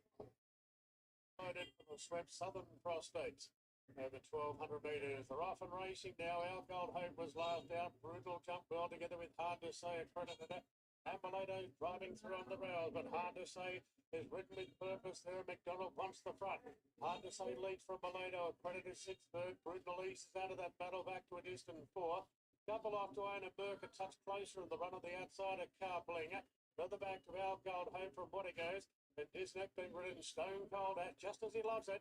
Back last of all, about 10 off the lead. So Hard to Say is out to run a bit of time. It's Hard to Say 3 in front, now 2 in front. Tubalado doing the chasing, 2 off to Accredited. Further back to Brutal Car Blended. Further back to Iona Merck. Watergoes feeling from Our Gold Hope. And Disneck's going to come from last to beat them. Hard to Say has gone hard at the lead. And Valado strides up on the outside. It's Valado and Hard to Say now Accredited. Brutal running on. Then came Iona Merck. Down to the 250. Valado pokes the head in front from Brutal. It's Valado. Brutal. Iona Merck is taming the pair. Valado showing plenty of fight. Iona Merck, the outside goes to it. Valado, Iona Merck, they had it. Oh, close. Valado may have kicked the nose on Iona Merck. That's desperately close. Brutal's run the third, followed by Hard to Say Disneck. Accredited wasn't up for it, followed by Our Gold Hope Car Bling, and Watergoes was one of the last to finish. This is tight. Okay, well, it looked as though Walado might have had his nose down, but Darren saying it's closer than that. Walado and Iona Merck, who was checked by the vets behind the gates. Let's see if Walado has got its nose down or has Heidelberg lunged and got there in time. There are the noses, still out of sync. Walado's won it for sure. Ahead the winning margin. Walado, what a rise for this horse. Working through the grades last prep, winning 3 out of its 5 starts. Of course, Walado had won. He strung quite a few together early in his career, but 3 wins in his last prep, and he just come back even better. McDonald couldn't ride him at the weight today, 54, but he was the jockey that stuck with him right through last prep. Walado beats Iron Merc Brudenell, very, very cheeky run. Then hard to say, Disney accredited, couldn't do it today. So Mark Connors, the winning trainer, has got this horse out of benchmark grade, graduating to a very good win in Group 3 company today, Mick. Yeah, tremendous performance. He's just a real winner, isn't he? Makes it 8 from 17 now, and he just refused to give in. When we saw Iron Merc peel off the back of horses and start to launch his claim, I thought perhaps he might be able to get up in the nick of time, but Walado had other ideas, was in for the fight, and has kicked back to win. Brudenell, very good, back in 3rd spot. And even hard to say, might have finished at about 5th spot, but went pretty quick in front and has boxed up well. In the pre-race interview, he's just an absolute little ripper. He's so consistent. He always gives 110% every time he goes round. He obviously posing up well in the 2nd position. Not sure whether he prefers the lead or running 2nd. He's won in both positions, but just gutsy. Just always sticks his head out and gives 110%. Yes, well, Mark Connors talking to the press. He's got a very nice horse on his hands. What a tenacious gelding Walado is. Yeah, we've got some fighting, that's for sure. Yeah. Do you get the feeling he'd come back really well? He's a hard horse to get a line on because he's a terrible track worker. You know, he falls in his trials. He sweats up bad before a race. He walks around like a crab. But, you know, he gets in it in race day and just finds another gear. He loves going fast, and it didn't matter that he had one to chase today. But the closer they get to him, the harder he fights. So you obviously had to test him in this sort of grade eventually, and today was the day and he's come through that. What do you do now? There's no set plan. I just think there's plenty of options for him. We'll just take our time every 2 or 3 weeks. There's a race. I think it'd be better when he gets to 1,400, 1,500. So we'll just take our time, pick our races off, and just try and keep him winning. Great job. Well done. Thank you. Mark Connors with Walado, and now takes his record to 8 wins from 17 starts, and now a Group 3 is in the bag, winning the Sweps Southern Cross Stakes. Tyler Schiller on board. Now the time they've run is 19:44, 19:44 and home in 33:82. 19:44, 33:82. 5 the winner, Walado, beating 3, Ironberg, 2, Brudenell, 7, Disneck, and 1 has run 5th, hard to say. All right, Corey's about to catch up with Tyler. Well done, Tyler. Geez, game. He just loves a fight, as Mark said. He's just a bulldog, and I think he was beaten about 3 times up the straight. I thought late, actually thought I got out bogged, but to his credit, he just kept finding, and he was out on his feet late, but he's just got that much tenacity to win, and they've run some pretty good times, so I thought they did a good job to make up a bit of ground on him. He could throw a lot of punters off. He walks in the enclosure, he's got this funny Vicky Talker walk on him, he's low in the back like he's cold in the back, sweats up, but once he's out there, he just gives his all. He's just the ultimate professional. All you can ask is they try hard, and when they have ability and try hard, it makes it a lot easier. Thank you. That's the Southern Cross Stakes, 2 to go. Well, welcome back to Doomben for the 7th on the card, a cutest 3-year-old handicap, and it is over 1,200 metres. Just Precious is your $2.60 favourite, a big firm too from 310. So let's take a look at them, starting with Mishani Aloha from the Donna Stanbridge stable with Jasper Frampton. Looking well, she's well back in grade. She's able to lead them up last start in that Magic Millions $1.5 million race behind Hidden Wealth, and yeah, she won't know herself back here. Then we get to Petticoat, number 2, Brett Dodson from Coffs Harbour and Kyle Wilson-Taylor. The question mark is the 6 furlongs from that alley. I'm convinced she will run it out. She box-seated last start behind Cosmic Fire. She was put into a pocket and went clear. I thought she was really good. Dominant first up win. She is a filly going places. Run Lucy Run back from the mile to the 1200 here today for Glenn and Boris Thornton. And that is the question mark and how sharp she can be, because on a day, she's beaten the likes of Give Me Space. That was only 2 starts ago from a really awkward draw. She had the same last start. She can control up front if she's got the sprint in her legs. Well, she looks nicely on the toe, doesn't she? Mm. Number 4, Mr. Babaluska, Jack Bruce and Taylor Marshall. He sort of was in that 1,000-metre trial behind Cosmo Centaurus. Everything was chasing, and obviously he was a good winner resuming.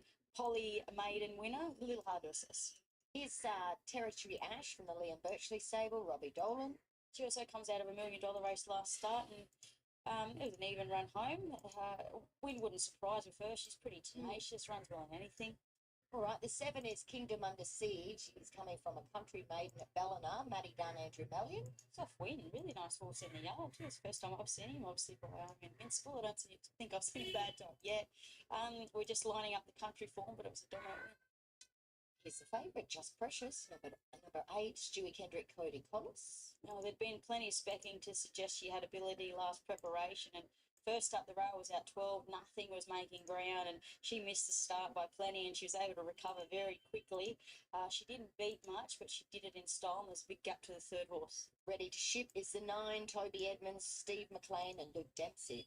She ran on okay behind Cosmic Fire. She was aided by that good pace on, but a winner second up last prep. And Blakemore Avenue is the 11, Jack Bruce and Ange Jones. I really like this filly. I know she only won a Polly maiden returning, but her trial suggested she was going very well.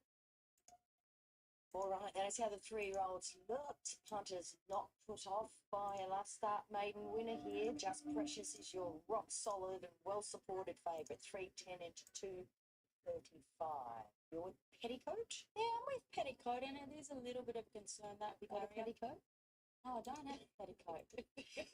Maybe old school, aren't they? I wouldn't know what I'd have in that wardrobe of mine. She's wild. Yeah, so it's all about the 6 furlongs from the barrier. She's coming to 9, but I think she's got the right jockey on board in Cole, and she was so dominant first start behind him, the Zamu boy, who then went and franked that form. And I do think she's got ability. I saw her on debut when she won a maiden at Newcastle, I think it was, and I thought, nice horse. So it's good. I think she's well placed up here, Brizzy. She's on top. Definitely Run Lucy Run if she's got the sprint in her legs, can lead, control. The Give Me Space form really jumps off the page. I do like Blakemore Avenue as a progressive horse, and definitely Just Precious overcame a lot to score there, resuming, and should only get better from there. Right, Petticoat it is. She's out of a mare called Costume, so she's quite beautifully named. I'm sticking with my pick on paper, which was Kingdom Under Siege. This I Am Invincible 3-year-old from the Matt Dunn stable, slightly toey in the yard, not behaving poorly, just knew what he's here to do. Obviously, fourth start, second start this preparation. So it was all business. You can see he just got a little bit warm down the shoulder, real athletic looking sort. I don't think I haven't seen him in the flesh before, so you can see he's well awake to what is going on here today. Kingdom Under Siege for me. All right, let's quickly get to Tim. Thanks, Bernie. Punters too good for us in the previous, the Labor Day. Fukabana getting the cash there, and they're looking to double down here with a really, really heavily backed favourite here in Just Precious. We bet $8 after deductions and tip more than $7 about it. Well back Wednesday, Thursday, Friday, $3.20 this morning, and it's been off the map again today, $3.20 into $2.40. It is one-way traffic for the favourite, Kingdom Under Siege and Petticoat, the second and third picks, both significant drifters. Run Lucy Run holding pretty solid as a $7.50 chance today. While at longer odds, Territory Ash had a bit of specking early in the week after we put up $19. But a big go for this favourite here, Just Precious, Barrier 1, Cody Collis, Stuart Kendrick. Punters looking to cash in. All right, thanks very much, Tim. We do have a couple, one in before perhaps. My colour by colours. Oh, they've got him. Got him in, Mr. Bubbleski. I think he's in now, so he did just hold them up momentarily. All right, last horse taking its spot. Let's get up to Josh. Supporters she'll fare a bit better at the start than what she did for her start. Lights on. 1200 here. Good line. Favourite drawn in, and attendant hopping in as well. Run Lucy Run. Light blinking. One for Just Precious. Racing, Just Precious away okay. Out wide, Petticoat away brilliantly. Jumped in front and will cross over. Clear by over 2 lengths here from Kingdom Under Siege and going for Mashani Aloha. Just Precious in 4th and 5th. The outside, Run Lucy Run. They're clear from Blakemore Avenue. Territory Ash and ready to ship. Last of all is Mr. Bubbleluski. So Petticoat's in front. Second, the outside, Kingdom Under Siege and going for Mashani Aloha. Just Precious in 4th and 5th. The outside as they swing down the side is Run Lucy Run. Further back to Blakemore Avenue. And then we've got Territory Ash and wide round and ready to ship. And last of all is Mr. Bubbleluski. So just in front, Petticoat. The outside, Kingdom Under Siege and wide round Mashani Aloha. Now Just Precious 4th on the inside looking for the way clear. And getting towards the outside is Run Lucy Run. Petticoats in front, the inside Just Precious. The outside still there, Kingdom Under Siege and further back to Territory Ash. The outside Run Lucy Run, but the favourite Just Precious gets the inside run and it shot the gap and kicked away by 2. And it's all Just Precious. Heavily backed as 1. Second, Mr. Bubbleluski, good late third. Petticoat followed by Run Lucy Run. And then we had back behind those horses with Territory Ash, Blakemore Avenue, Kingdom Under Siege, ready to ship. And the last one, Mashani Aloha. Yeah, favourite schools there, Just Precious, Stewie Kendrick under Cody Collis, and given the gun run from the soft draw, jumped on terms with them today and was able to just posse up, box seat. Petticoats rolled off the fence and he's just got a dream run and kicked away really nicely to back up what was a very impressive maiden win.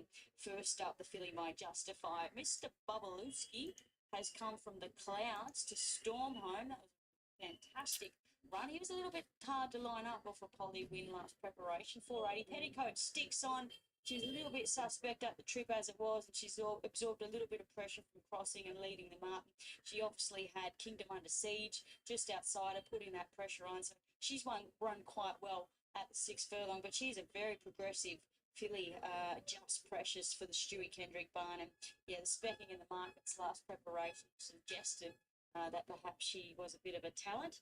And they actually kicked her off at 13.50 on debut last prep. So obviously a filly they think will get over a little bit of ground there. So Mr. Bubbleluski was your black booker.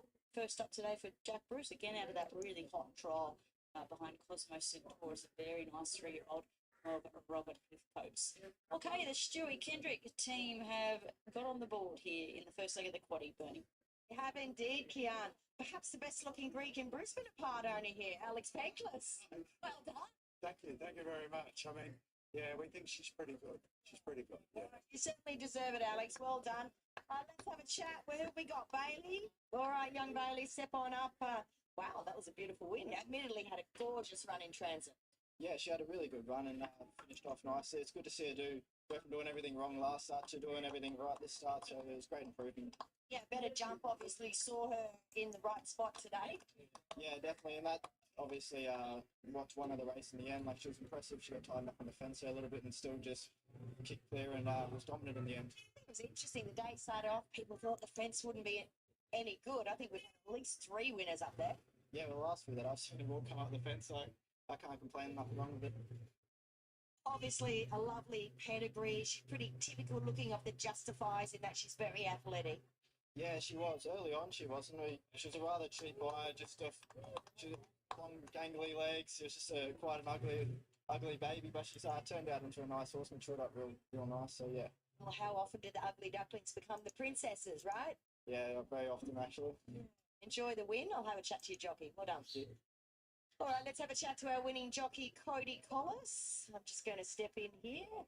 Well done, Cody. Beautiful ride. Obviously assisted by a better jump here today. Yeah, absolutely. It obviously won its first up run pretty impressively. So I came into this race pretty confidently today, and it jumped and put itself there today. And I felt the winner a long way up, man. She looked as though she just travelled like the winner. Absolutely. And when she changed leads and extended, it was a really good feeling underneath. And obviously appreciate the support of the ongoing support of Stewie Kendrick. Absolutely. I felt you were very confident of that inside run appearing a long way out. Absolutely. All right, always nice to follow the fence. Well done. Thank you. All right, there he is, Cody Collis. He's one of our hopeful young stars on the rise. 8 beats 4, 2 and 3, 109.74. So a nice time there as well. I'll give you that final 600 metres. She did win by 2 lengths in the end. And the final 600 was 35.76. Here's Newcastle. Here at Newcastle, we're up to race number 7 on the program, bringing up the third leg of the quaddy, a class 1 here. This is over 1,300 metres. And we start with one of the key fancies, according to market, held to pay number 1, for John O'Shea, Tom Charlton and Brave Knock. He was well placed today from that inside gate. He made himself 2 or 3 pairs back just with his racing pattern, but he's coming well and truly back in grade. He was a winner of a $250,000 Magic Millions maiden after sitting 3 deep the trip and had excuses last start when beaten 3 lengths or 3.5 lengths in the Magic Millions Guineas. He looks very hard to beat. He looks terrific. Summer Soiree is honest, number 2 for Annabelle Neesham, Rob Archibald and Molly Fitzgerald. Beautiful mare to look at. She's very flashy. She bolted in a moderate maiden 2 back at Wyong. I thought it was a pass mark last start here at Newcastle. She's lovely and relaxed. She looks really well within herself. She'll put herself in the right spot. It's a couple with a bit more upside today. Number 3, Venice Tigers Raw, second up, Aaron Bullock riding for Greg Hickman. He went around at Musselbrook first start where the condition did appear to give out late. He's definitely looked forward enough, second up into the preparation over a similar trip, just whether he's up to these. Last start winner is number 4, Heason, for Michael Friedman and JBO. Yeah, I thought he's done a good job there at Kembla Grange by bolting in by around 4.5 lengths. He has the speed to lead. Just how much work, she has the speed to lead, just how much work she has to do from that barrier 10. But if she gets luck, she can run really well. Number 5, right in the market, is Sunaka for John Thompson and Keegan Later.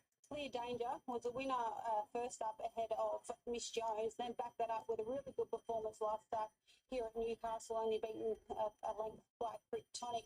Drawn beautifully, has speed to use. She put herself in a beautiful spot and keep the favourite, very honest. Good long way. Comes here first up, number 6 for Chris Waller and Lee McGarrian. Really impressive at the aid of this help. Has had a change in stables, but was really good last preparation on debut. And with the Friedman stable, he showed a brilliant turn of foot to get the job done over the short course there at Canberra. We step up in grade and up in the provincials, but the 1300 looks ideal for him, and the trials have been very good. And take you there, it's the last of them to look at. Comes here second up on the break. Jeff Pencer on board for Kerry Parker. I broke the maiden over the 1200 on debut last preparation. Only fairly lightly raced. Just had 1 run back where I couldn't offer her too many excuses. She was on speed and she dropped out. Gets a chance to bounce back here this afternoon. So favourite here, 210 held at pay. 290 Sunaka's been back in from 310 and out to $6 for Oolong Guai, $8 Summer Soiree. Who's here for Annabelle Neesham and Rob Archibald. Joe Curran on track for the stable and is out there now with Belinda. And she put a space in them to win her maiden 2 back, and last I thought was a pass mark up in grade. I've heard, yeah, absolutely. She looked terrific in the yard today and travelled up well from Warwick Farm, and Annabelle and Rob are really happy with her. He's got the tactical speed to make the best of the rail position here this afternoon. Yeah, absolutely, and with the rail out, it should suit horses on speed as it's been doing all day. So we expect it to be close to the lead, yeah, maybe 1 out, 1 back, maybe outside the leader. She's a lovely, relaxed filly in the Mountie Huddle mare. Yeah, absolutely. She's not big, but she's beautifully put together, and Rob and Annabelle and the whole team have got her looking fantastic today. I certainly do. In the last, you have Viveza, who's a winner on a heavy track at Scone at that provincial meeting last preparation. What do you made of both runs back? Yeah, look, I think she's going to be looking for the mile, and she's a big scopy mare by American Fair on this nice big track here at Newcastle. Should suit her. And can she hold a spot? I think she was on speed when she broke the maiden. She's been back her past couple, but it's a race with no speed on paper. Yeah, look, JBO's riding her. He's a very experienced jockey, so he'll put her in a good position and hopefully be close to winning. Thank you for your time. Good luck. Very good, thank you. Here he is, Joe Curran for Annabelle Neesham and Rob Archibald with Soiree. The 205 now held at pay, even money with the fixed odds 2.5 minutes out. They've arrived, Belinda, at the gates ahead of race 7. And with the top weight held at pay, he's a lovely type to look at. He's probably not the biggest horse in stature, but he's just really well put together. He looks He's taken no effect from his little bit of time in Queensland. Really well placed here, significantly back in grade. He may be a pair or two back, but if he gets luck from that inside gate and gets the splits when he needs them, he should be too good for them here this afternoon. The 5 Zunaka, clearly the danger. Gets Keegan Latham on board, drawn nicely, and she put herself in the right spot as well. I think that's a big advantage with how the track has played throughout the afternoon. The two, there's two Summer Soiree, another one that's going to get Matt Favours. Drawn a little awkwardly, but she has the speed to burn. If she crosses them with the claim from Molly, she could take a bit of running down. And Oolong Guai showed a brilliant turn of foot to break the maiden last prep. I like him picking up over the 1300 here. Nice type to look at. And the trials are going really, really good. 1, 5, 2 and 6.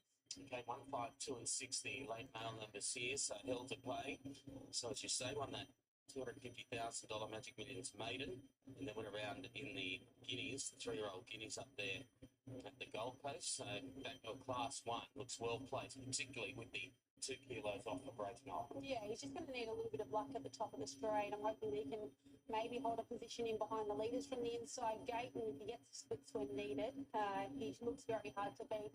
He, as you said, beaten 4 lengths or 3.9 lengths in the Magic Millions Guineas, but was put up the fence around the 700 and didn't have really the room to be improving at the top of the straight. He seems a real momentum horse off the way he broke his maiden, and I just think he needs a chance to flow, but I'm expecting him to roll along here. That should play in his favour. Let's head to Tim Ryan. Tim held a pay now into odds on. Yeah, it's been smashed late here, held to pay. Linda say a great case for it. $2.30 it was after scratchings this morning. Still black odds around about 5-6 minutes or so ago. Now into 185. It's the only one we're laying. It's about 75% of the hold, so it's a decent loser for us. Zunaka had been supported earlier in the day. It was 360 into a short as $2.80, but with this money for held to pay, it's just starting to get back out now. $3.20 about it. Oolong Guai, the only other one that's in a little bit of sport today, $8.50 into $6.50. Summer Soiree, a very, very big drift of $4 all the way out to double figures now, $10. So it's been a real good go here for held to pay. It's got all the form, just going to need a little bit of luck. Barrier 1, extricating from the fence with the big weight. Says here's the 7th with Phil. Looks like the line's now set. So the line is set. Moved in well, and they're away. Favourite held to pay was away fairly well near the inside. Zunaka's showing speed. Summer Soiree looking to head both of those off, and will do so after 150 metres. Coming over is Heeson from that wide gate. Tiger's Raw not that far away, followed by Oolong Guai, and dropping to the tail is Take You There. But it's a fairly compact field as they leave the back straight and heading to the 900 metres. Heeson was able to work over from that deep barrier and take up the running as they head down the side of the track. Tiger's Raw goes up, sits a half length away in second. Summer Soiree a length and a half back third on the inside of Zunaka. 2 lengths away, held to pay. It's on the inside of Oolong Guai. And the last one, 2.5 lengths away, is Take You There. Towards the 600 metres, in fact, past it now. Heeson on top. Heeson led over Tiger's Raw. Summer Soiree, Zunaka, held to pay back on the inside. Followed by Oolong Guai, and still last is Take You There around the bend. Heeson as the leader, and it led by a length and got away maybe a length and a half now. Second is Tiger's Raw. Summer Soiree trying to work into the clear. Zunaka now staking its claim. Held to pay has now been strung up in traffic, and further back was Oolong Guai and Take You There. Heeson as the leader. Zunaka the immediate danger. Heeson in front. Zunaka levelling up on the outside. Heeson with a kick. Zunaka going to it there, head and head, and Heeson has kicked back. Heeson has held out Zunaka, held to pay next, followed by Summer Soiree and Take You There. Well back Tiger's Raw. Oolong Guai last in. So Heeson will stake them off. Michael Friedman and JBO just a fancy over Zunaka. You might want to see a replay if you back the odds on favourite held to pay. Dear, oh dear, wasn't it something linked? Yes, he was going to need luck, and he certainly didn't get it. Good thing beaten there. I wouldn't be dropping off held to pay, but the four's done a good job. Heeson bolted in winning by close to 5 lengths in the maiden last start. Had to do the work across from the wide gate, but when doing so, got a few cheap sectionals, and the 5's gone there. From the 5, Zunaka done a good job. Right, this is what I have. Now, 12, 14, and 4. These are within the rails. Uh, Now 12 has the advantage. 14 probably is the best horse. 4 has handicapping. Now, none of these are tailing gates, okay? None of these are tailing gates, but they land like this. Now, that 14 is in a very good situation, but having said that, that 12 is also there uh, with the advantages which are there. They're all more or less they have good hands. The things that might happen is one of them will get knocked out, and this 5 and 10 might get in. The 10 has the largest inner drift. The 5 is the tailing gate to 14. So that might happen. And this is also not a clear go. That 12 is with the advantage, but the handicapping, I mean, it has all the advantage, but it also has handicapping. So that 12 with that advantage and that handicapping is, I don't know whether it'll be able to get there, but it definitely has the advantage. Uh, 14 is good. It's the favorite. Uh, Looks like it's, it has the handicapping. It's one of the best fits. 4 probably is the best fit. Uh, then this one, 6 is the other best fit with the uh, thing which is there. But it comes within the handicapping as well. So it is the largest outer drift, but none of these are tailing gates. So, things can getting a getting it straight is I don't know. 14 looks good. It's the favorite. But can it win from that gate without the advantage? And can this 12 win from with that advantage and that handicapping? It's not a clear go, but that's what it is. Somebody could be quite competitive here. Yeah, this bloke's totally the opposite of Grand Impact. He's a big, strong, robust type, really big shoulder on him, massive hind quarter, holds good condition. It's obviously fourth up, still looking great. Inhibitions number 4, James McDonald and James Cummings. She's racing really well.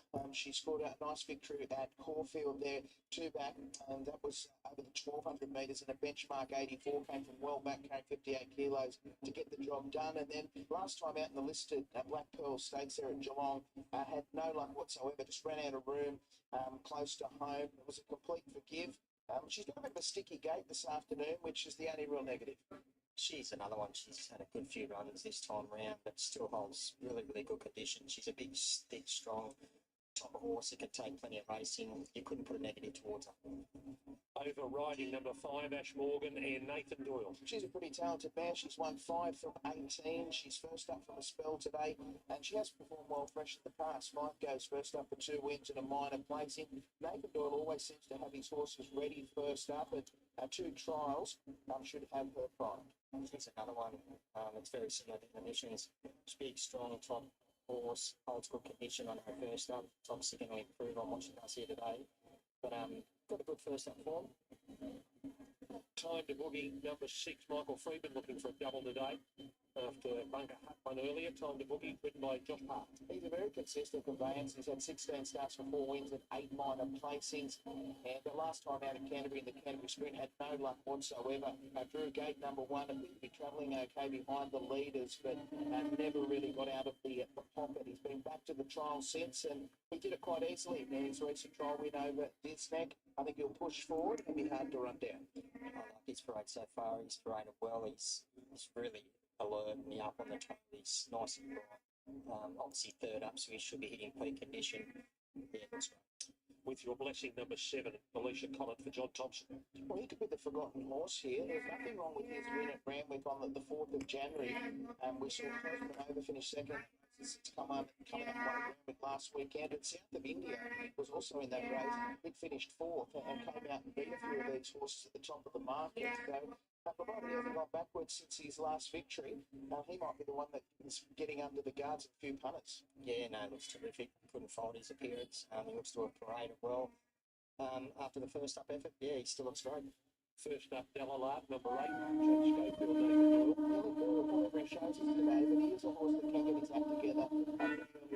Preps, he was a recent trial winner on the bone one up there at Newcastle, defeating Memorial, who we saw come out and have a deadbeat victory last night at Canterbury. So he can run cheeky out.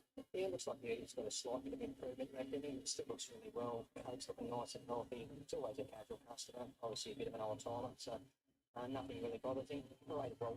Shalale, number 10, Winona Costin and Bune Baker. Set on speed, winning at the Sunshine Coast 2 back on a soft 6 track over 1,200 metres, and then struggled off a wide gate last time out at the Gold Coast.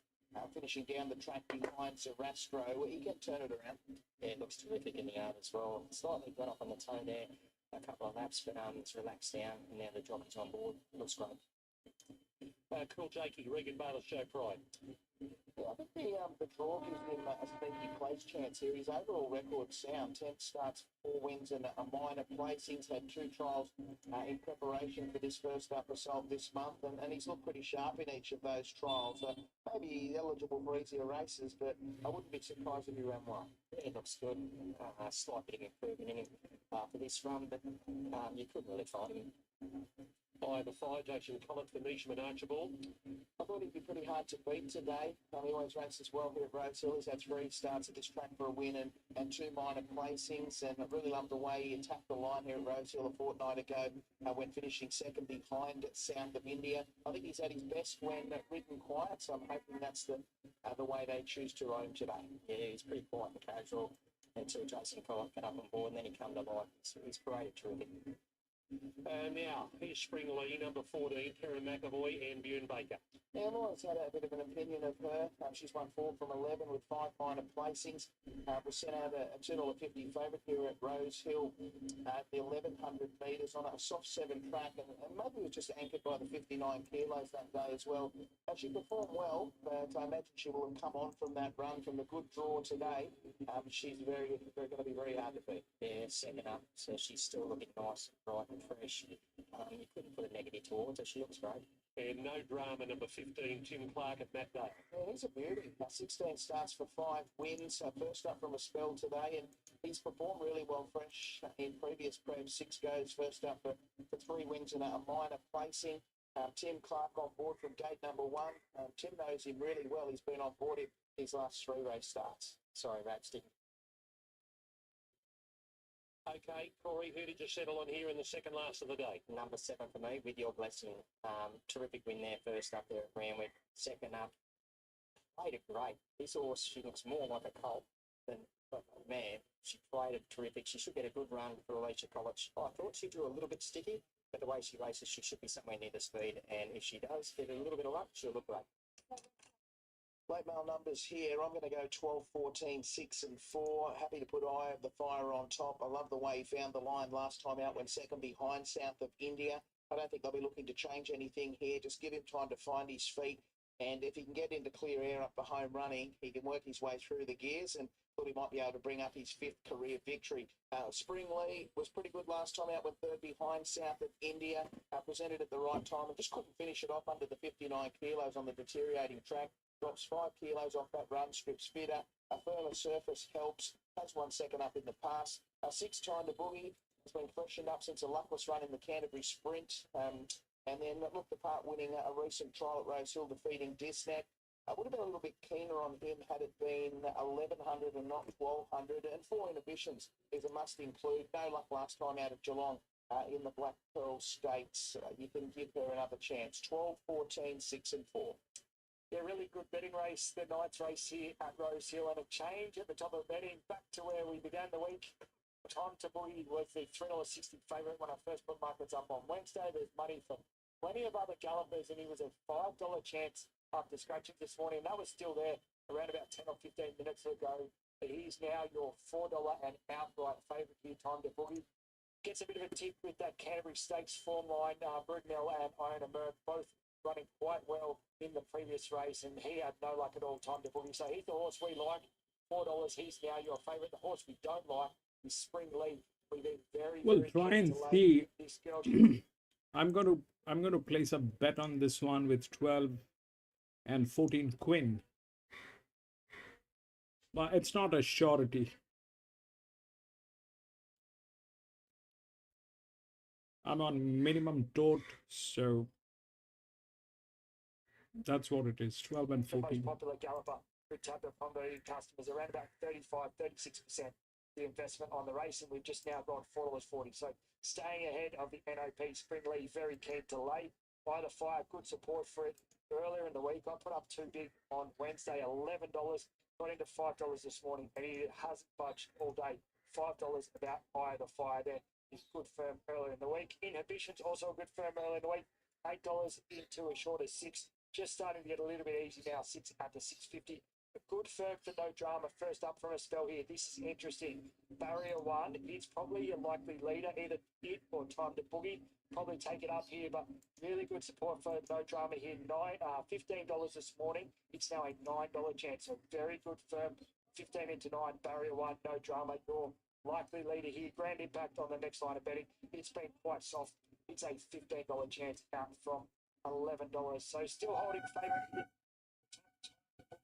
Has a $4 chance, nowhere near as popular as Spring Lee, who's a big drifter. We're very, very keen to lay here. $4.40 tapped on Popular U on the 420 NOP.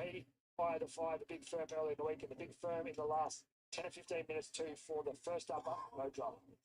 Okay, there's Spring Lee going into the gates. We've got half the field locked away here. Second last of the afternoon.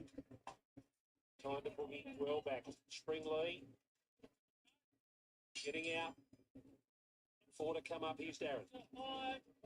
Back to Die in the Fire. The prodigal son able to win the last race on Melbourne Cup Day when getting Dalalap by a nose. Both those horses going off at big prices here in the English Classic Yearling Sale Handicap.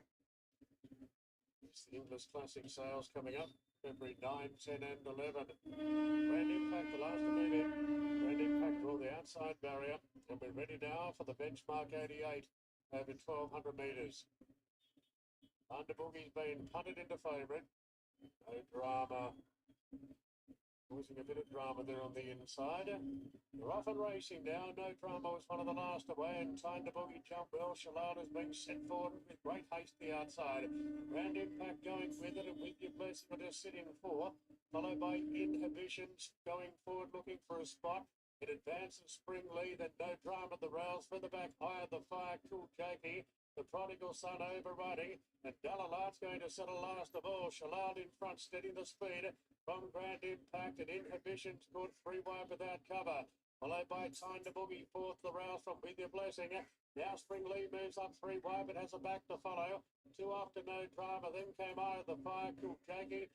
Prodigal Son overriding. Dalalart sees them all. Shalal spins the quarter in front from Grand Impact. Inhibitions has been wide. Now Time to Boogie's locked up. With Your Blessings, the middle, then Spring Lee, Eye of the Fire, 4 off them coming down the outside. Grand Impact moved up to head off Shalal. Time to Boogie squeezing through a gap. It's Grand Impact in front from Time to Boogie. With Your Blessing on the outside. Eye of the Fire and Spring Lee. Grand Impact though clinging on. Grand Impact. Grand Impact did not beat Eye of the Fire and Spring Lee. With Your Blessing next from Inhibitions, then Cool Jakey from overriding Shalal. Further back to No Drama, the Prodigal Son. One. Grand Impact has given Anaropa a Saturday double. Our Anchorage was a winner earlier today using that 3 kilo claim. She took 3 off our Anchorage, took it down to 59.5, not the 62.5. And Grand Impact, instead of carrying the 60, carried the 57. So a big moment for Anaropa winning a double here at Rosehill today. Grand Impact, 1, 12, 14 and 7. defeat number 12, Eye of the Fire, and then 14, Spring Lee. So it's 1, 12 and 14, Mick. Yeah, what a tough performance. A good little honest horse, this fellow, and he goes back to back off a good victory there at Wyong last start, defeating Coast Watch, and was in the fight today. A nice claim there for Anaropa. Might have been the difference in the end. We've been seeing her praises for quite some time. She tends to keep horses well balanced, and while she's got this 3 kilo claim in town, she's going to be well utilised. Congratulations on the winning double. As for those in behind, I thought Eye of the Fire was pretty good. May have just been found out at the 1200 metres. I might have been a little bit stronger at the end of the 1100 metres. Spring Lee might have just needed that run, found the line okay. But you'd have to say, all honours with Grand Impact, they had the chances to run him down. Yeah, I couldn't agree more there, Mick. She was there to be beaten. She got to the front probably way too soon for a liking, but the horse just took her there. And agree with that 3 kilo claim. They're going to utilise that. Horses run for her. She's got terrific hands. She's very, very well balanced. And with that claim, that's going to help her a lot. 13 on here for the Price Kent Yard. Now, officially, that would be your first winner here at home since you set up the full-time stable. It is. It's good to get one in the backyard with a horse that, look, he's taken a lot of time, and I've got to give credit to the farriers in Melbourne and Sydney. If you look at his gear changes on Racing Australia, he's had a mountain of them, and also the ownership period, they've been very patient. They love a punt, and $15 for a horse that won a race. It's had a few horses coming out to win stakes races, so they've had a good day. So you've obviously got him right now. Yeah, I think we have. He's just a happy horse, and also credit to the young apprentice Anaropa. She's riding in terrific form, and I just said to her, I said, one thing you can't do with him is upset him, so just keep him flowing. If you get outside the leader, that'll be perfect. But I thought she was very patient. She was very professional. She just went through her gears and got a little wayward down the straight. But it's been a while since he's been in front for that long. Yeah, well, he seemed to relish it today, and that 3 kilos right at the very end came in very handy. Yeah, definitely. There were some good horses chasing him, and we've really stepped him up in terms of winning a benchmark 100 last start and then dropped him back to 88, which is more of his grade. So, well placed by the team, and the horse is going terrifically well, so we're very happy. Great job, well done. Thank you, mate. Here's Ben Ellen. And we're going to hear from Anna. Well, she'll be tickled pink after her performance here today. Corey, big moment for an apprentice to win on a Saturday, let alone a double. A massive moment, and I can tell you, Greg, that smile has got slightly bigger, but you'll be seeing a lot more of it as well. She rides really, really well. She's obviously had her problems as far as injury-wise goes, but she's off and running now, and like I was saying with Mick, that 3 kilo claim, they're going to use that up very, very quickly if she keeps riding like this. Yes, well, at the moment, Zach Wannick's got 2, Molly Burke's got 2. Ben Osmond's still 3, isn't he, Corey? Yeah, still 3. Still 3.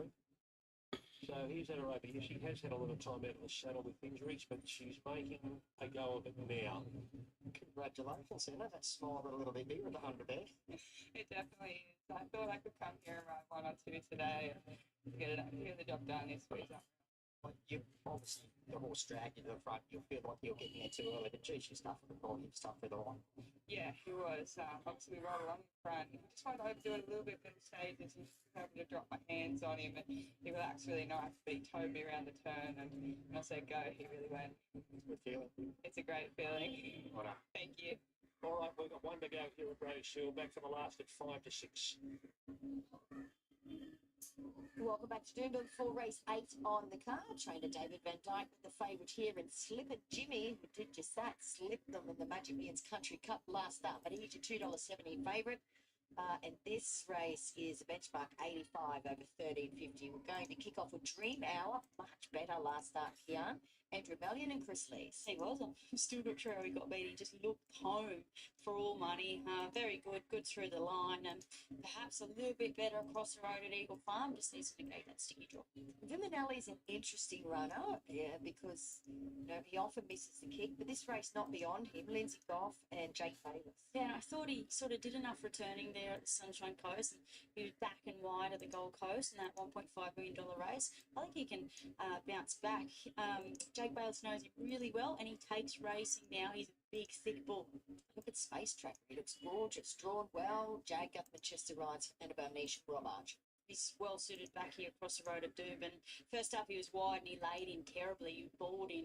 So I expect him to improve sharply. He should be able to offset that a little bit with fitness on his side now, and the bubble check goes on to just stop that bit going through his mouth. Here is Slipper Jimmy, your $2.80 favourite from the David Van Dyke stable, Emily Lang. I like the placement, David, with this race he's found him, because he's had the 3 weeks after returning on a heavy 9 where he's very good, and he made good work of that draw. So he's in well with the claim, and he knows where the line is. Constant Flight is at 26 to 1. CJ Graham rides for Lindsay Goff. Very sharp second up record, the 10-year-old, and he boxed on okay first up, just got tired late. Golf Castle is number 7, draws barrier 1 for trainers Toby Edmonds, Steve McLean with Ryan Maloney. His run was really good second up in a very sharp field behind Hidden Wealth. Loves Doomben, and obviously there was an issue first up, so you put your thumb over that one. Adrielle bounce back here, the 11 Culver's and Taylor rides for Jay Bellamy. Kept trying last start. He's tackled a lot tougher. His last 2 prior to that been very good. Has reached one of our leaders, Danny Bagor and Ange Jones. So his runs have been pretty brave up on speed. This a little tougher. Our Magnus the 13, Cody Collis and Corey and Kylie Gearon. So consistent and peeled out and gave everything last start. He was on the 59.5 kilograms next to Anna McCoy, who we know is a very progressive horse. And he's only lean, he's well suited with that little swing at the weights now. And Ivan's Hero rounds them out. Sammy Collin rides for Chris Waller. Now they had to change the tactics last start to go forward, and he weakened probably worse than he did first up. Old form has him right in this.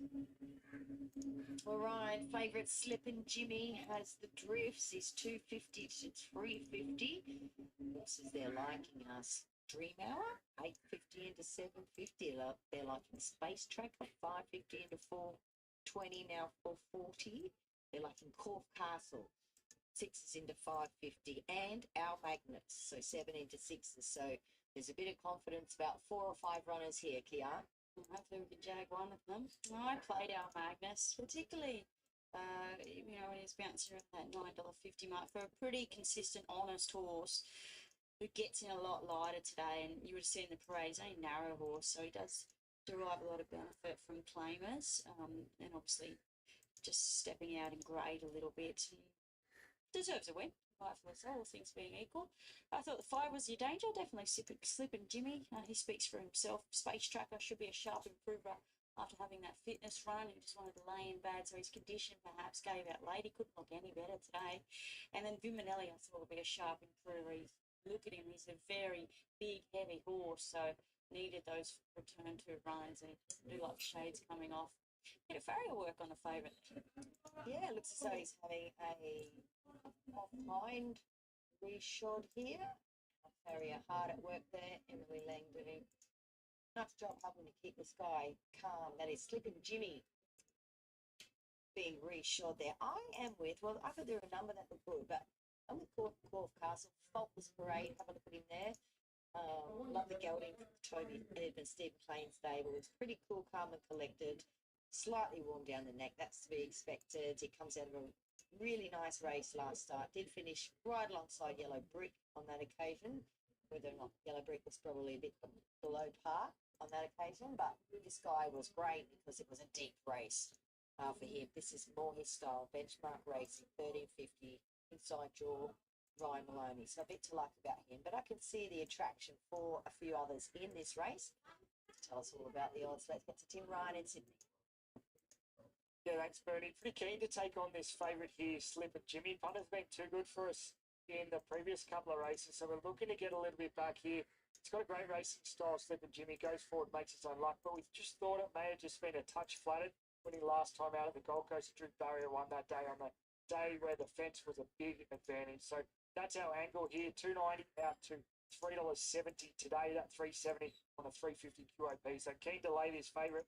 There is money for a few horses to beat this favourite as well, as you would expect with the favourite being so easy. But Space Tracker is the best back to beat it. It's been $6 to $5 for a Castle.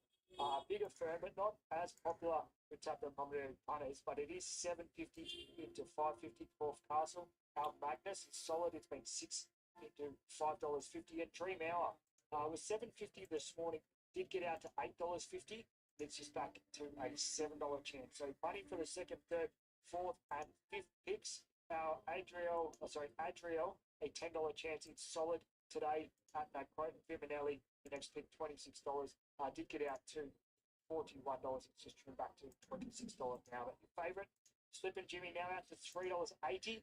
Really keen to take on this favourite. We think it's a good risk. We're trying to get back some of the money that we gave away in the previous two. Oh, there's always a hard day at the office, Tim. It'll get better. Slip and Jimmy now 390 here. Speed-wise, Kian, we know Azarich likes to go forward. What else is going to join him up there? Yeah, Azarich definitely. Perhaps even Space Tracker pauses up a little bit closer, having that run under his belt. And, of course, that nice soft draw. Ivan's here. I know he's drawn a little bit awkwardly. Constant Flight can be up there from the draw. And, of course, Slip and Jimmy. Yeah, so not too many in the front of the bus. No, there's not an awful lot of speed, is there? Azarich probably gets it pretty easy. Yeah, I think Corf Castle probably likely to boxing. Maybe Al Magnus wouldn't be too far away sometimes on occasion. Hoping he can just be within striking range. All right, last couple loading up. There is Viminelli, the stallion in the race, taking his spot. He usually chooses to let everybody go before he starts his races, but he is a talent, that is for sure. Here's Josh for the ball. 13.50. All clear. Light blinking. Race number 8. Racing now, and they've jumped as one, barring Dream Hour and Adriel going back. Space Tracker, Slip and Jimmy, the first couple. Up into third is Azarich, and fourth the inside Corf Castle. Further back to Constant Flight. 3 lengths to our Magnus. Outside Adriel, getting a long way back. Viminelli 3 wide. Ivan Ciro second last, and Dream Hour is last of all. So Slip and Jimmy's in front by a length and a half. Working forward is Azarich, and Space Tracker back to third. Corf Castle fourth on the rail. One further back to Constant Flight. Then we've got Adriel on the inside. Our Magnus is fourth last down the side. Still out 3 wide of Viminelli. Further back to Dream Hour. Last of all is Ivan Ciro. So Slip and Jimmy's in front inside the 600. Second is Azarich, and third the outside Space Tracker. Followed by Corf Castle. A length and a half to Constant Flight, improving as Adriel, and further back to Dream Hour, and our Magnus at the 350. Here's Space Tracker out wide, leaving old Corf Castle coming through. Slip and Jimmy's the first one beaten. Further back to Adriel, back in behind those Constant Flight, but Corf Castle in front. The outside Space Tracker can't go with him at the moment. At the 50-metre mark front, he's down to the line. Corf Castle, and Corf Castle has won behind the Space Tracker. G.R. Magnus was good late, rushing home into third, followed further back by Adriel, Constant Flight, Ivan Ciro. Dream Hour, Viminelli, Slip and Jimmy dropped down, and Azarich has pulled up at the rear. Yeah, Corf Castle there under Ryan Maloney. He just obtained that beautiful box seat position. Space Trackers had to make an early move. He just want to lay in a bit again on Jag, and he's done well to run second. Now Magnus, another sensational run there for your miners. And Adriel grabs fourth. So it's 7, 3, 13, and 11 in the frame. $5.52, $10, $2 there for Space Tracker, and $1.80 for our Magnus coming from off speed. Slip and Jimmy, the favourite. He's led them up, and he's a little bit of a sitting shot. They did it pretty quick and tough there, those first couple of furlongs. I think we had a couple of 10s and perhaps an 11, and he's really weakened up on speed there. Yeah, our Magnus, a flashing light run, but that's what he does. He's a little bit of a tease, and Adriel runs on there for fourth. Space Tracker, a win not far. Big improved run, still doing things wrong, still wanting to lay in those final parts. 7, 3, 13, and 11 in the second leg of the quarter there. Well found third up today by Bernadette Cooper for the Edmonds stable, Bernie. Yes, Toby Edmonds joins us here for a chat. So, yeah, that was a classic put together win, wasn't it? Run him in a hard race out of his grade. He turned up, he ran a nice race. Back to a benchmark here today with barrier 1. Yeah, he did look really well placed. And 1300 is about as far as he wants to go. Wouldn't want to be at 1360 metres, would it? No. Should have got there very quickly. All right, this is what I have.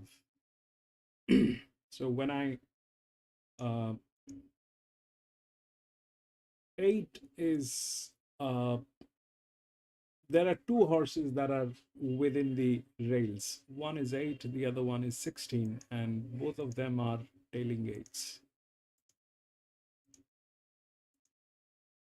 12 has the advantage and 11 is the tailing gate. So that's what it looks like. All right, now the problem is this 7. The 7 is also a tailing gate to 8, and it's with the largest outer drift. This is with the largest outer drift. It's a 6-year-old gelding. It doesn't look like it has done a lot, but that's the largest outer drift. The one they're talking about on the 4th position, 18, it doesn't match with these numbers here. They're way more than it. They're way more than this, so that doesn't work. Plus, it is, then we'll have to talk about 15. So that's more or less what it is like. The 12 has a lot of advantage. It's in good hands. 8 is in the best hands. 6 probably is the one which is in a mulish hand. 16 is also in a good hand. And this one is the largest drift. So there is a chance that the 6 might get knocked out for 2 reasons. One, it has this side of the rails and it doesn't have this side of the rail. That's one reason. The second reason is the people are absolutely disastrous. They are not in the thing. 12 is in impeccable position, but it looks like it's going to be very difficult to beat that 8.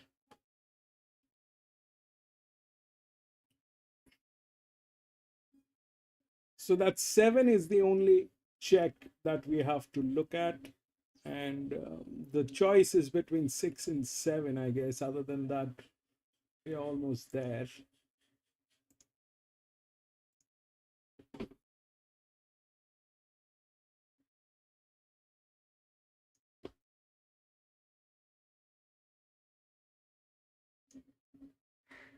For the mile on a heavy surface, that was back at Scone on that provincial day. That was held there back in July. She got a couple of runs back. They've only been just. She's been 11 lengths behind Ruby Serve last start, and it was a slightly improved last start behind Sonucci Thinks. So easier company here today. If she can hold a spot up to the mile, she'll give herself a chance. On the 7, this is Decimus for Richard Litton, Keegan Latham.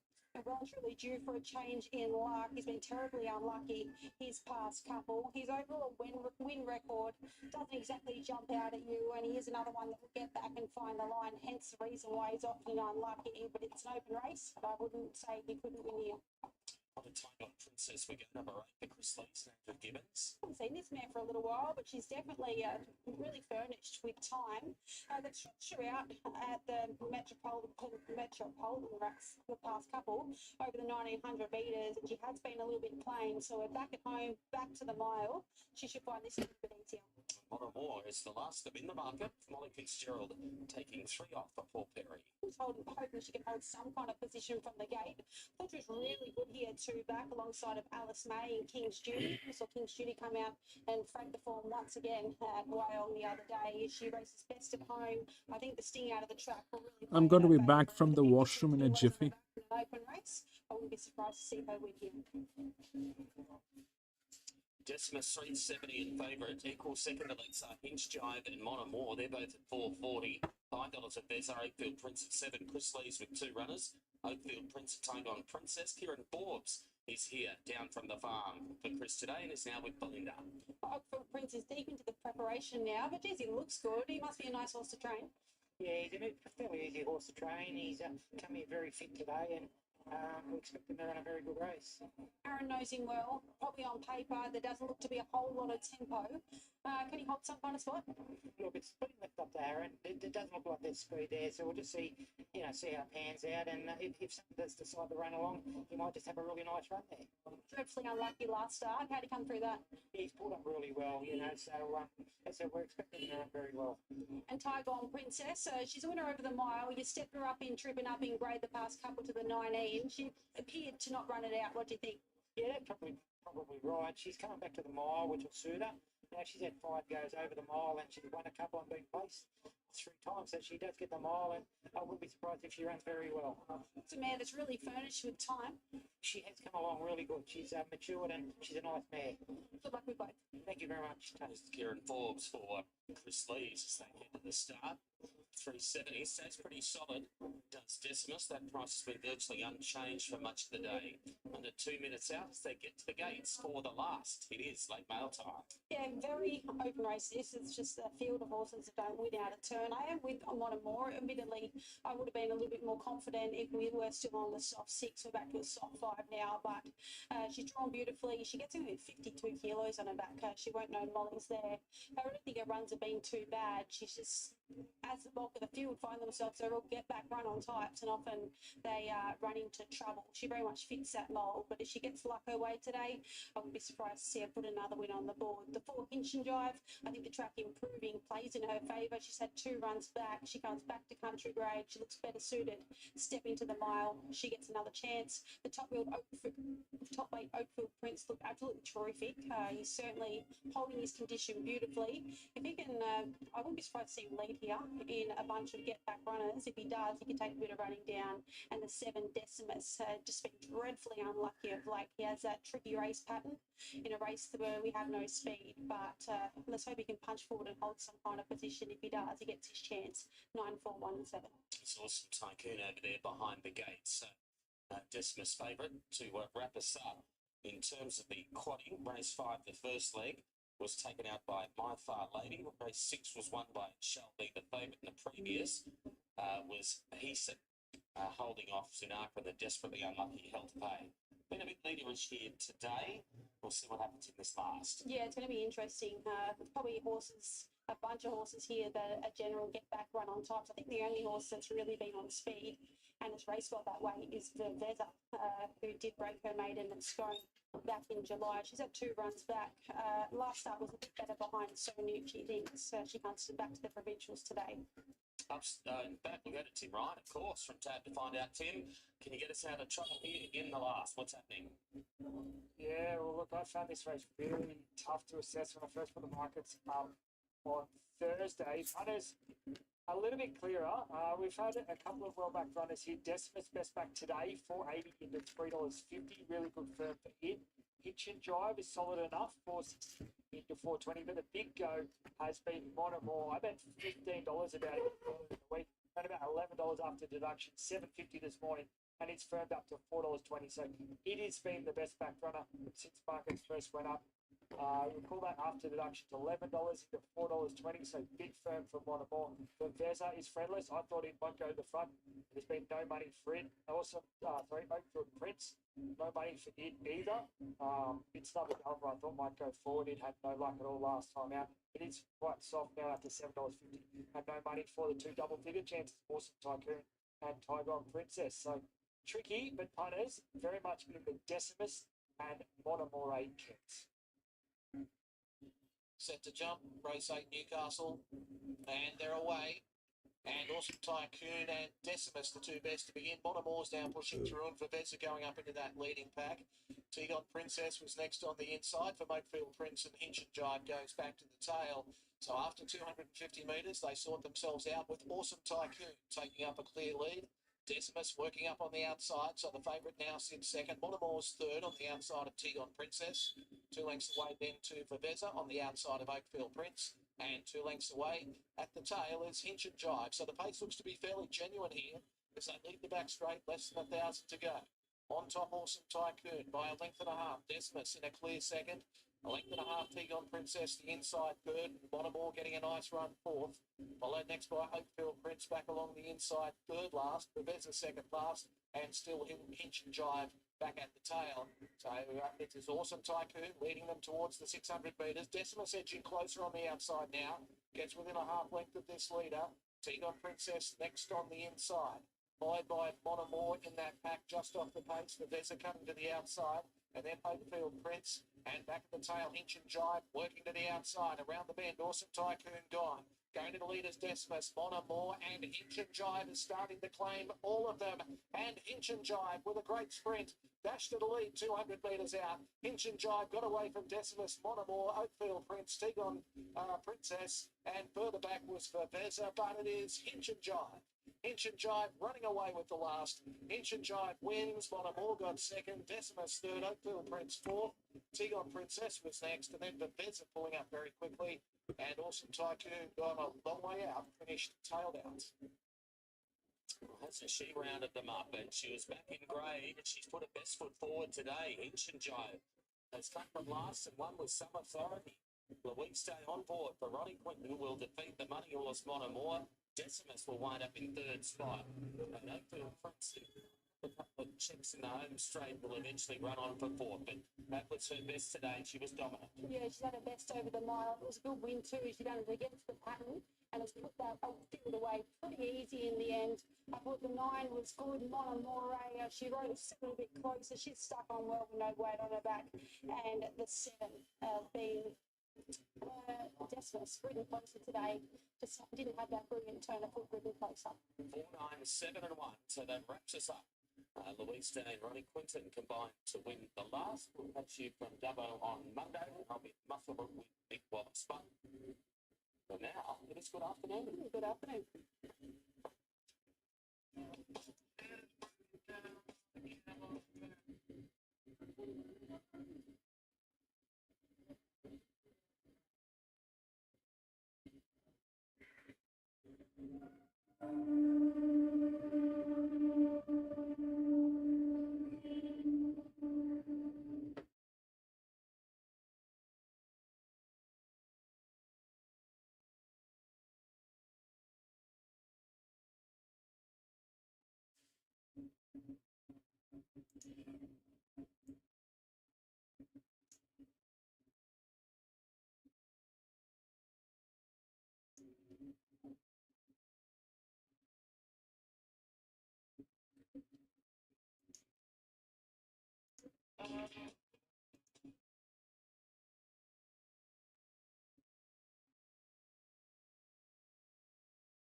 Technology.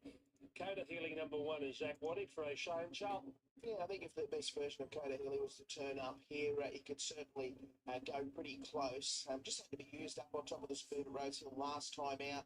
When beaten around 6.5 lengths by Midnight Opal. Got pretty tired late. I think they're just trying a few little things with him as far as gear changes go to try and get a reaction from him. But from the soft gate today, he can give a sight. It's okay in the enclosure. I was looking at his form. Obviously, he hasn't been in the best of form, but as far as looks-wise goes, he's looking nice and healthy. He seems to be in a good spot. I mean, mentally, he's paraded well. He seems to be happy. Bel Air is number 3. Zach Lloyd for Anthony and Sam Friend. inside gate. Was doing his best work late. First up there in the Magic Millions Cup at the Gold Coast, went finishing midfield behind West of Africa. Was only 5.5 lengths from the winner, not the worst. Today, I think he'll take a little bit of improvement out of today's run again. He looks okay. He looks, yeah, he's sort of copes nice and healthy, and he seems to be in a good headspace. His attitude's good, but yeah, I think he'll take that small bit of improvement again today.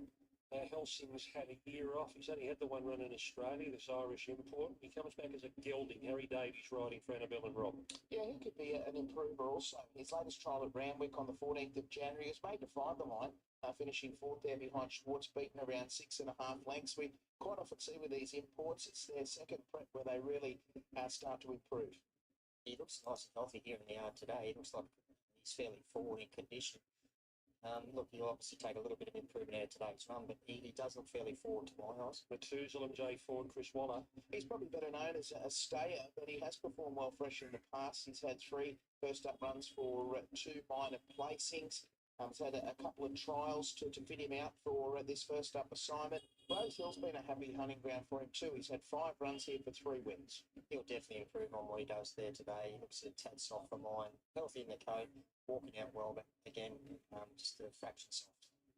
Wineglass Bay, Tim Clark for Chris Waller. He's another one that we're used to seeing out over a little bit of ground, but he looked sharp enough, winning a Rosehill trial on the 23rd of January, defeating Pocketing.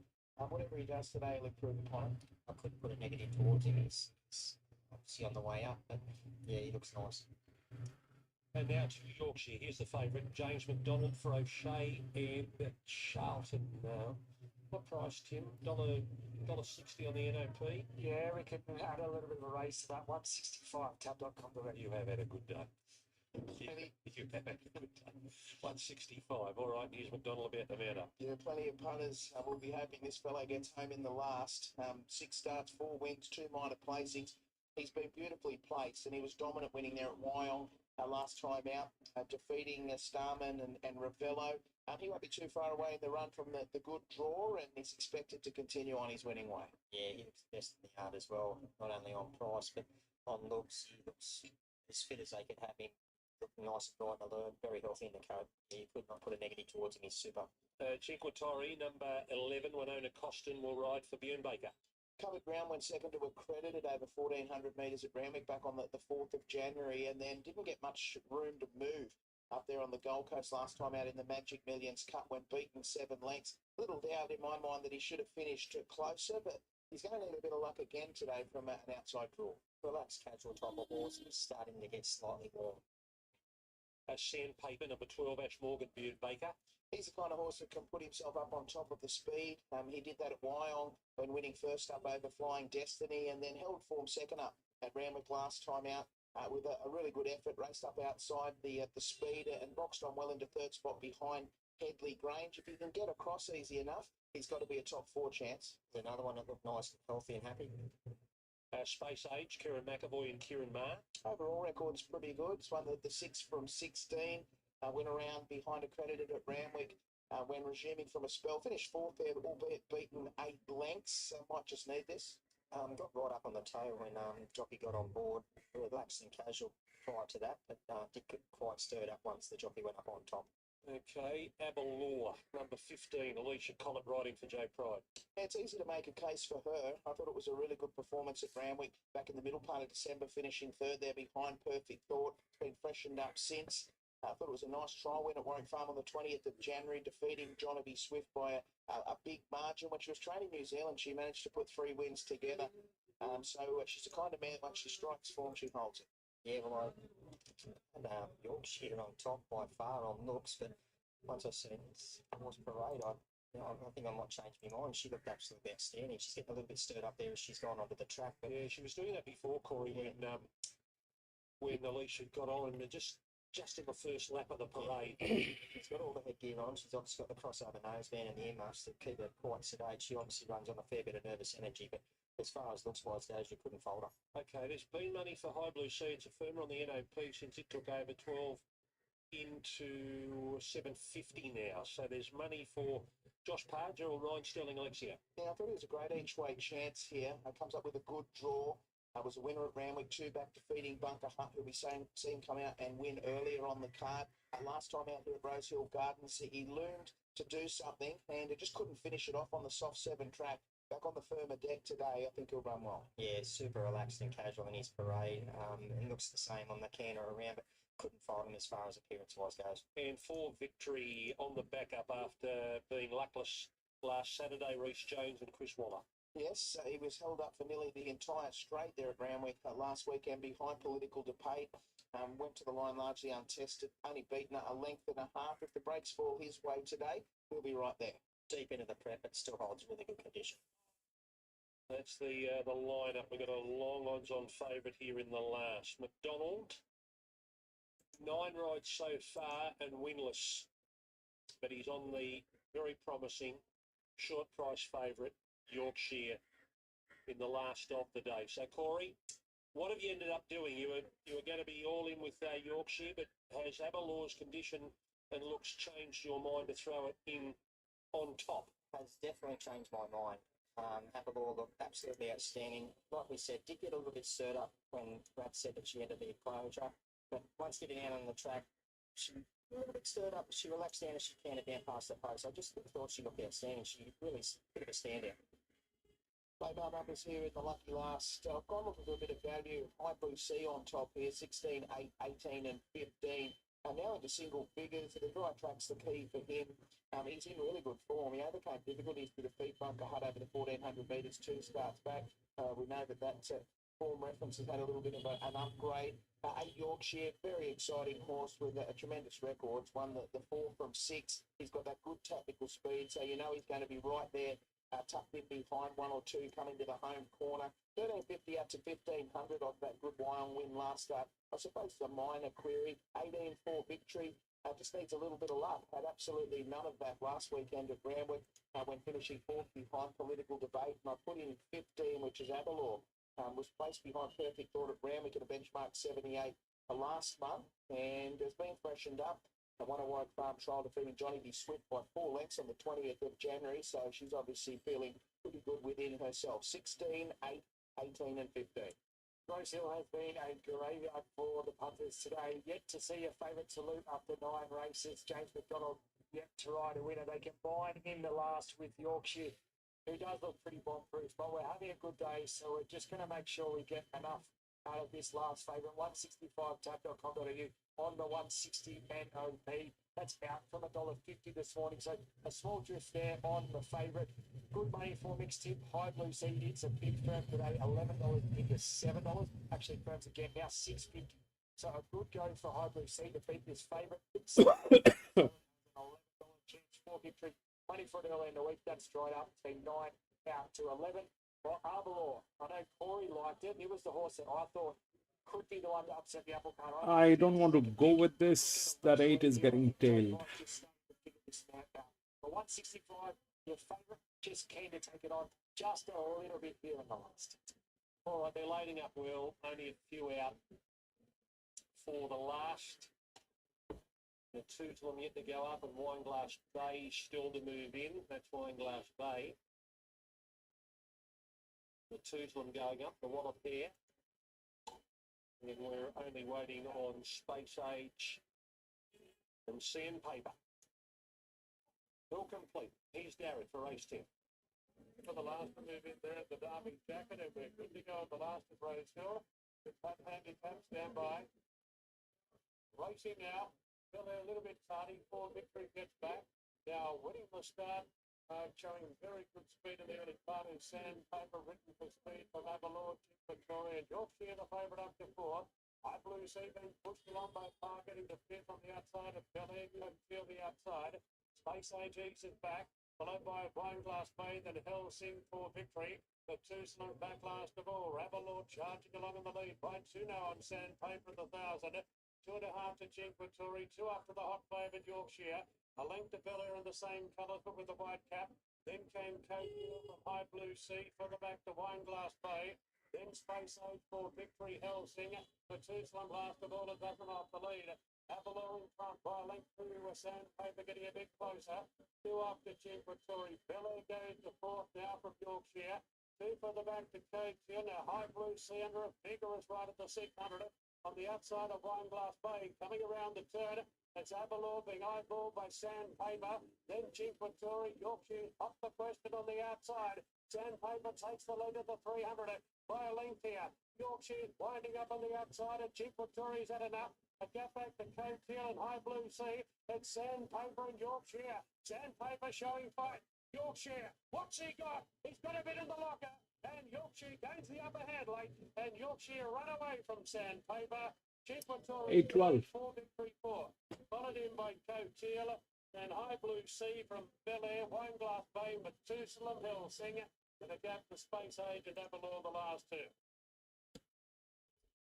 Finally, a favourite wins on this 10-race program. One favourite gets Finally. the only winner for James McDonald, and it comes in the last, and the bookies bet about $1.65. He's on his way, Yorkshire. 7 starts, 5 wins, 2 placings. McDonald for John O'Shea and Tom Charlton defeats Sandpaper, who gave plenty of cheek. Beat about a length on the line, and then a couple of lengths away to a trio of gallopers, Cinquettore. He's going to run third in front of 4 Victory and Katili, and then Bel Air and High Blue Sea. What do you think of him, Mick? Yeah, he's pretty smart, isn't he? Always good when the favourite wins the last, and punters were really made to sweat it out. You were wondering what was left under the bonnet there for Yorkshire, but his class kicked in over the concluding stages under the urgings of James McDonald. He's been able to get the job done again. The margin wasn't that great, but it was a good performance. I thought that was a really nice run there from our second horse, Sandpaper, having a great preparation, just so consistent. And while he can continue to race up on top of the speed, should be able to hold form. Cinquettore trying a cracking race back in third. I know Ron Duffy was making a good case for this horse during the week, and his followers would have got something out of it. Yeah, obviously took him 10 races, J-Mac, to get on the board, but another terrific ride. Super win. This horse is well on his way. He's a really lovely progressive horse, but I just love the way he took a little bit of time to wind up, but once he put him to the sword, he really put him to the sword through the line. Strong, on the way up, good improver. Okay, coming over, John. Yorkshire wins the last, as expected.